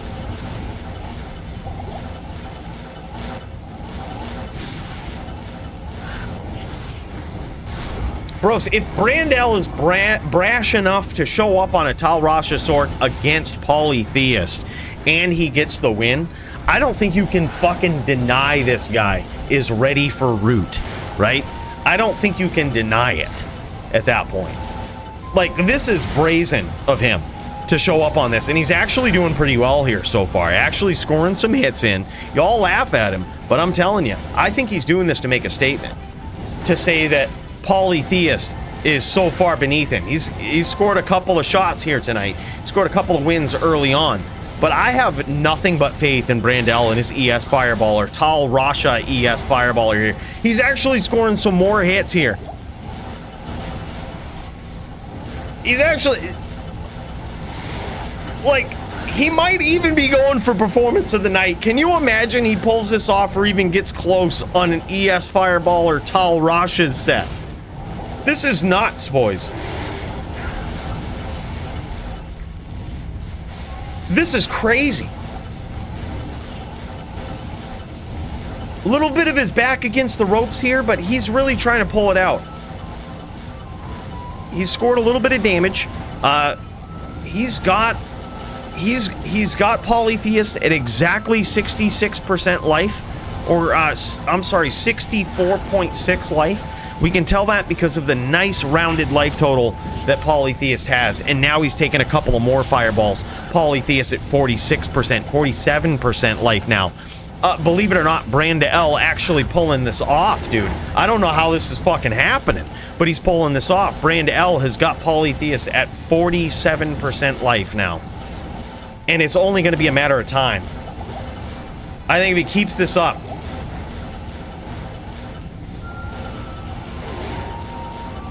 he's going to make him chase him. I actually like the strategy. He's low on life. He's going to make Polytheist chase him. He's going to try to lure him into some fireballs. He really certainly needs to get Polytheist at a very low life total, right? He needs to get Polytheist at a life total where him turning into a bear like this doesn't matter. Polytheist trying to stun on him right here. He's saying, you want to bring a fucking knife to a gunfight, bruh? I'm going to morph into a bear. We going to be doing some stunting. Boys, this is where it's at. Polytheist ain't taking no shit. Polytheist saying, look, you better have showed up prepared because we about to take this right now. Just like that. Just like that. Good day. This guy don't fuck around. All right, he ain't about to lose to no Tal Rasha's sorc is what he says.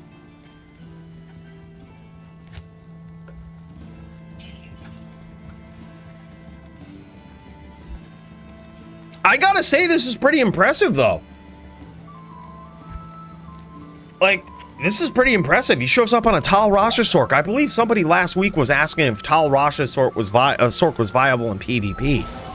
BrandL proving that you can certainly get Polytheist. He's the top druid in the DFC. You can certainly get him to 35% life with a Tal Rasha sorceress. And I honestly think that now that BrandL has learned a little bit about Polytheist playstyle here, he might switch things up a little bit.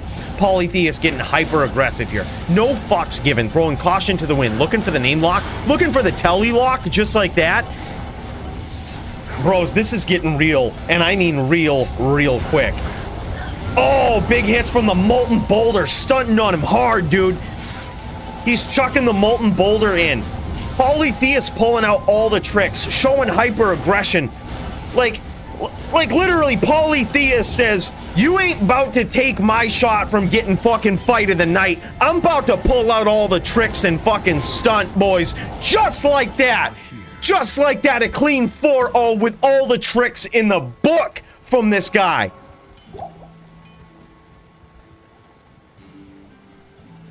We have never seen a sorceress flatline quite like that.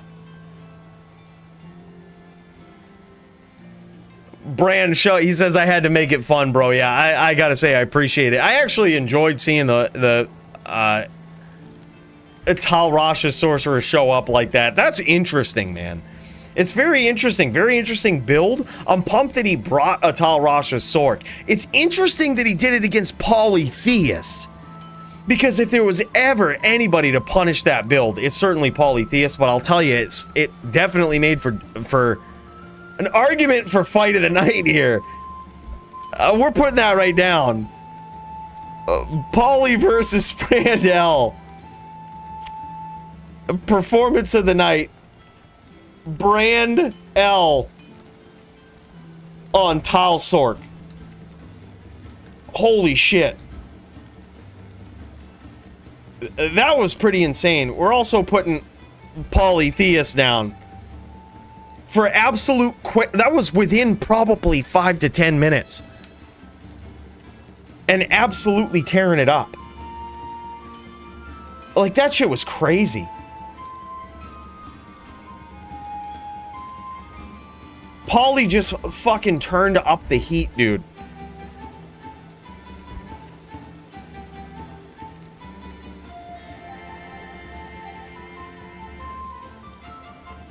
That was insane. I gotta say, like, literally, you saw some of the nastiest chain locking come from this guy. No fucks given. He just says, you know what?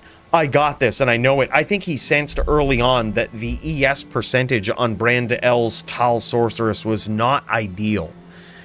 And whenever that happens, whenever you're going up against a sorceress and you notice that the ES percentage might be somewhere around 70, 75, you just push that pressure, man, because you know all of those hits are basically going to the life total. You treat them like a tanky Vita sorceress at that point, and it looks like that's the methodology that Polytheist developed there towards the very end. That was nuts. That was absolutely nuts. Very crazy, very high pace, a high aggression duel. Big props to both Brand and Polytheist. That was actually pretty sick, I gotta say, and very refreshing. Holy shit. Tal Rasha's sorc and PvP, boys. We haven't seen that since the days of LOD.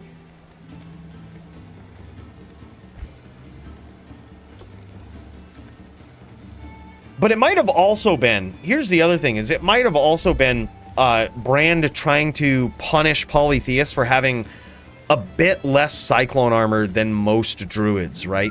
I think this might have actually been a next level play on behalf of Brand that just unfortunately Polytheist was ready for, right? So when he sees a Tal Rasha sorceress come in, you have to assume they probably have Phoenix, they're probably having Facets in their build. I gotta assume that's probably the type of build that Brand was on.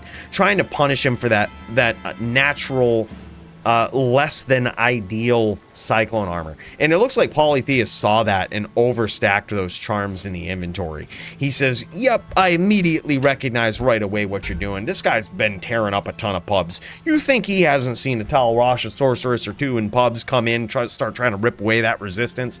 Guarantee you he has. He was ready for it, man. Stacked up that resistance and ended up getting there, dude. So basically nullified the approach of BrandL, but I gotta say, one up for the creativity of BrandL on that Tal Rasha sorceress. That was insane. Just wanted to show Tal's sorc can do some work. He actually almost got there in a couple of duels too. That was insane. GG, BrandL. BrandL, first Tal Rasha sorceress we've seen in the DFC in a very, very long time. Bros, that was insane. That was insane. GG to that. Big cheers, man. Holy shit. Wow, boys. Who else we got on the roster? Let's check out the card real quick, man. Let's see what we got left. Let's see if we've got any duels left with people that want to step up and try to compete with that for fight of the night, right? We've got Doombringer versus DJ Johnny Dubs, aka The Blaze. This guy. We've seen JavitoPvp versus Nightfall. Hold on, I gotta write that down for fight of the night. That shit was insane. JavitoPvP v Nightfall. That shit was nuts, dude. We got to get that on there for fight of the night. We also got Tempest versus Armin P. Hopefully we get to see some of that. We got GVN versus Dooke. Also, I think something for fight of the night. GVN v Dooke. Performance of the night. Let's put GVN and Dooke down. These guys, I mean, holy shit. That was insane. We got to see two very classic builds. GVN in that matchup was certainly ready for his opponent. You know, he has certainly seen the Barb v Zon matchup quite a bit, and it looked like Dooke was sort of figuring it out towards the end. You know what I mean? Figuring out his very unique opponent, going back to the classic Zon setup. That shit was insane. And then we got Serenity. Look, Serenity is trying to get it in. He's trying to get another duel in here. And we've got some players that might be ready for him. Look, you know what? I would rather see a Serenity Din versus Dio Drew. Like, I honestly think that I've seen enough of Serenity's playstyle to know that this guy... Look, I'm not going to lie to you guys, all right? Let's jet over to the station for a real conversation for a second. When Serenity first showed up in the DFC... I purposely didn't match myself against this guy, Din v Din, because I said, dude's not ready for it.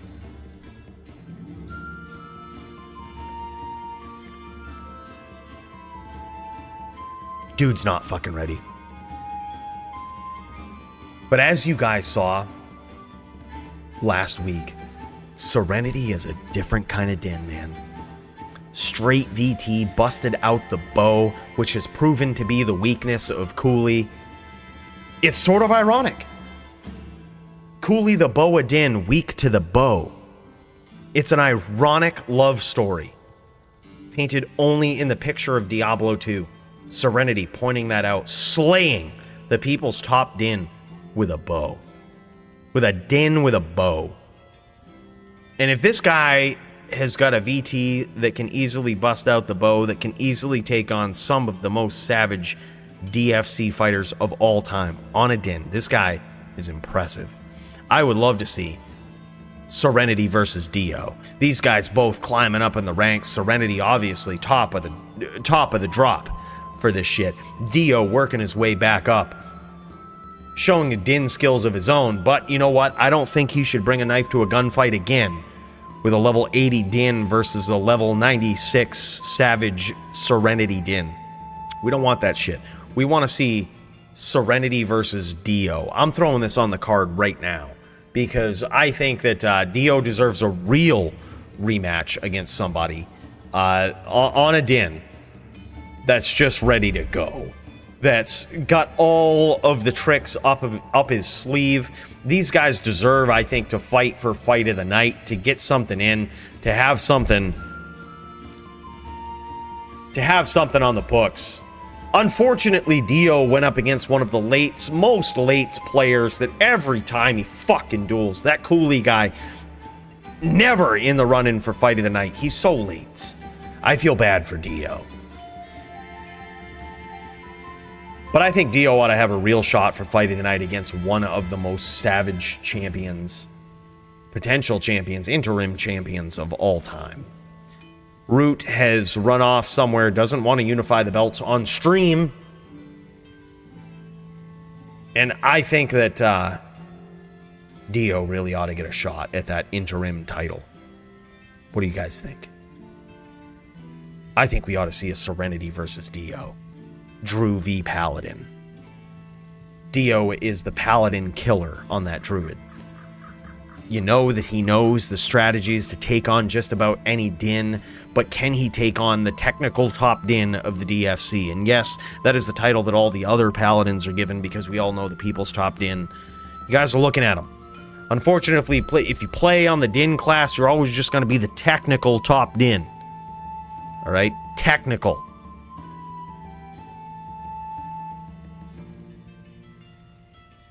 It was a real shame I was lagging so much versus Serenity last week. Could have been a good duel. But because of such, he's now the technical top Din. The technical top Din. Tell him game name? Alright, yo, set up a game, boys. Let's fucking do this. Do you want me just join up on this game, bro? Join up on the game that we were just in, Dio. It's pretty good ping. It's still up. Y'all can join that. It's pretty decent ping. Dio versus Serenity would be an insane match. Dio on the Druid, his namesake character, and Serenity on the Din. Trying to take on, at top Din status, trying to take on one of the top Druids in the DFC. I would love to see that, man. I gotta say. If we get to see it right now, holy shit. That's insane. Alright, while we get this set up, while we get these guys in-game, ready to show off their mad skills on, you know, some of the top players ever to ever enter the DFC, let alone to perform on their class. Let's go back to the station. I got a whole chalice right now. We finally switched back to the chalice here, guys. I want to give you guys a special cheers for being here with me. As you guys know, this is the highlight of my week, and I hope it's the highlight of yours. DFC night, Thursday night fights is just one hell of a way to approach the end of our weeks. We go into this, and tomorrow we go into Gold Find Friday, where we find all of the GGs. But there's just nothing quite with the same feeling as DFC. We had Montreana actually add some timestamps to the last week's episode, and if you haven't seen that, check it out. I actually like that practice of, you know, I'm kind of a little bit lazy going back with the episodes to add timestamps, and Montreana was so nice to actually outline the timestamps of all the duels so we can perpetually always go back and check those out. Big cheers to Montreana. If y'all are sipping on anything, I would highly suggest tipping one back to that guy.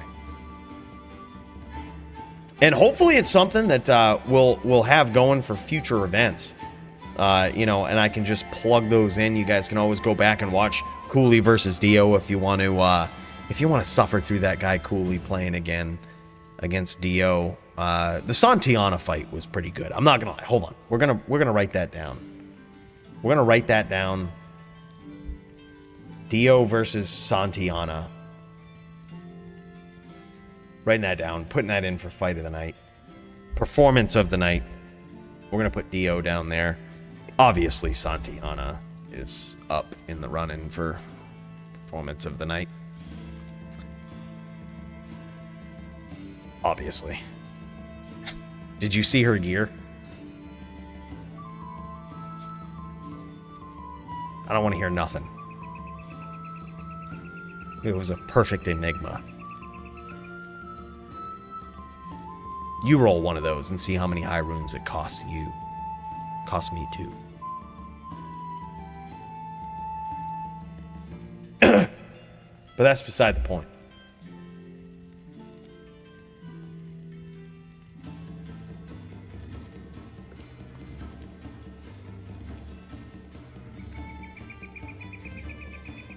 A lot of fights up so far for Fight of the Night. Mind you, 500 Forum Gold prize for Fight of the Night for each fighter and performance of the night from one individual fighter who may or may not have had a late opponent, but regardless of how their opponent performed, they performed at peak performance. And there's a number of players so far that I think could be put on that list. A very good lineup tonight. Let's check the Discord and see what's going on. Where are these guys? We're waiting for Dio and or Serenity to pop in to join the stream channel, share their screen. This is a last minute duel that we've set up. Looks like Serenity looking for game name. So this is the, hold up. Serenity, I'll send you the game name, bro. Come to this game. Dio, join the old one that we were in.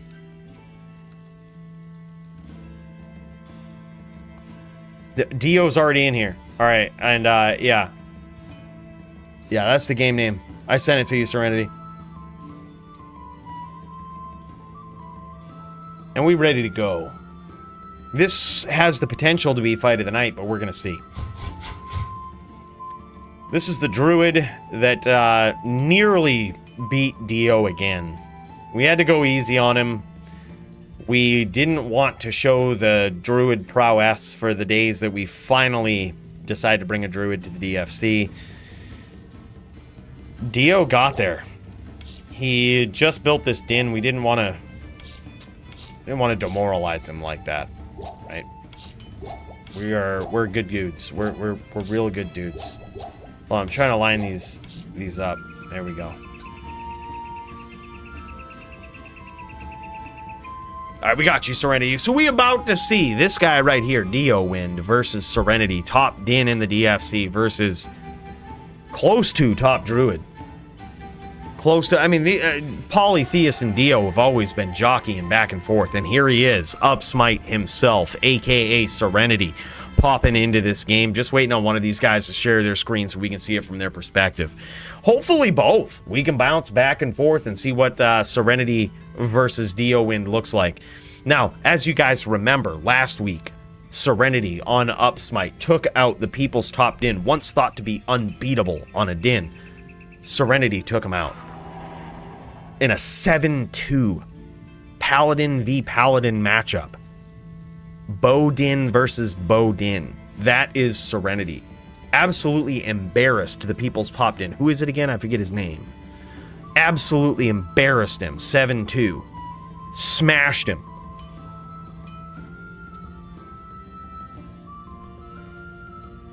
But if that doesn't deserve top din status, I don't know what does. I'm so excited to see this guy duel and how he's going to duel against Dio. Dio has a very interesting style with his Druid. He certainly can adapt to just about any Paladin as soon as they step into the Blood Moor. And Serenity, this guy, look at him. He's even using Gaze. I'm not sure if he's going to be using this for his matchup with Dio, but he's using Vamp Gaze. Looks like he might also have an Eth shield on. He's going to want to watch out for his life tap there. As you might know, Exile technically banned in DFC rules. You can't have more than 10% chance to cast life tap on your build.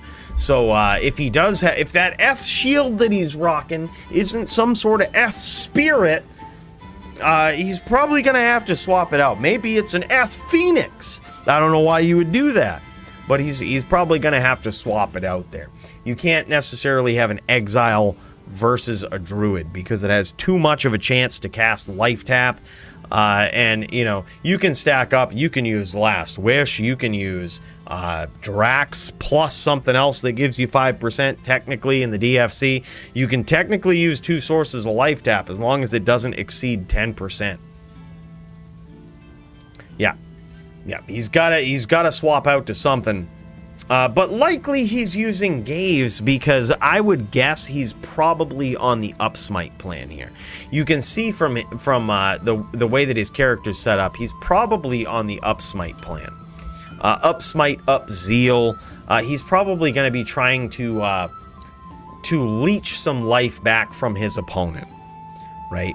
I can only assume that's what he's trying to do.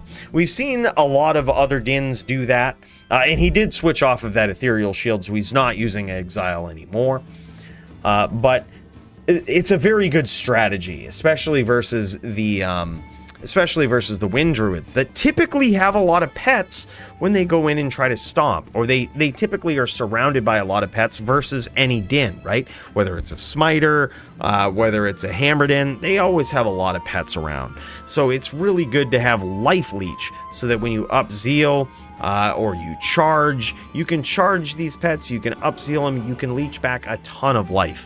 The only way that a Paladin ever wins versus a Druid is if they leech back life and heal about 100 times per round. That's usually the only way that they win. But it's on the Druid to push the aggression. They certainly have the advantage, as you saw in my matchup with Dio.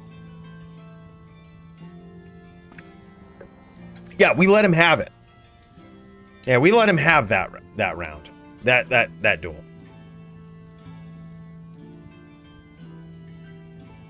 That would actually be pretty cool, Abrasive. The set edition with like Alders versus Tal Rashas, I think that would be pretty sick, man. I think something like that would be cool.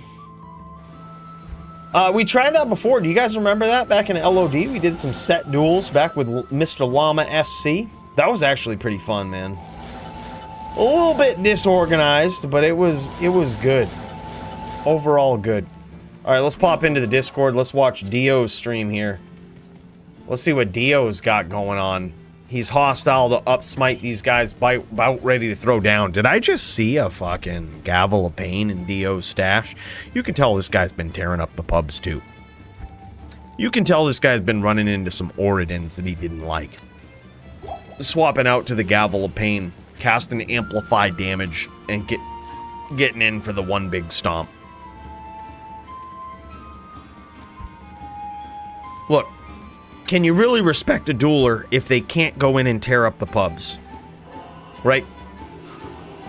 I would argue no. Every time I see Poly in pubs, me and him are just tearing up everybody. People step in with fucking Oridins and Cold Sorcs and they try to BM and they end up getting embarrassed.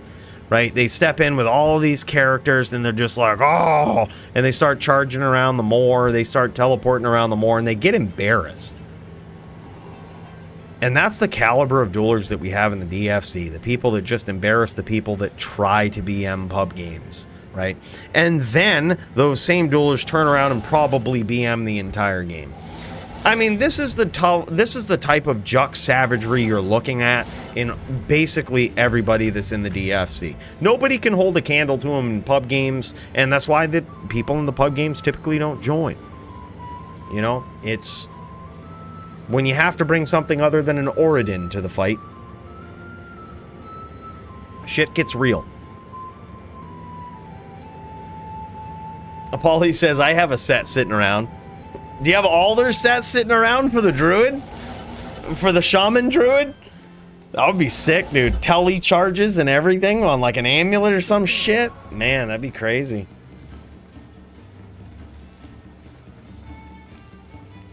Yeah, the only thing about doing duels like that, where it's like solo self-found shit, is the level of participation for it. Because you got to figure this. The people that do PvP spend so much time grinding for their items, building up their duelers, leveling their guys to level 99. Like, that is the mentality of your typical dueler in Diablo 2. They level their character as high as possible. They get the most godly items they can possibly find, right? And it's, believe it or not, there's a lot less people that are actually interested in solo self-found or even like Iron Man style dueling.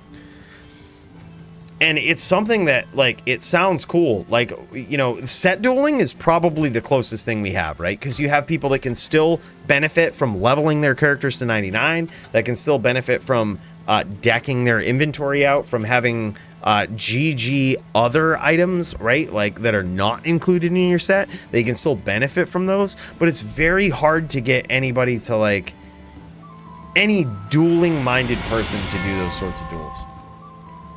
Chills. Driving to Reno and watching you, man. Fuck yeah. Driving to Reno and watching you, man. You know, we're going to have to give a special shout out to Ryan Silverling. Driving to Reno, bro. Drive safe, all right? Make sure you're always paying attention to the DFC, never the road. And, you know, just always making sure you don't miss a fucking beat of this show, right? Because this is the best show on the internet. I don't care what anybody says, right? But whenever you see the headlights somewhere off in the distance, just kind of pay attention to the road a little bit, right? You know, just always make sure that you don't hit the other cars. But residual damage to other people's property, not a thing. Just drive off, bro. They're never gonna catch you. Big cheers to you. Just want to say thanks so much for tuning in on your way to Reno, bro. Drive safe in all seriousness. That's fucking awesome. And also, N7 Reaper, my dude. Hold on, let's see if the notification catches up. We're traveling 7 times the speed of light here. It may or may not, but I just want to say, N7 Reaper says, 8 months already. Time flies. Appreciate the content, brother. Big cheers to N7 Reaper as well. You bros are awesome. I appreciate that. Thank you so much. We're going to put that towards more fuel for the spaceship to keep this thing flying around Sanctuary at 7 times the speed of light. GG, boys. Thank you so much.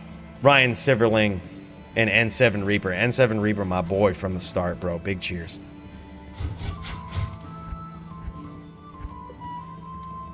Look at this. Dio going to his stash, really in the tank about how to take on Serenity here. I think, if I had to guess, he might be a little scared. He might be. Look at this. 5 wolves and everything. He says, Dio, you gotta know I'm always just talking shit up here. You gotta know that. He says, no, I'm just swapping Enigma. He's just swapping Enigma for Fortitude for the added physical damage, right?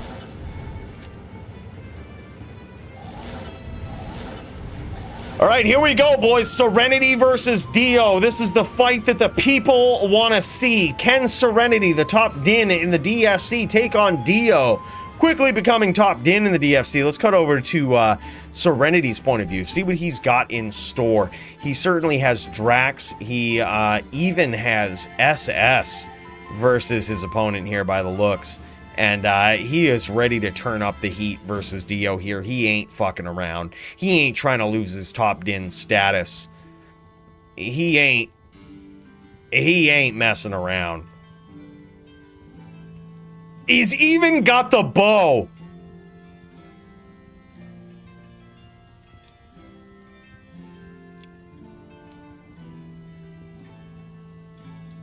Big cheers to that, man. Big cheers to that. He's even busting out the bow versus the druid here. I gotta say I'm impressed. And believe it or not, the bow is actually not a bad choice versus a druid, because when you launch those guided arrows at a distance, they actually usually hit the pets, and they actually leech you some life back. So it's really not a bad choice versus the druid, but he's already taken some damage early on versus Dio. Dio in a dominant lead here. Dio trying to finish up, trying to punish Serenity for using this bow. Serenity saying, fuck this noise, dude. You're gonna have to catch me. Look at this. He's leached back like 200 life so far with that bow, man. I'm telling you. He's making him catch him. He's gonna lull him into a false sense of security here. That's what he's gonna do. Let's pop over to Dio's stream, see what's going on. Oh man, just as we do, he finishes up with not a fucking lick of damage on him. That shit was insane. LFGGGGDFC is the best. Hell yeah, man. Let's hold on. We gotta teleport over to the spaceship for this one. Bro, we ain't fucking around. Lucas Ortiz. Holy shit, 20 bucks, bro. Thank you so much for that 20 spot, and a big chalice cheers to you, my friend. In case you were ever wondering what we put this towards, we put it towards only the good stuff, right? It all goes to a good cause, fuel for the spaceship, and things to keep us going, keep the junk fuckery alive in the DFC. Lucas, big shout out to you, man. Big cheers. Thank you so much for that. Really, really appreciate it. Holy shit, boys. I'll buy a whole nother bottle.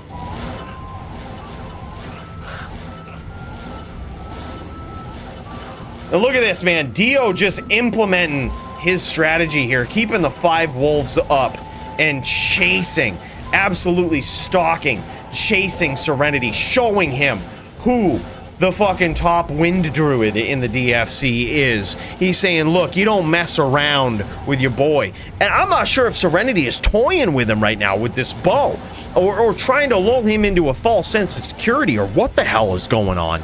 But man, he is certainly implementing an interesting game plan here. Probably trying to get him, lull him into a false sense of security is what I would guess. So that he tries to stomp and hopefully gets caught with an up smite. The namesake move, just like that. Just like that, man. Absolutely phenomenal play there from Serenity. Lulling Dio into a false sense of security. Leeching life off those wolves. Playing possum a little bit, trying to get him to come in. This is a very interesting game plan, I gotta say, from Serenity, but it's certainly working. Certainly got Dio at below half health here. Can he do it again? Dio dumping all of his mana pool on Serenity here. He might be running out quick if he's not careful. And then in which case, Serenity will certainly take the lead if he can't finish early. Unless you rock the talls, you don't win performance of the night, right? Oh, and there it is, a clutch NATO. And you notice that this is the clutch maneuvering of Dio right here. Gets in close, it doesn't quite get the stomp, but knows that he doesn't need it. He gets in close, throws the tornado, and gets the fuck out of there. He knows that throwing that NATO is just enough. That NATO is going to kick around just long enough to deal so much damage to Serenity that he's not going to have to be around for when it actually finishes. Very nice, very well played there from Dio. Let's cut back over to Serenity, see how this looks on his end, see what his game plan is here, see what he's going to be doing. A little bit of pixelation, that's on my end, not you guys'. It'll probably clear up here soon. These guys going into round 3, and now Serenity turning up the heat, getting some early smites, some early damage in on Dio, and now he's probably going to be playing it a little bit safe, looking for these name grabs, looking for Dio to get a little too aggressive. Shooting him with this bow. Dude, I'm telling you, this bow is significantly underrated. There's a lot of life that can be leeched off of that bow. Don't ask me how I know. Your boy, the most late din player ever, with no skills to do exactly what Serenity's doing, just like that! Untouched, baby! He's kissing Akara, but he doesn't even need to! Untouched in that battle right there. This is exactly what we thought Serenity might do, is lull him into this false sense of security. And even the life tap going off right there at the end for added security for the duel. That was very nicely played. So we finally see what Serenity's up to with this bow. Not only is he trying to leech life back off of those pets from afar, but he's trying to lull Dio into this false sense of security. When he sees those arrows coming out, Dio is more inclined to come in and stomp. And when he does, you can see that Serenity is ready for it and ready to push the pressure when he needs to. With one of the only dins that can actually push the pressure when he needs to. When he sees that window of opportunity there, he can actually push the pressure, can actually do these chain lock smites that are very devastating. And here we go again, setting it off, trying to get Dio off of his game a little bit.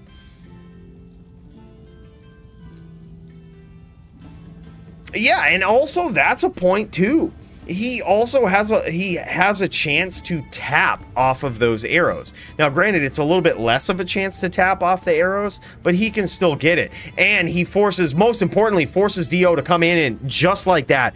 Doesn't really get punished a lot for it, but is forcing Dio to come in. That's the most important thing. I always say this about the bow on the Paladin. It's the most important thing. It forces players to play differently. It forces your opponent to play differently. It makes them, even if they're playing a druid, which has a clear advantage against the paladin, it makes them play differently. It makes them think that they can't necessarily stay on the outside unpunished for doing so, right? Your opponent can leech off of you, or your opponent can fight you from afar. They're not just stuck in the corner like you hoped. Oh my god, big damage from both players there. Dio landing a NATO, and it looks like Serenity landing a smite very early on. Interesting duel here. I gotta say, I love the choice of a bow on Serenity. And gets the name lock, tries to chase Dio down, doesn't quite get there, but also doesn't get punished for it. Trying to leech the life off of those wolves and successfully doing so, leeching back quite a bit from a distance. And Dio not fucking around, getting in, getting some damage in there. Nice shots from Serenity. Oh, nice stomp from Dio. Noticing when his opponent is weak with that bow out. See, that's the thing. When you bust out that bow, man, you certainly leave yourself open. And when you start getting predictable, like Serenity did there, when you start getting predictable, like, you know, whenever you're far on the outside, Dio, if he can assume that you have your bow out, he's just gonna CT telly up on you. And that's what he did there a couple of times in a row. Just notice that whenever Serenity is far on the outside like that, there's a very good chance that he has the bow out. So what he did was just CT telly up on him, just looking. Oh my god. And Serenity not afraid of these exchanges at close range here. Serenity's battle orders has run out. Is he going to be able to recast? That's the problem now. Whenever you have the bow on the Paladin, you have to find a very interesting point to recast your battle orders. And it's going to be interesting to see if he can actually do it here. And perhaps he's happy just not doing it. Just leeching the life back and forcing Dio to get on the inside. That's also a strategy. Right? If Dio is going to push the pressure, there's really no pressure to rebattle orders. He could just keep leeching off of these and, you know, running the risk of getting hit by these NATOs, but also, you know, running the possibility of leeching a ton more life back off of these wolves, you know, comparatively, percentage-wise. Yeah, I mean, why not? Why not? Especially at such a low life total, and when Dio's continuing to be aggressive, there's no sense in bowing. But he ends up getting there. Dio ends up getting there, making this so far, I believe, a 2-1. Let's cut back over to Dio, see how this looks. It certainly was, Ayura. Holy shit, it certainly was. This is a sphincter clenching duel, no doubt. Serenity certainly has, it might be 3-1 actually. Yeah, he certainly has the ability to do it, but it's an uphill battle versus Dio. Dio, one of the most savage druids, definitely the top win druid in the DFC. I don't think anybody holds a candle to this guy. The level of skill that he has against, you know, so many players in so many different matchups, I don't think anybody holds a candle to him. In my opinions, it's such a back and forth between him and Polytheist for top druid in the DFC. I believe these guys have swapped the title quite a bit in the past, because this guy's just so good on wind druid and Polytheist so good on shaman. Both of them equally effective if you have a good pilot behind them, and that is exactly what Dio is. Look at this, landing these sneaky NATOs, waiting for Serenity to come in, get a little too aggressive, get a little too safe behind that bow, and just chuck these NATOs in here just like that. Dio looking for that perfect angle.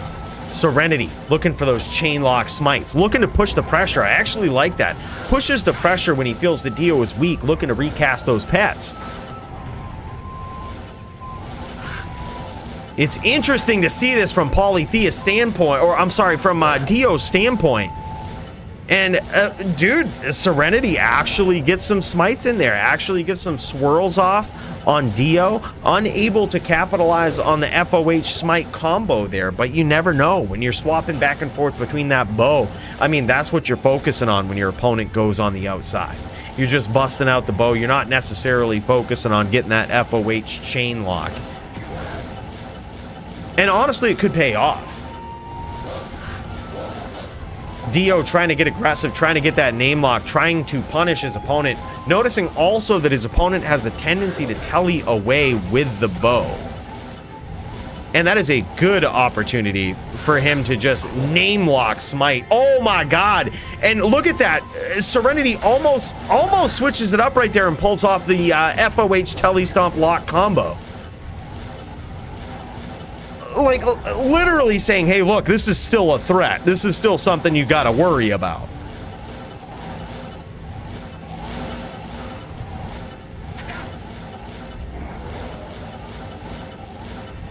Yeah, Dio is a force to be reckoned with, man. Dio is really a force to be reckoned with. Oh, big nados from Dio. That was actually a very good angle. Wouldn't be surprised if that connected. And there it is, a sneaky name lock from Dio. Unbelievable. And it looks like that is it. That is a 4-1, 4-2. I don't know. I've lost count. I've had a lot of Chalice cheers tonight, boys.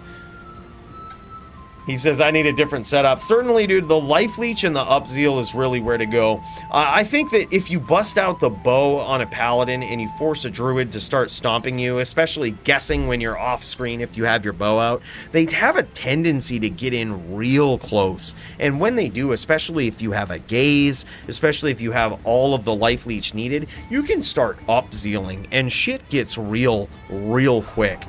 You know, because then when they get in too close, especially if they get those perfect angles like Dio is really used to getting, you can get some serious life leached back off of those wolves. It almost forces the Druid, especially against a VT, to stop casting the wolves.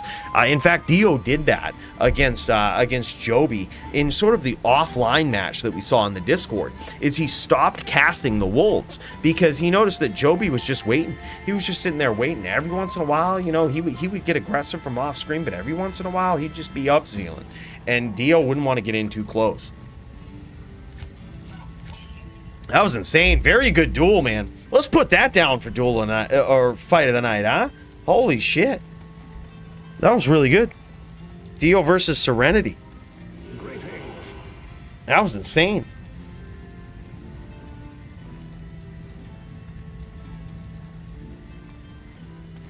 Very good, boys. Holy shit. And we also got Doombringer versus DJ Johnny Dubs. Oh my god, this is going on. Boys, let's cut over to this.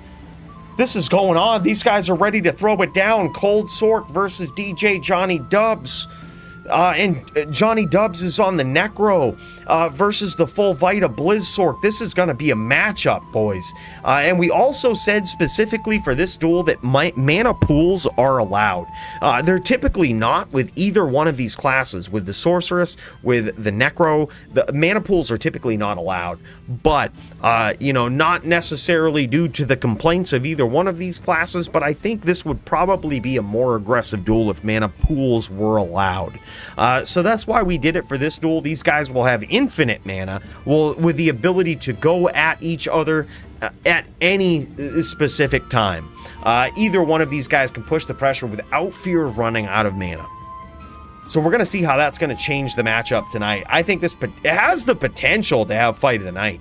These guys going at it right now. We're tuning into Doombringer on his Cold Sorceress. Is it over?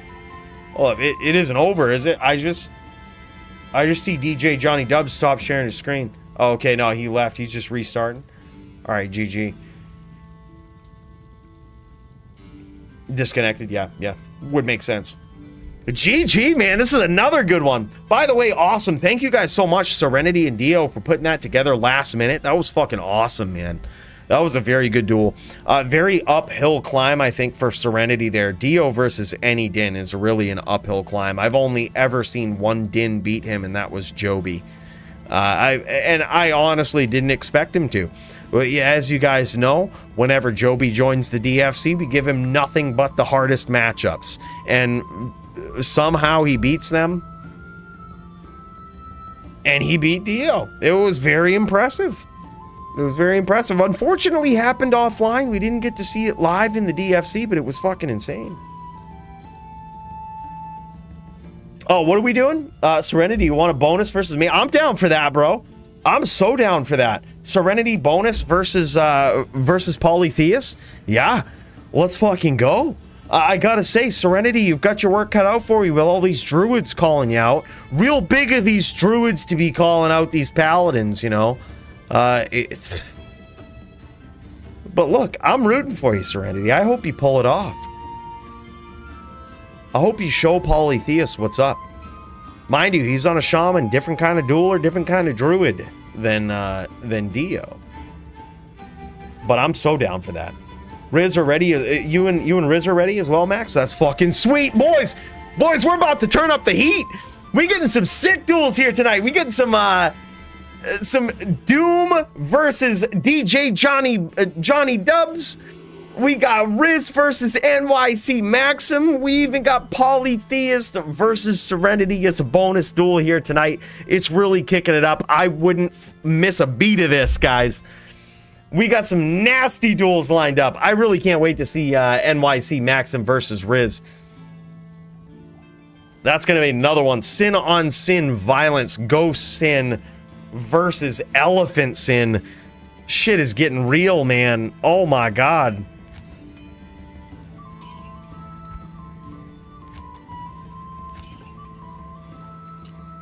Is Doombringer still waiting on his opponent? Did he rejoin the game? Is he back in this? Is he ready to go? If we're still waiting on him and he got DC'd, we can actually cut over to Riz and Max. Just while you guys get this figured out, while DJ Johnny Dubs gets his internet connection figured out. Yeah, it looks like these guys are still pulling, still getting geared up, ready to go. If that's the case, let's if you guys are ready, I don't see Riz or Max streaming. I do see Riz in the Discord. These guys might be ready to go here real soon. So whoever's ready first, we'll cut over to them. But both of these, I feel like, are going to be insane. I think that, honestly, the Necro versus full Vita Blizz Sorc matchup is actually going to be a closer one, a more exciting one with the new rules. I think that Necros certainly benefit from the new rules of being able to wear more cold absorb with higher cold res on the lower tiers, right? It makes it so that they can be a little bit more aggressive if need be. And I think that will pose a threat for Doombringer in this matchup. Assuming that he doesn't have a game plan of his own. But I am also really looking forward to Riz versus Max. Man, this shit's going to be insane. All right, it looks like Max is already streaming his angle of things ready to go. Look at this, dude. He's got Plague. We're going to jet over to this. Looks like these guys are ready to go. Got a full mana pool up. Both players in game. Riz, the previous DFC champion, looking to climb his way back up the ranks, looking to take on another top sin of the DFC. And looking to really prove himself here. But I gotta say, this matchup probably favors the Trap Sin, which is certainly what Max is here. Max is an Elephant Sin, looking to implement all of the tricks of the trade versus Riz. So you gotta remember that when Riz is going up against Max. Max certainly has the matchup advantage, but Riz is one of the most savage ghost players that this game has ever witnessed, has ever had the pleasure of having play. Riz is in an entire class of his own. Ghost Sins dream to be as good of players as this guy, let alone have as stacked out of characters as this dude. All right, sick. Thanks, Polytheist. We got a couple of duels. We want to check out here. A lot of them in the queue here. Thank you guys so much for being ready for this. It's literally every week the pleasure of my week, and I hope the pleasure of yours is getting to see you guys dial in, show off the most epic duels, the most epic skills and strategies from the best PvP players on Battle.net. So thank you guys so much for doing that. I'm pumped that we have so much in queue on deck, ready and waiting to go. This is nuts. This is Max. Look at this. He's even got Plague. He ain't fucking around on this Sandman. He is trying to punish Riz. He's trying to punish Riz as soon as he lands any shot. Gonna be casting that low res. Gonna be pushing the pressure, pushing those traps, looking to rip Riz's resistances away. Say that 5 times fast. Rip Riz's resistances away, right? That's what he's trying to do, man. This elephant sin right here. The probably the most famous build of Max as in recent history. This guy just really turning up the heat. These guys ready to go here round 1. It looks like Max saying he's good to go. These guys are not hossed. Wow. Riz picks up on that. I'm surprised these guys didn't duel a little bit here and notice that they weren't hossed. We haven't seen that yet in this episode of the DFC, which is surprising. All right, these guys going at it.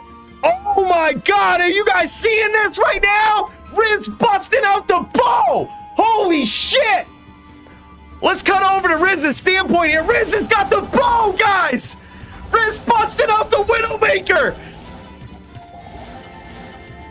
Oh my God, he's gonna make Max chase him.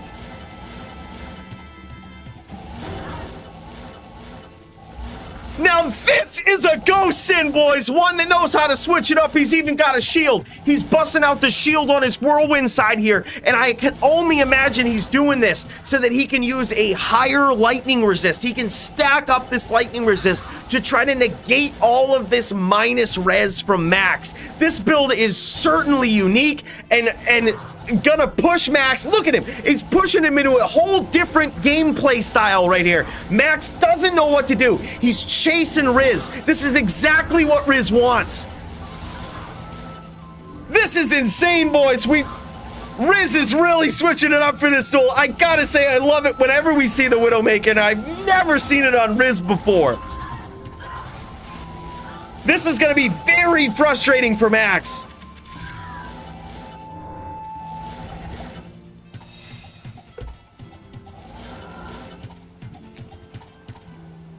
You know what, Doombringer, I mean, you're right. This is certainly going on performance of the night, hands down. We're just putting it down right now. And this has nothing to do with the amount of alcohol that I've consumed tonight. It has nothing to do with that. I would say my blood alcohol content on my best guess is about a 0.06. Could drive if I needed to. Probably wouldn't try it, though. Nah, he's certainly a ghost. This is just a smart ghost. Well, I mean, if he's not a ghost, what the fuck is he, dude? He's got 1 point in traps. He don't give a fuck. If he ain't a ghost, what is he? What were you gonna call him? This guy's a ghost with the bow. This guy's a ghost with the most that knows what he's doing. This guy ain't fucking around, man. Look at this, making Max chase him, and he's actually getting the better of these exchanges, I think. Let's cut over to Max's standpoint and see what's going on here. See what his life total is at. Max at just about half life here. He's actually losing to Riz right now. It's gonna force Max on, onto the aggressive front here. He is going to make Max chase him. He's going to make Max come in so that he can get these nasty whirls. This is insane.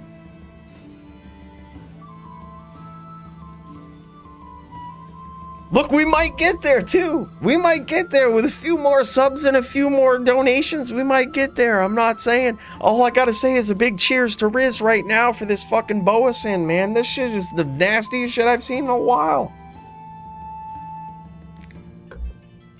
Has nothing to do. 0.06 alcohol content right now. Blood alcohol content. This is sheer excitement.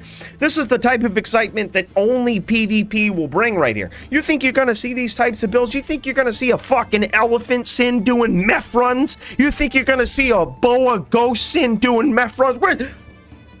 Where the fuck are you gonna get this shit other than PvP, other than Hostiles in the Bloodmoor? You're never gonna see this anywhere else. This is the most insane matchup so far. I didn't honestly think we were gonna be able to even hold a candle to the first matchup of tonight. With Vatos versus Toeshank, I didn't think there was a fucking shot in hell. Am I allowed to mana? Technically no. Technically no. Nope. Now you're a sitting duck, bud. And that was the strategy of Riz all along. He was gonna burn his mana out and cut him down with guided arrows. In a matchup where the Ghost Sin had not a chance in hell. Holy shit, let's cut over to Riz. Let's see how he's looking. Max looking to be at about a little over half life here, and so is Riz. But now Max has no ability to push the pressure. Max gonna probably sit in the 5-stack. I wouldn't be surprised if we see Max bust out the bow and start doing a long-range bow battle with this guy. Max certainly has that ability in his repertoire. We've seen that quite a bit. And we even see Riz CT casting with guided arrow here. This is very, very interesting. I mean, pro guided arrow skills here, and this guy doesn't even main Azan. I gotta say, I'm very impressed with this setup. He has effectively nullified. Max is calling it. He says, good duel. I gotta say, big cheers to Max for that. Calling it, realizing that that was a great strategy from Riz and calling the duel. He ran out of mana. He knew he was just gonna sit in a 5-stack the whole time and get chipped down by guided arrow. I gotta say that was good sportsmanship from Max. He just called it, gave Riz that round. We now have 1-0 Riz. Unbelievable. No one ever listens to me. Somewhere, I ain't too sure, but somewhere under the church is a whole pile o' gold. Gleamin' and shinnin' and just waiting for someone to get it. You're goddamn right. Big shout out to you. Hey, Kyle, thanks so much, man. $13.99 Canadian. That's almost equal to American dollars these days, bro. With inflation up here and everything, I gotta say, thank you so much for that, bro. We're gonna give a big cheers to Kyle. That was a very kind, very generous donation. Keeps the fuel flowing, keeps the chuck fuckery going in the spaceship here tonight. If you guys are sipping on anything, I would highly suggest tipping one back to this guy. Kyle, thank you so much, bro. Big cheers.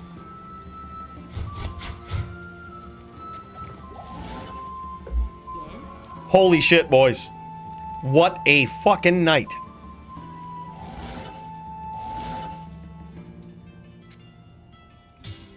Kyle, that was fucking awesome, man.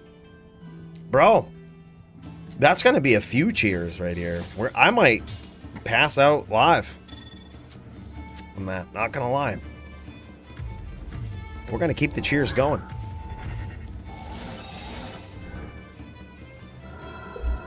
I'm telling you, boys, when in doubt, slap a Widowmaker on your PvP build. I remember years ago when people would make fun of me. LOL, Coooley, Widowmaker, LOL. And now look, the top sin in all of the DFC, Riz, previous DFC champion, an absolute ghost sin extraordinaire, busting out the Widowmaker and putting on a fucking show. Would not be surprised if Max busted out one of his own in this duel. We're gonna see how it goes.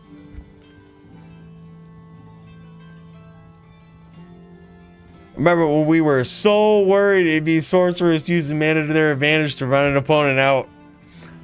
Fucking...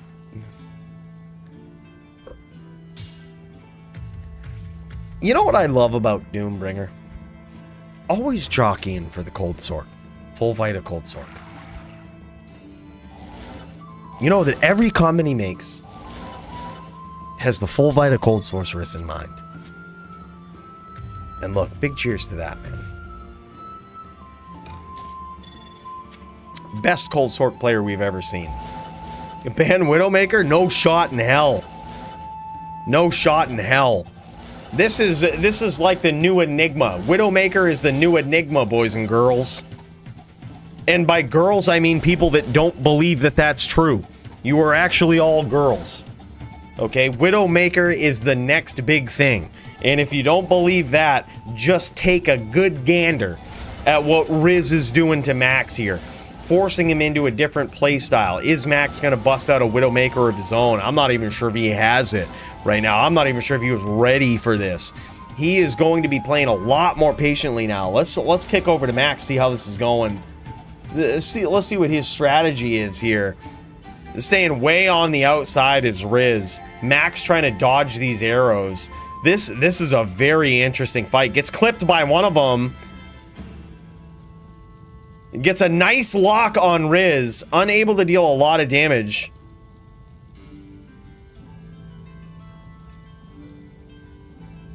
He says he has life tap too. He's got the open wounds. He ain't fucking around. This guy came to play.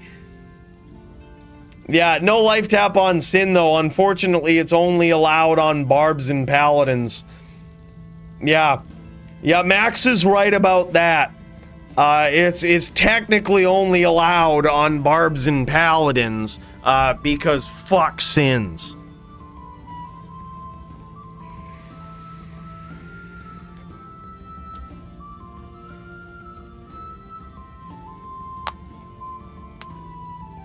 Yep, Max is right about this. That's okay. What we can do is just have Riz swap it out. We'll pop over to Riz. We'll have him swap it out. No problem. No problem at all. We'll just have him swap it out. We'll continue. No problem. We'll just continue the duel. Did get a little bit of privilege of open wounds there, but gotta say I'm more impressed than disappointed. I'm more impressed than disappointed.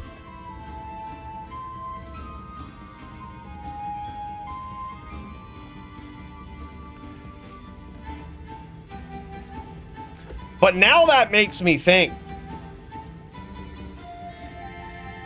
should we just apply all of these juck fuckery rules to trap sins? This duel has got me in the tank quite a bit.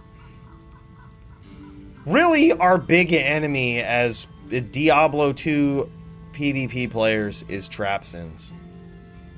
So who are we to limit the creativity of all of these other sin builds? The blade sins, the ghost sins. Should we not just say that trap sins are not allowed any of the luxuries any other classes are? These are things to think about. A very interesting situation to pop up on. I'm actually going to make a note of this.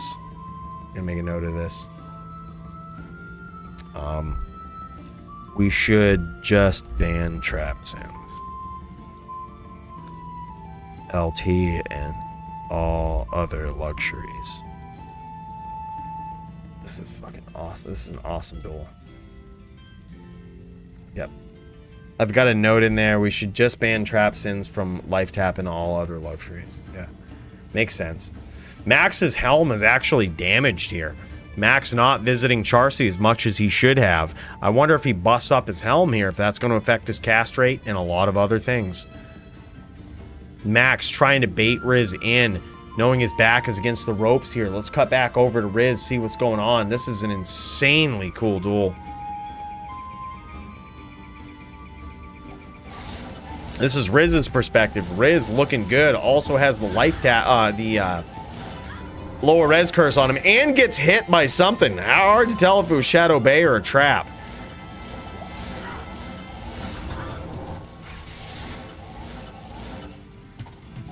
Riz not afraid to duel from a distance here. And also very good at getting in with these whirlwinds. Absolutely, this is one of the most creative ghost sins I've ever seen. He's using a shield here, not only, I mean, he doesn't have to block shit from a trap sin, right? There's no physical attacks that he's going to have to be blocking. But the reason he's using SS here is maybe for a little bit of damage reduction against the Mind Blast, but most importantly, so that he can abuse the the elevated non-dual claw sin resistance rules. I gotta say, it's smart. Hey Kyle, big cheers to you, man. Yeah, we might have to think about adding that in for the rule. All Trapsons must use Widowmaker. Big cheers to you. Appreciate you, dude. Thank you so much.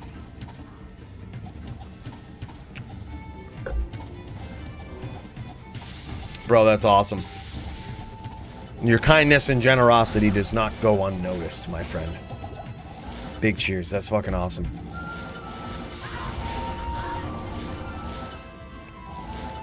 But Riz still getting worked down here. This is pretty insane. I can imagine these are going to be pretty long duels. What we can do is cut back and forth between Doombringer's duel and this duel right here. I'm very curious to see how this second round is going, though. I really want to see how this second round is going to finish up, because I think it might actually set the tone for the rest of the fight. And look at this, Riz doing exactly, pulling the Coooley approach here, going to the cold plains to rebow. Can't blame him for that. He ain't fucking around. Riz in a lot of trouble. Has taken actually a lot of hits from traps here. Let's go over and see how Max is looking. Now, the thing with Max is, I think, going to be his mana pool. I think that's what's going to be what drains the most. I think Riz is going to try to drain him out. Max trying to re-up here. Getting clipped by those Widow arrows. Getting clipped again.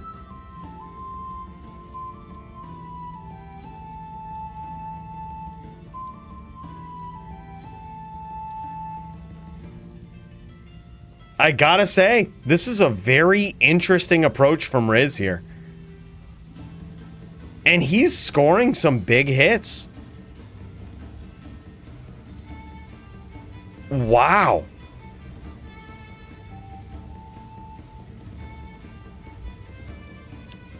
This is very creative. We could. I think we could cut the more. I don't think that would be a horrible thing to do. Maybe just cut it at the H for now. But even that is kind of big, especially for a trap sin. I think probably cutting it at the first part would be appropriate. It still gives Riz plenty of room. But it also gives Max a chance, because I think at this point, like, this strategy from Riz is pretty unbeatable, right? Like, he's got arrows in the moor. He's got a lot of things. I say we cut the map. I'm gonna try to friends join. On Max, and what we'll do is we'll cut the moor. We'll bring this over so you guys don't miss a moment of the action. And I'm gonna try to friends join on Max.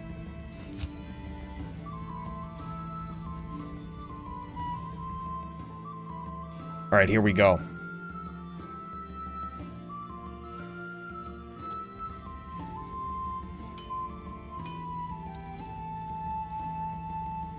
Cutting the moor at den. All right, and then I'm just gonna go telly up to the den. Y'all might hear some shit. Don't worry, it's just me in the background cutting the moor at the den.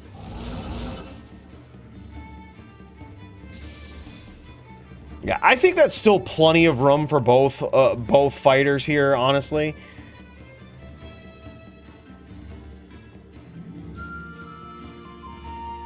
Very, very good. I'm very curious about this round, though. I actually want to see this round before we cut over to anything else, because I really think this is going to define a lot of things. Like, this round right here defines a lot from this duel.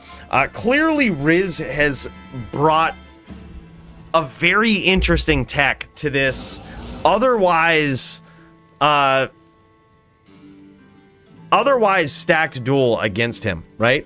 Like, he has brought some very interesting tech. And Max now being very patient, trying to conserve his mana. Yeah, this is gotta feel miserable for both players, right?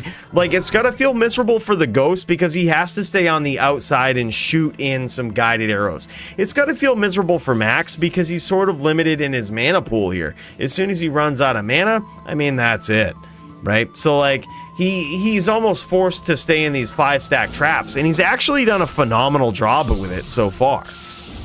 Like, that's the thing. Oh my god, big hits from Max, and Max gets there, evening up the score. Absolutely unbelievable, man. This duel is going to go down in history as probably one of the most epic ones ever.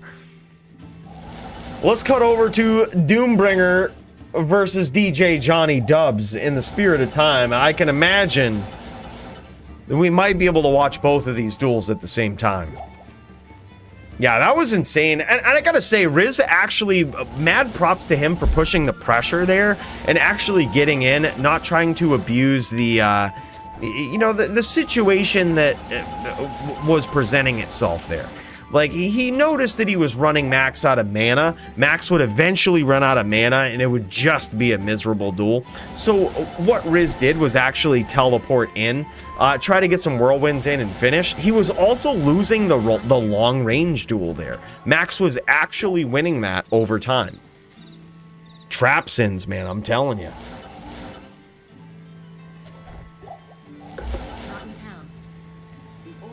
Man, thank God we got plenty of this Jim Beam. Thanks to people like Kyle fueling us up.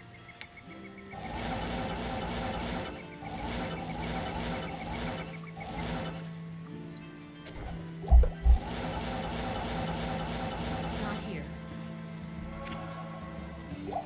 It's Kyle, and it's Lucas, and it's Ryan. It's Ayura.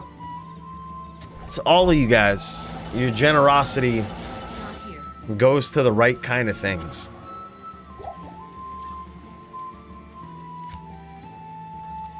Yeah, I mean, that's been fueling us for a while, Kyle. I honestly just think that probably the right thing to do with a Ghost is just to allow them more lightning resist. You know what I mean? As odd as that sounds, is just to allow them, I wouldn't say similar lightning resist to like a barb or some shit, but like I think that's the real issue because Riz can't go in as a dual claw sin, right? Like Riz can't approach with 75 max res and just a wisp. Like he's just gonna get obliterated by an elephant sin. So I mean, it's something to think about for sure. Like, that's something to think about. Usually, when it comes to putting the fucks to trap sins, it's just allowing players more absorb. But here's the thing, is there's trap sin players that lates and cast traps all across the map and make duels miserable to even watch. And then there's duelers like Max that you actually want to see them win on their elephant sins. You know what I mean? Like, it's crazy. As much as I hate to agree with Elite in this case, there might be an argument to allow mana pools yet again and just see how it goes. Elite had suggested this. We also haven't seen a lot of necros in the DFC since banning mana pools.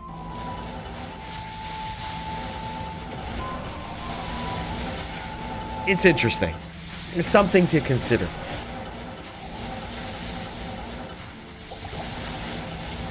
Like, for example, just imagine how different that duel would be if both Riz was allowed more resist and Max had a mana pool. Right? Yeah, feels bad right now, but might feel a little better if those things were the case.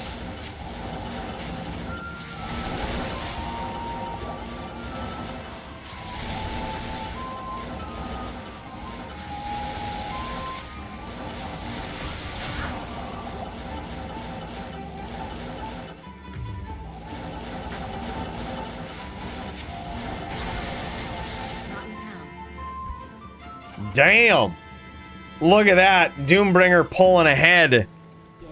taking that round right there. But actually taking a lot of damage from those spears, from those spirits. This is pretty back and forth.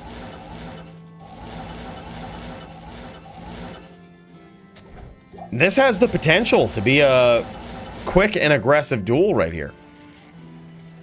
Doombringer making sure he doesn't run out of mana in one of the only duels that he's been allowed mana pools in for a very long time.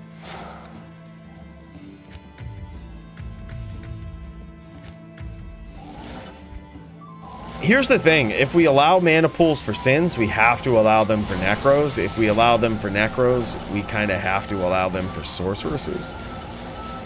We're at this interesting impasse where if we allow it for any other class, oh my god, what a quick victory for Lilith, aka Doombringer here, dropping those blizzards down with perfect prediction of his opponent.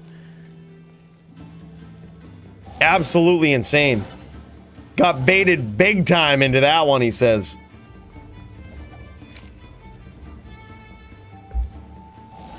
This is the thing about Doombringer. He will pick up on your patterns, especially your defensive patterns, very quickly. Like, he'll pick up on your aggressive patterns eventually, but he'll pick up on your defensive patterns almost right away. Like, it doesn't take much more than a few seconds for this guy to realize, okay, when you teleport away from me, you go over here. So you know what I'm gonna do? I'm gonna cut you off. Oh my god! Big hits from the spear from Blaze, aka DJ Johnny Dubs. Oh, and another big hit from Doombringer. It's just over, just like that, boys. You get hit with a few spears, it's done. You get hit with a couple blizzards, it's done.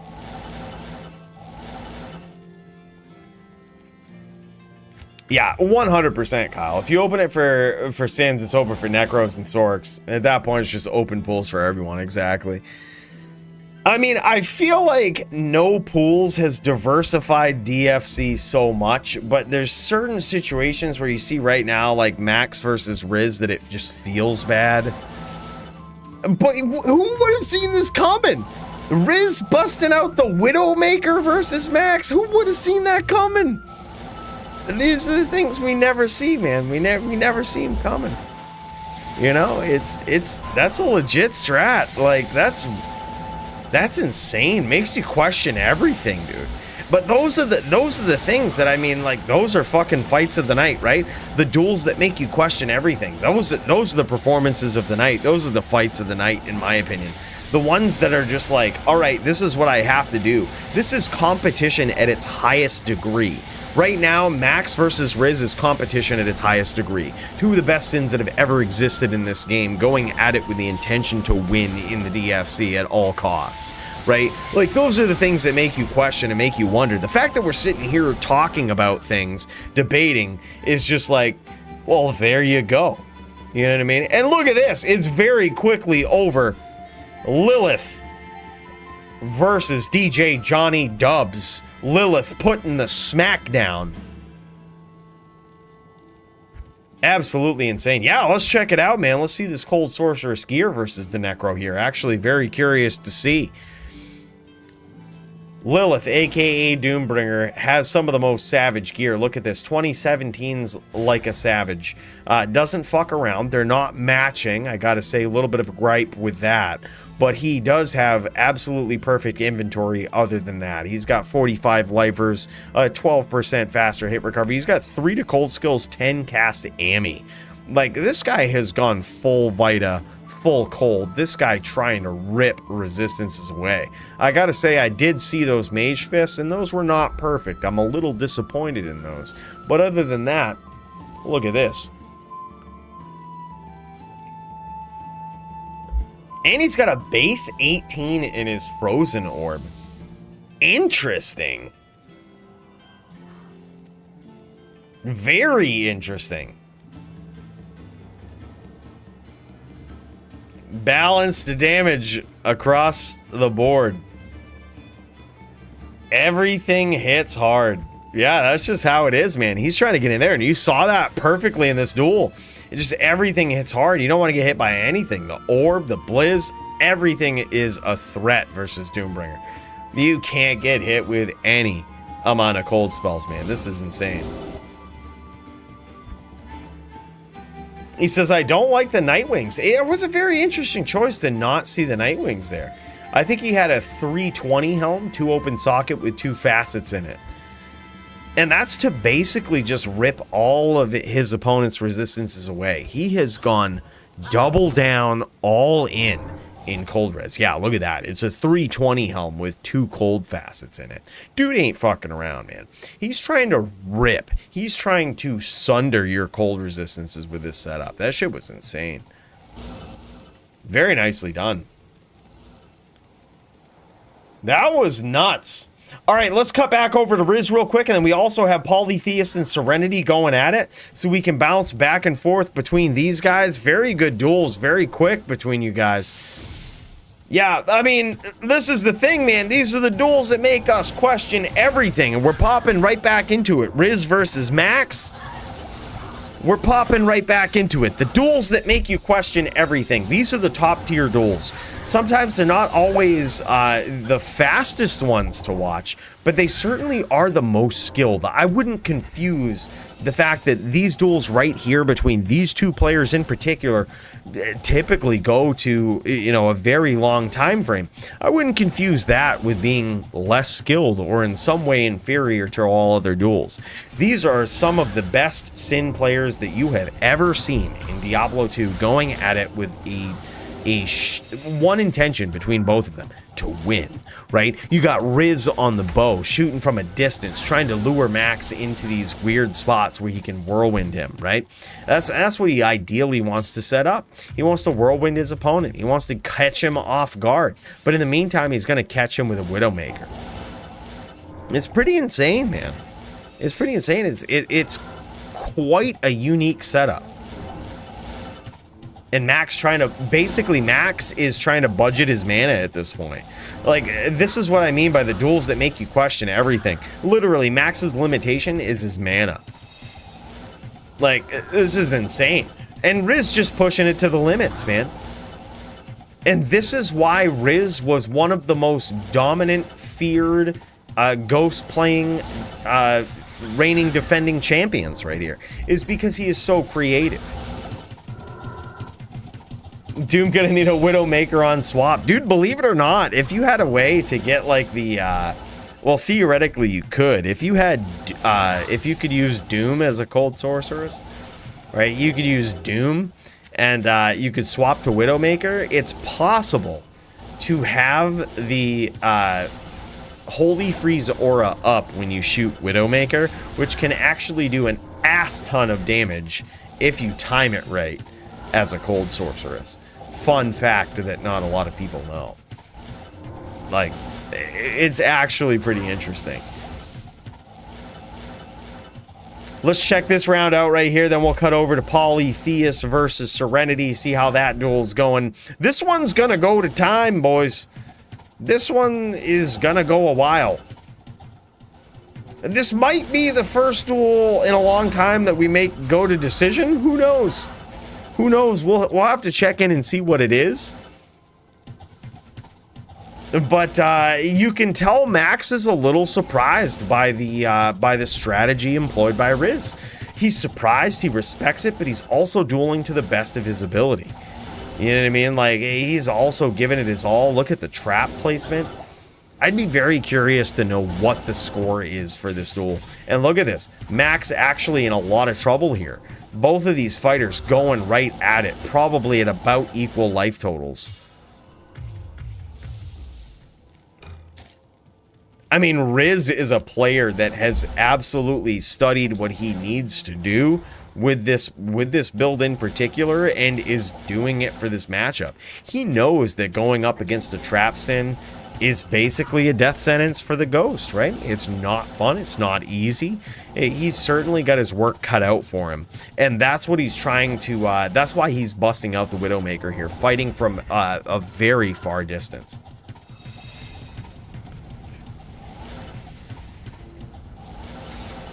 Yeah, I mean, indeed, that's a good point. It's usually rock, paper, scissors, right? Usually. You would think when you match up a ghost versus a trapper, you would assume that the ghost loses, right?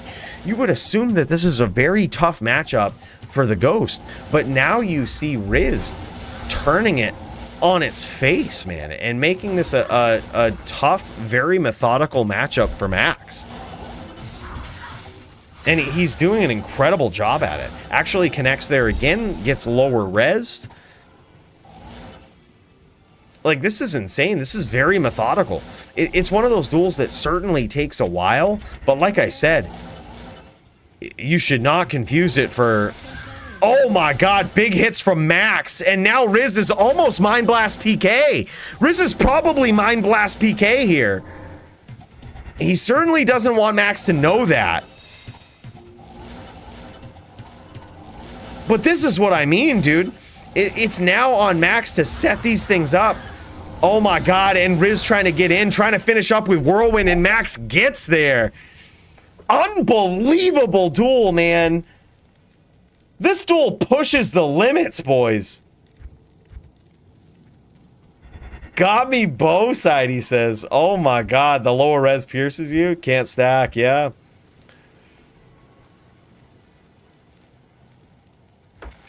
I mean, hey, man, it's probably 40 res. It's Riz, one of the previous champions, reigning, defending, most dominant. Like, this guy probably is obeying the law, man.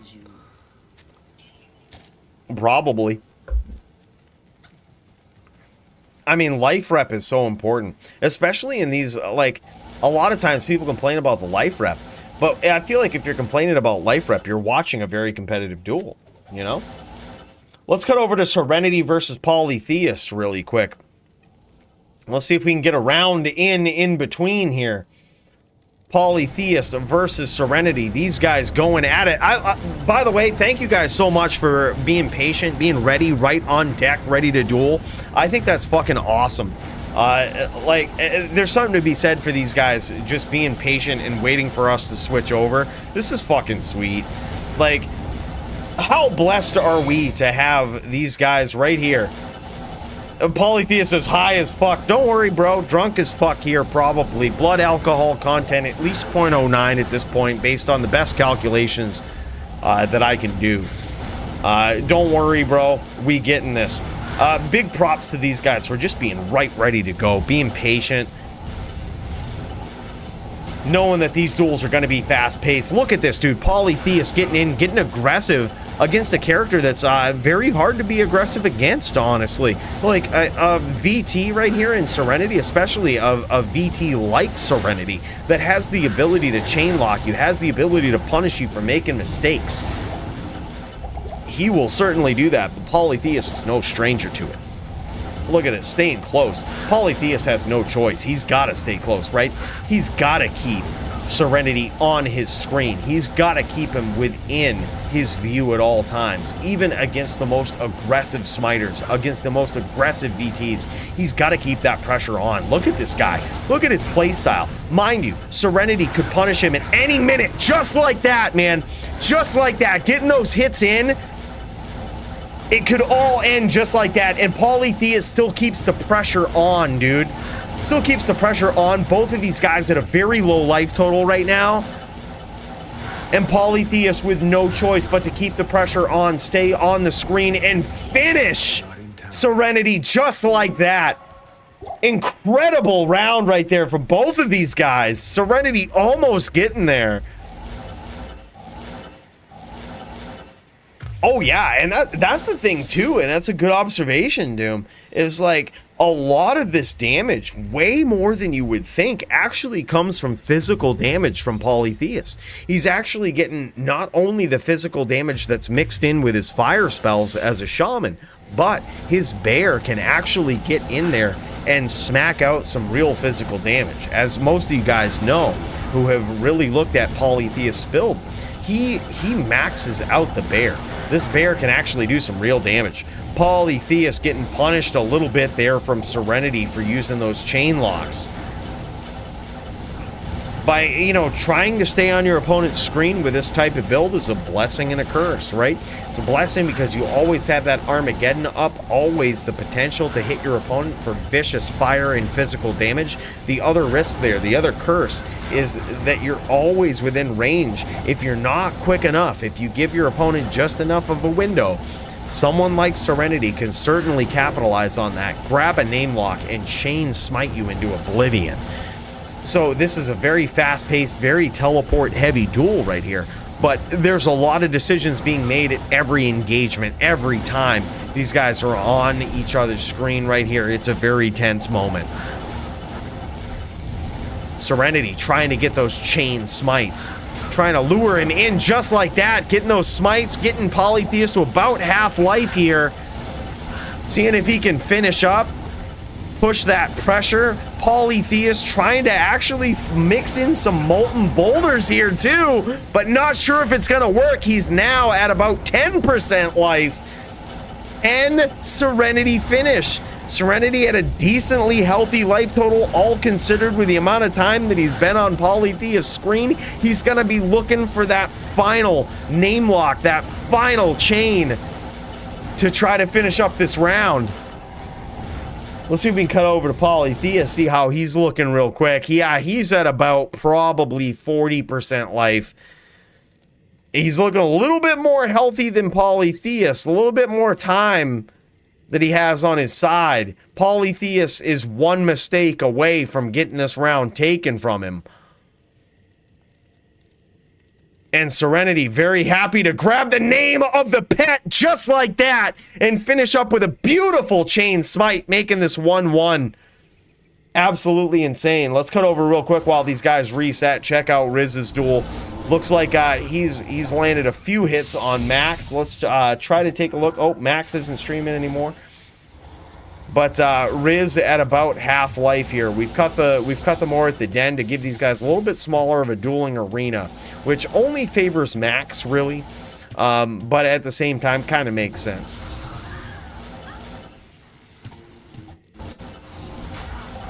Riz trying to get a perfect angle in on Max.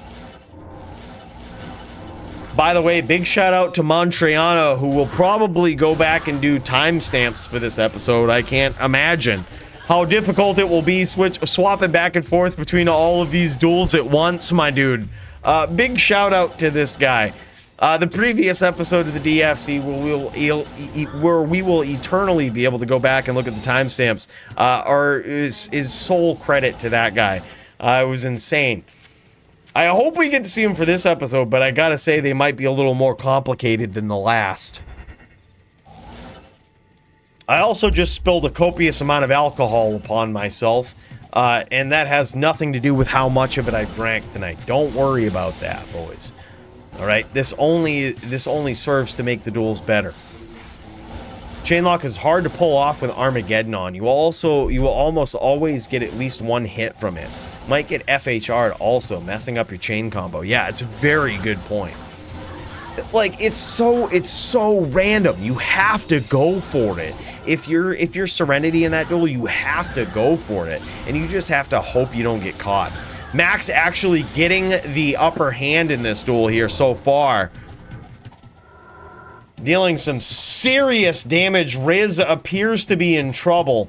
Let's cut back over to Polytheist, see how this duel's going. These guys finally had time to reset, but it looks like Max is getting the upper hand in that duel, really making the most of the cut more there, conserving his mana pots. BRB restroom. All right, no problem. Let's cut back over to Riz. We'll give these guys a few more seconds. Let's cut back over to Riz, see how this is looking. Riz re-upping on the mana. Riz at about, I'm going to say 25% health. And he's still got the curse on him, too. And an interesting thing here to note about this duel is that Riz has gone burst of speed for the aura that he's using, or the, what do you call it? The shadow discipline of choice, right? And you just noticed him switch there. When he got cursed, he manually switched over to fade to try to cut down the curse duration on that. It's interesting to see an assassin switch back and forth between fade and burst of speed. This shit is crazy, man. The level of thought that Riz had to put into this matchup is rivaled by no other build. This is a matchup that is so one-sided for him, right? Like, a trap sin is just so busted in a lot of ways, and he has been forced to think about his build from the outside, from outside the box, from what could very easily be a simple losing matchup, right? And he has turned this into one of the most competitive sin-on-sin violence matches that we've ever seen in the DFC. This guy deserves accolades out the wazoo for the level of creativity that he has brought to this duel. This shit is insane. I am overwhelmed.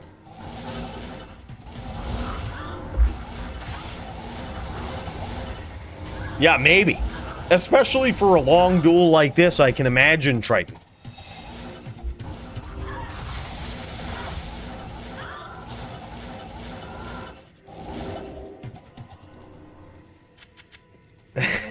It could be.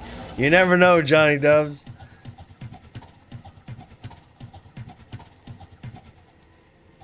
Yeah. Oh, for sure. Dude, Riz was not happy about the Root duel. You want to know the history of that, though? Is that Riz beat Root the first time. And then when they dueled again, Root sort of implemented this, hey, you come chase me game plan, and it ended up paying off for him. But in light of that, we cut the more after, I think, maybe round 1. You know what I mean? We cut it very early.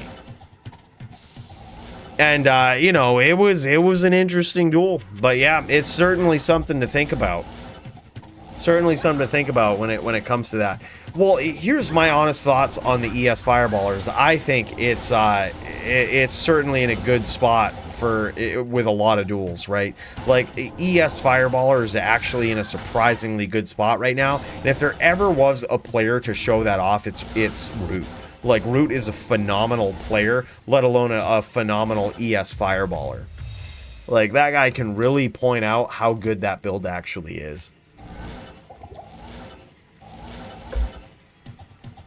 Oh, no doubt. No doubt. I mean, we made that video back in the day about it being potentially the best character, and I still stand by it. I mean, it really is. Like, you can lates when you need to, you can get aggressive when you need to, and you have a good matchup against two of the best S tier characters, the Necro and the Druid, right? You have a very good matchup against them, and you also have a winnable matchup against the Sin, which I think immediately makes it S tier. Root sitting there in the fucking rules discussion trying to argue for 95% ES Sorceress, and I gotta tell you, 88 feels like it's too much at this point. Like, ES Sorceress is insane. But more power to it, man. I'm happy that we see it in the DFC. That's what I gotta say. I mean, after these duels, what we can do is look at the breakdown of the characters in the DFC versus basically anything else you'd ever see, right? It's the most diverse format of dueling I think that has ever existed in D2R. I mean, we have Doom on the Cold Sorceress, we have Root on the ES Fireballer, we have Riz on a Ghost-In, we have Max on a Trapper. We actually have quite a few Trappers, and there it is. Max takes that one with some very nicely placed traps. Absolutely unbelievable. Max says no mana there. He had to do what he had to do. That was insane. I believe it's 3-1 in this duel. Let's cut back over to Polytheist versus Serenity. Let's see this from Serenity's standpoint. Let's see what he has to do versus Polytheist. He still does keep on the gaze for the not only the damage reduction, but potentially the life leech. If he can actually get maybe an up seal off or even a charge off on the bear, that actually leeches him back to practically full if he has enough life leech. And that's the thing. Like, if Polytheist gives him these windows where he lets that bear sort of stray off a little bit and he gets a little bit too close, just like that right there. Nice chains from Serenity. If he gets a little too close, a little too confident with that bear, Serenity can actually leech a fuck ton of life back off of that bear just by charging it. And that's if he stacks up enough life leech. But it looks like Polytheist has got a ton of damage in here already. This could be very bad for Serenity. Serenity in a lot of trouble early, and he's failed to land any hits against Polytheist. Looking for that chain lock, but doesn't quite get there. That Armageddon just punishes him. And that's exactly what you were talking about, man. That's exactly what you're talking about. It's just a risk that you have to go. Like, you have to stay in the pocket. You have to look for those name locks. And sometimes you get punished if you don't get them by that Armageddon. Yeah, and it can fuck up your chain locks. It can put you in FHR animation. This is just an interesting duel, man. And Polytheist has mastered the Paladin matchup. I thought I had his number when we switched over to that poison setup. You know, when we have gotten real tricky with this guy, but he seems to adapt to whatever situation he's in.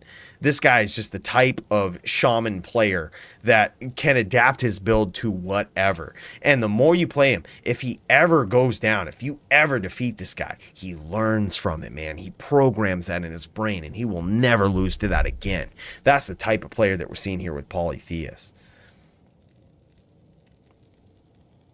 Oh, yeah, then he slaps on the PLR. Like, he slaps on the PLR. He also changes his game plan a little bit. Like, it's crazy. Look at this. And even with this right here, he's baiting Serenity into these stomps. Look at this. Every time Polytheist stomps, or I'm sorry, every time Serenity stomps, Polytheist is nowhere to be seen. He's got his cadence down. He comes in. He gives him that little opportunity, that little window of opportunity to grab that name lock. And by the time he gets it down, Polytheist already has his cadence down. He already has his timing down to the point where he's not going to be there when he teleports. Like, and that's sort of the drawback to, you know, to running gaze and dropping your cast down a little bit here. Like, you have to get in there. It forces you to push that pressure, and Polytheist is going to punish you for it. Serenity might actually look at for a name lock on that bear to try to leech back some life at this point, but look at this. Polytheist is actually, I'm not sure if you noticed this, but let's cut over to Polytheist standpoint real quick, because he's actually recasting that bear. I'm not sure if you're noticing that. Polytheist is recasting that bear every time he thinks that Serenity might be name locking it. Every time he thinks Serenity might even have potentially a name lock on the bear to try to leech back some life, boom, he recasts it. And just like that, with a play style much like he's implementing right now, he can deal this damage and make it very hard for Serenity to get these hits in. Make it so that Serenity has to play perfectly. This is just insane. Absolutely phenomenal from these two guys.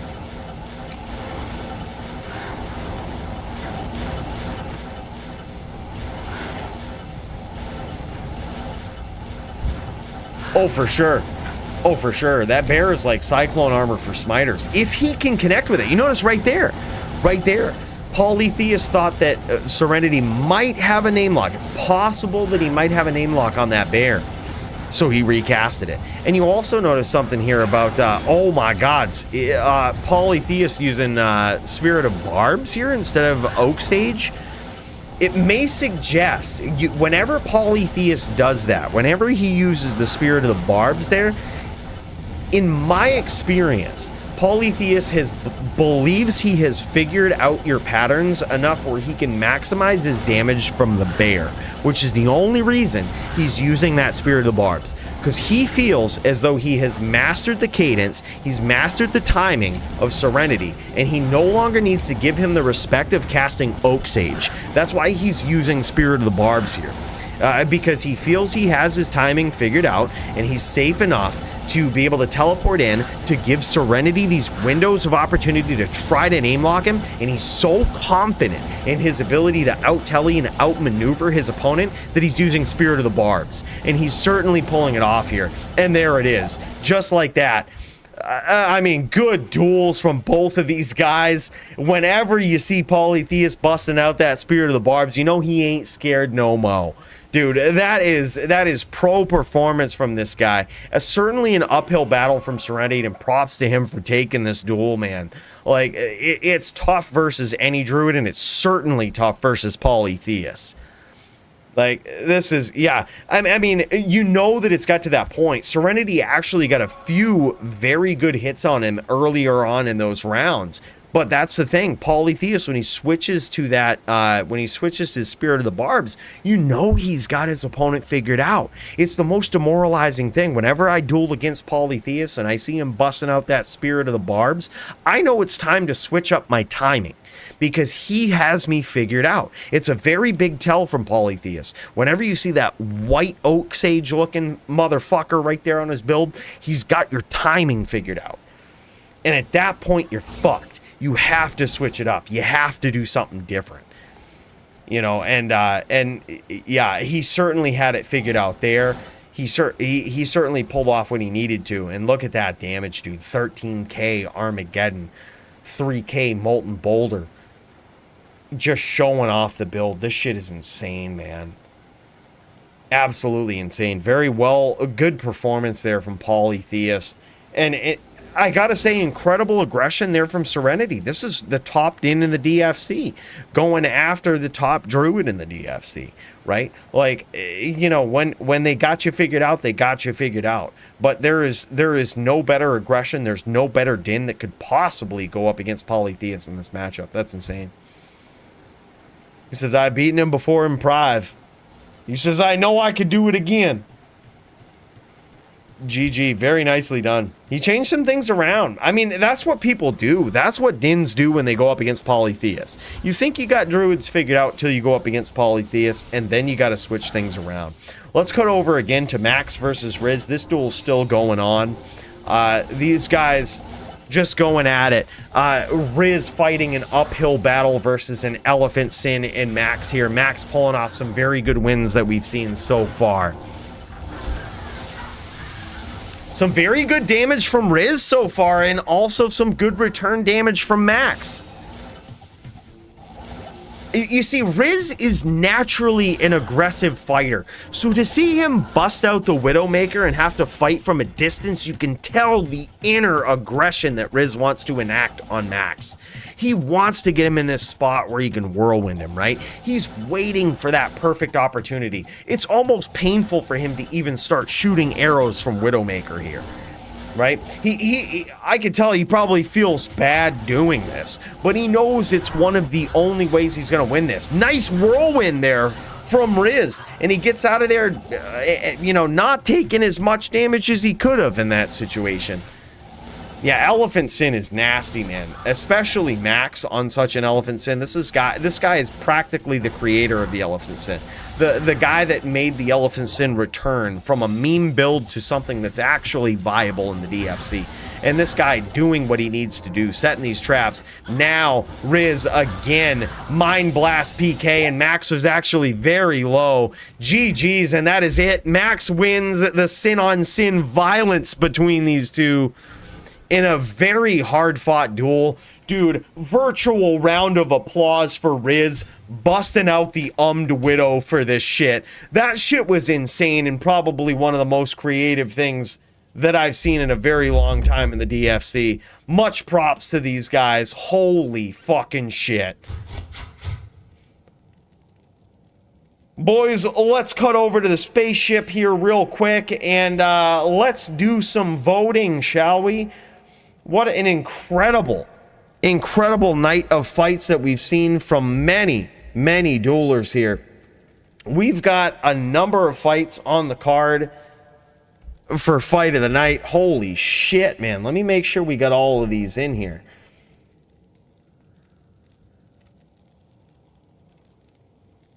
This is just insane. We've actually experienced quite a number of duels here tonight, I gotta say. Wow, and a lot of potential performance of the night bonuses here as well. We saw a lot of uniqueness here in the DFC. What an incredible episode. I have a lot of notes here. I'm going to try to narrow it down to 4 and start up a poll for you guys. Let's do this. I'm going to start up a poll. I'm going to add a few options. And holy shit, I have to narrow this down to 4, and this is going to be tough. Let's start out with Fight of the Night, which you guys are going to vote on right here and right now. All right? Let's give some fair opportunities to some of the most savage duelers that we've seen. I've got a list here of Vatos versus Toeshank, Poly versus Brand, Coooley versus Dio, Javito versus Nightfall, GVN and Dooke, Dio versus Serenity, Max versus Riz, Serenity versus Poly. To me, this is pretty easy to narrow down to 4 of these guys. It's pretty easy to narrow this down. I'm just going to do this real quick. All right, I'm just going to put these in here because I think it's pretty simple to narrow them down with Fight of the Night, right? Now, just because you might not necessarily be on for Fight of the Night doesn't necessarily mean we won't put you down for Performance of the Night. But I've got a few of these guys in mind that really stand out to me tonight for potential Fight of the Night. So I'm going to put these down now, and then we can vote on these guys. Wow. We saw some epic ones here, but this is the poll. We're going to go Vatos versus Toeshank. We're going to go JavitoPvp versus Nightfall, Max versus Riz, and of course, Serenity versus Poly. I think all of those had the potential to be Fight of the Night. I mean, and to recap these as you guys are voting, right? We have Vatos versus Toeshank, which was a surprising victory for Vatos, right? Toeshank going into this saying, I can beat all these EU players. I got these guys under my belt, no problem. And Vatos showing up with the accolades of not only Fino, but the retroactive accolades of Toeshank himself saying, bro, you are a different dueler. But I'm going to tell you, that was back and forth. That shit was absolutely insane. Both of these guys firing at each other with some of the most supreme NVD skills that you've ever seen in your life. We started the stream off that way, and I'm telling you, that set the bar high. Right? Then we also had Serenity versus Poly, an insane duel. Practically any paladin going against a druid is a tough night, but both of these guys kept the aggression going and really showed what it looks like to be an insane fighter. And if you guys might not have remembered that we had some other very insane fights. We had Max versus Riz, which was some sin on sin violence. Riz bringing in a very unique build, implementing a very unique strategy. Might have been a longer duel, but certainly in consideration for Fight of the Night.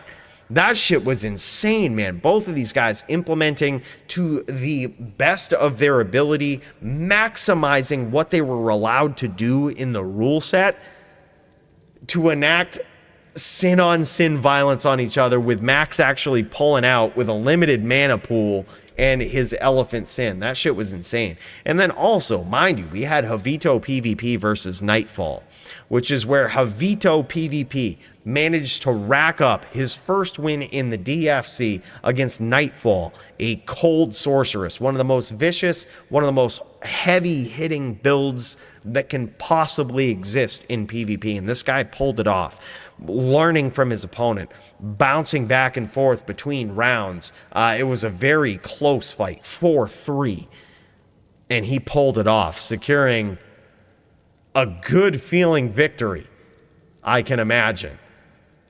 And it was a very quick fight for one that involved the cold sorceress and a paladin, which can very quickly turn into a late duel. These guys certainly pulled it off, and what an incredible fight. Yeah, Toe lost in that fight. Vatos versus Toe. Toe lost. And these guys did an FT5, 2 FT5s on the European server and 2 FT5s on North America server. And Toe lost.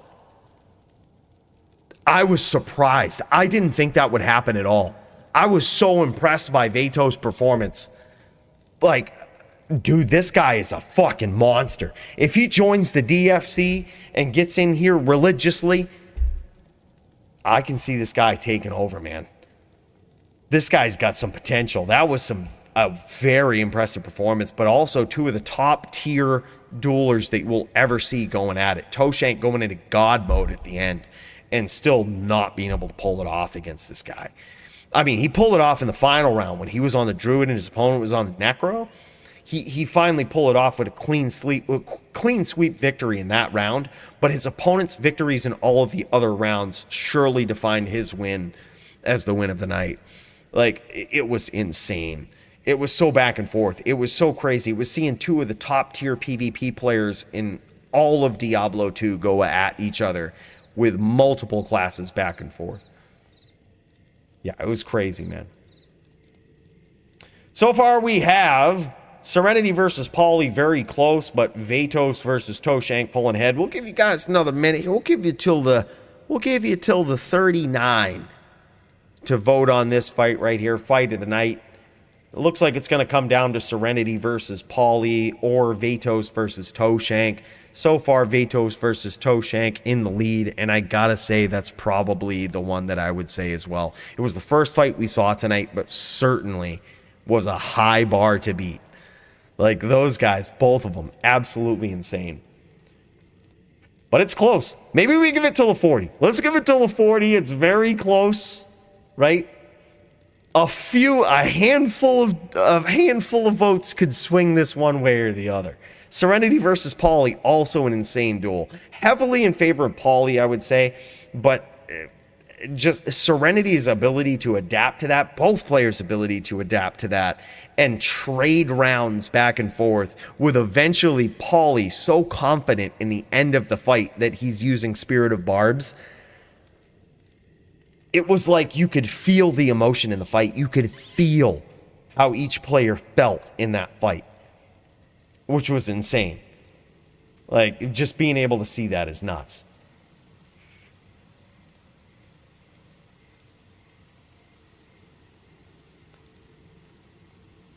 So far, we've got a tie, boys. We're giving it another minute. We need another vote for one of these guys. Vatos versus Toeshank, Serenity versus Poly. So far, tied at 36%. Man, who's going to win this? It could be you, the final vote that decides. Fight of the night.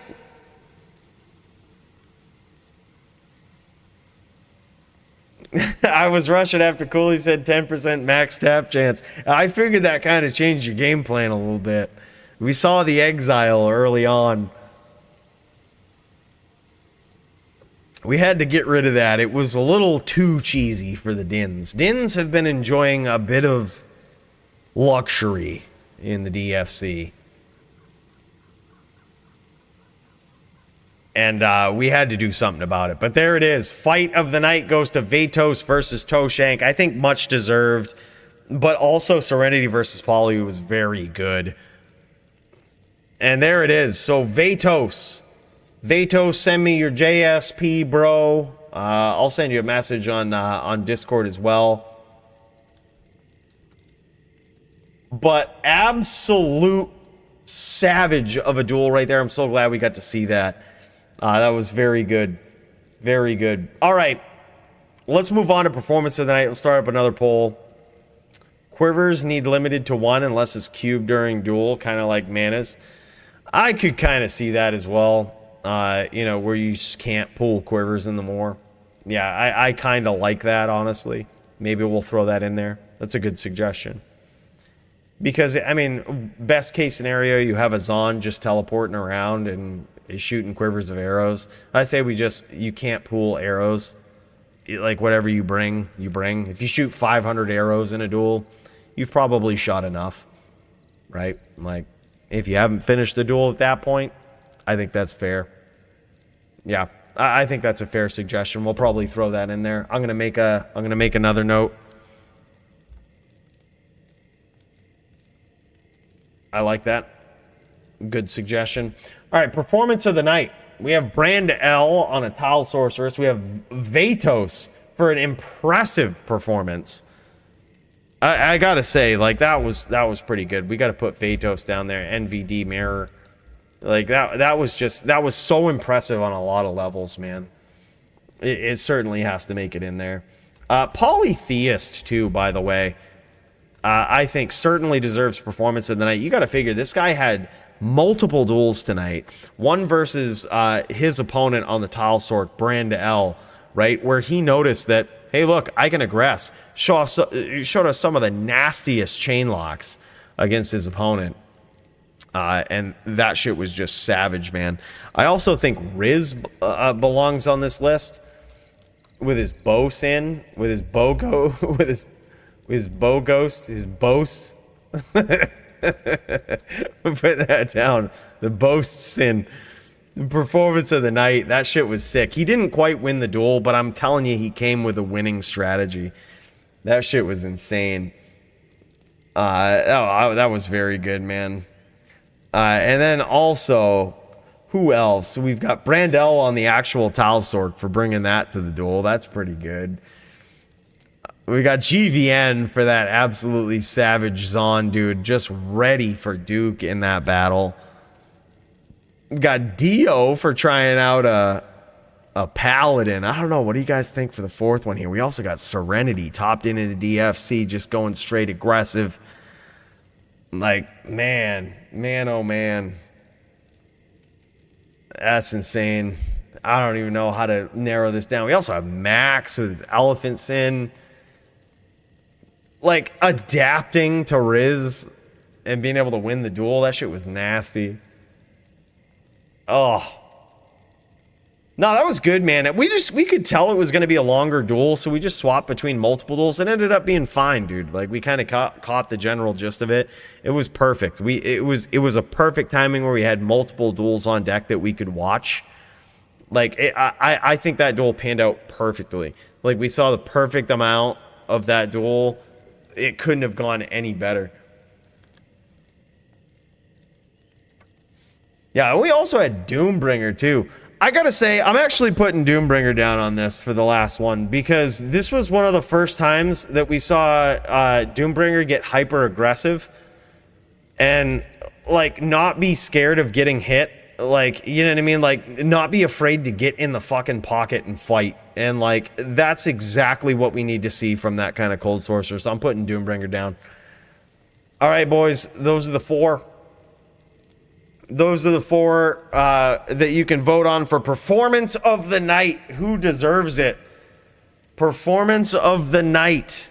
Some savage duelers. Doombringer on his cold sorceress, showing some serious aggression and showing everything of what a cold sorceress should be.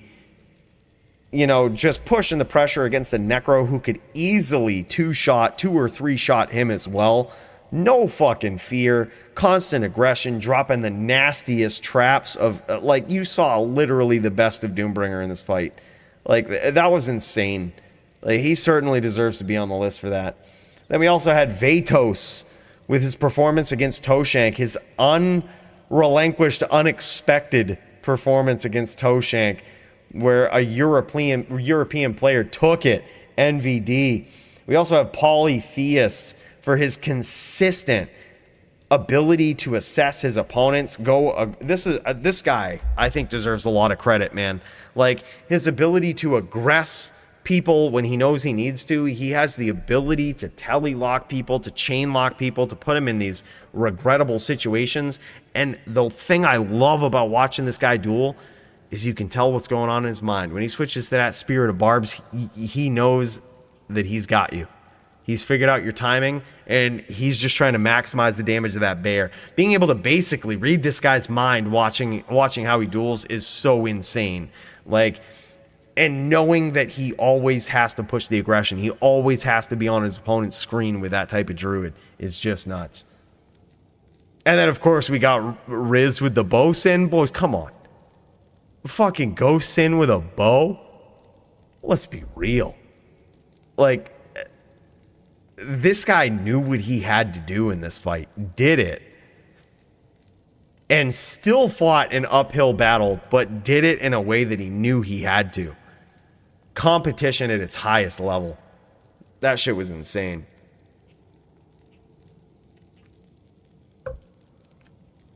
You never know, dude. You never know.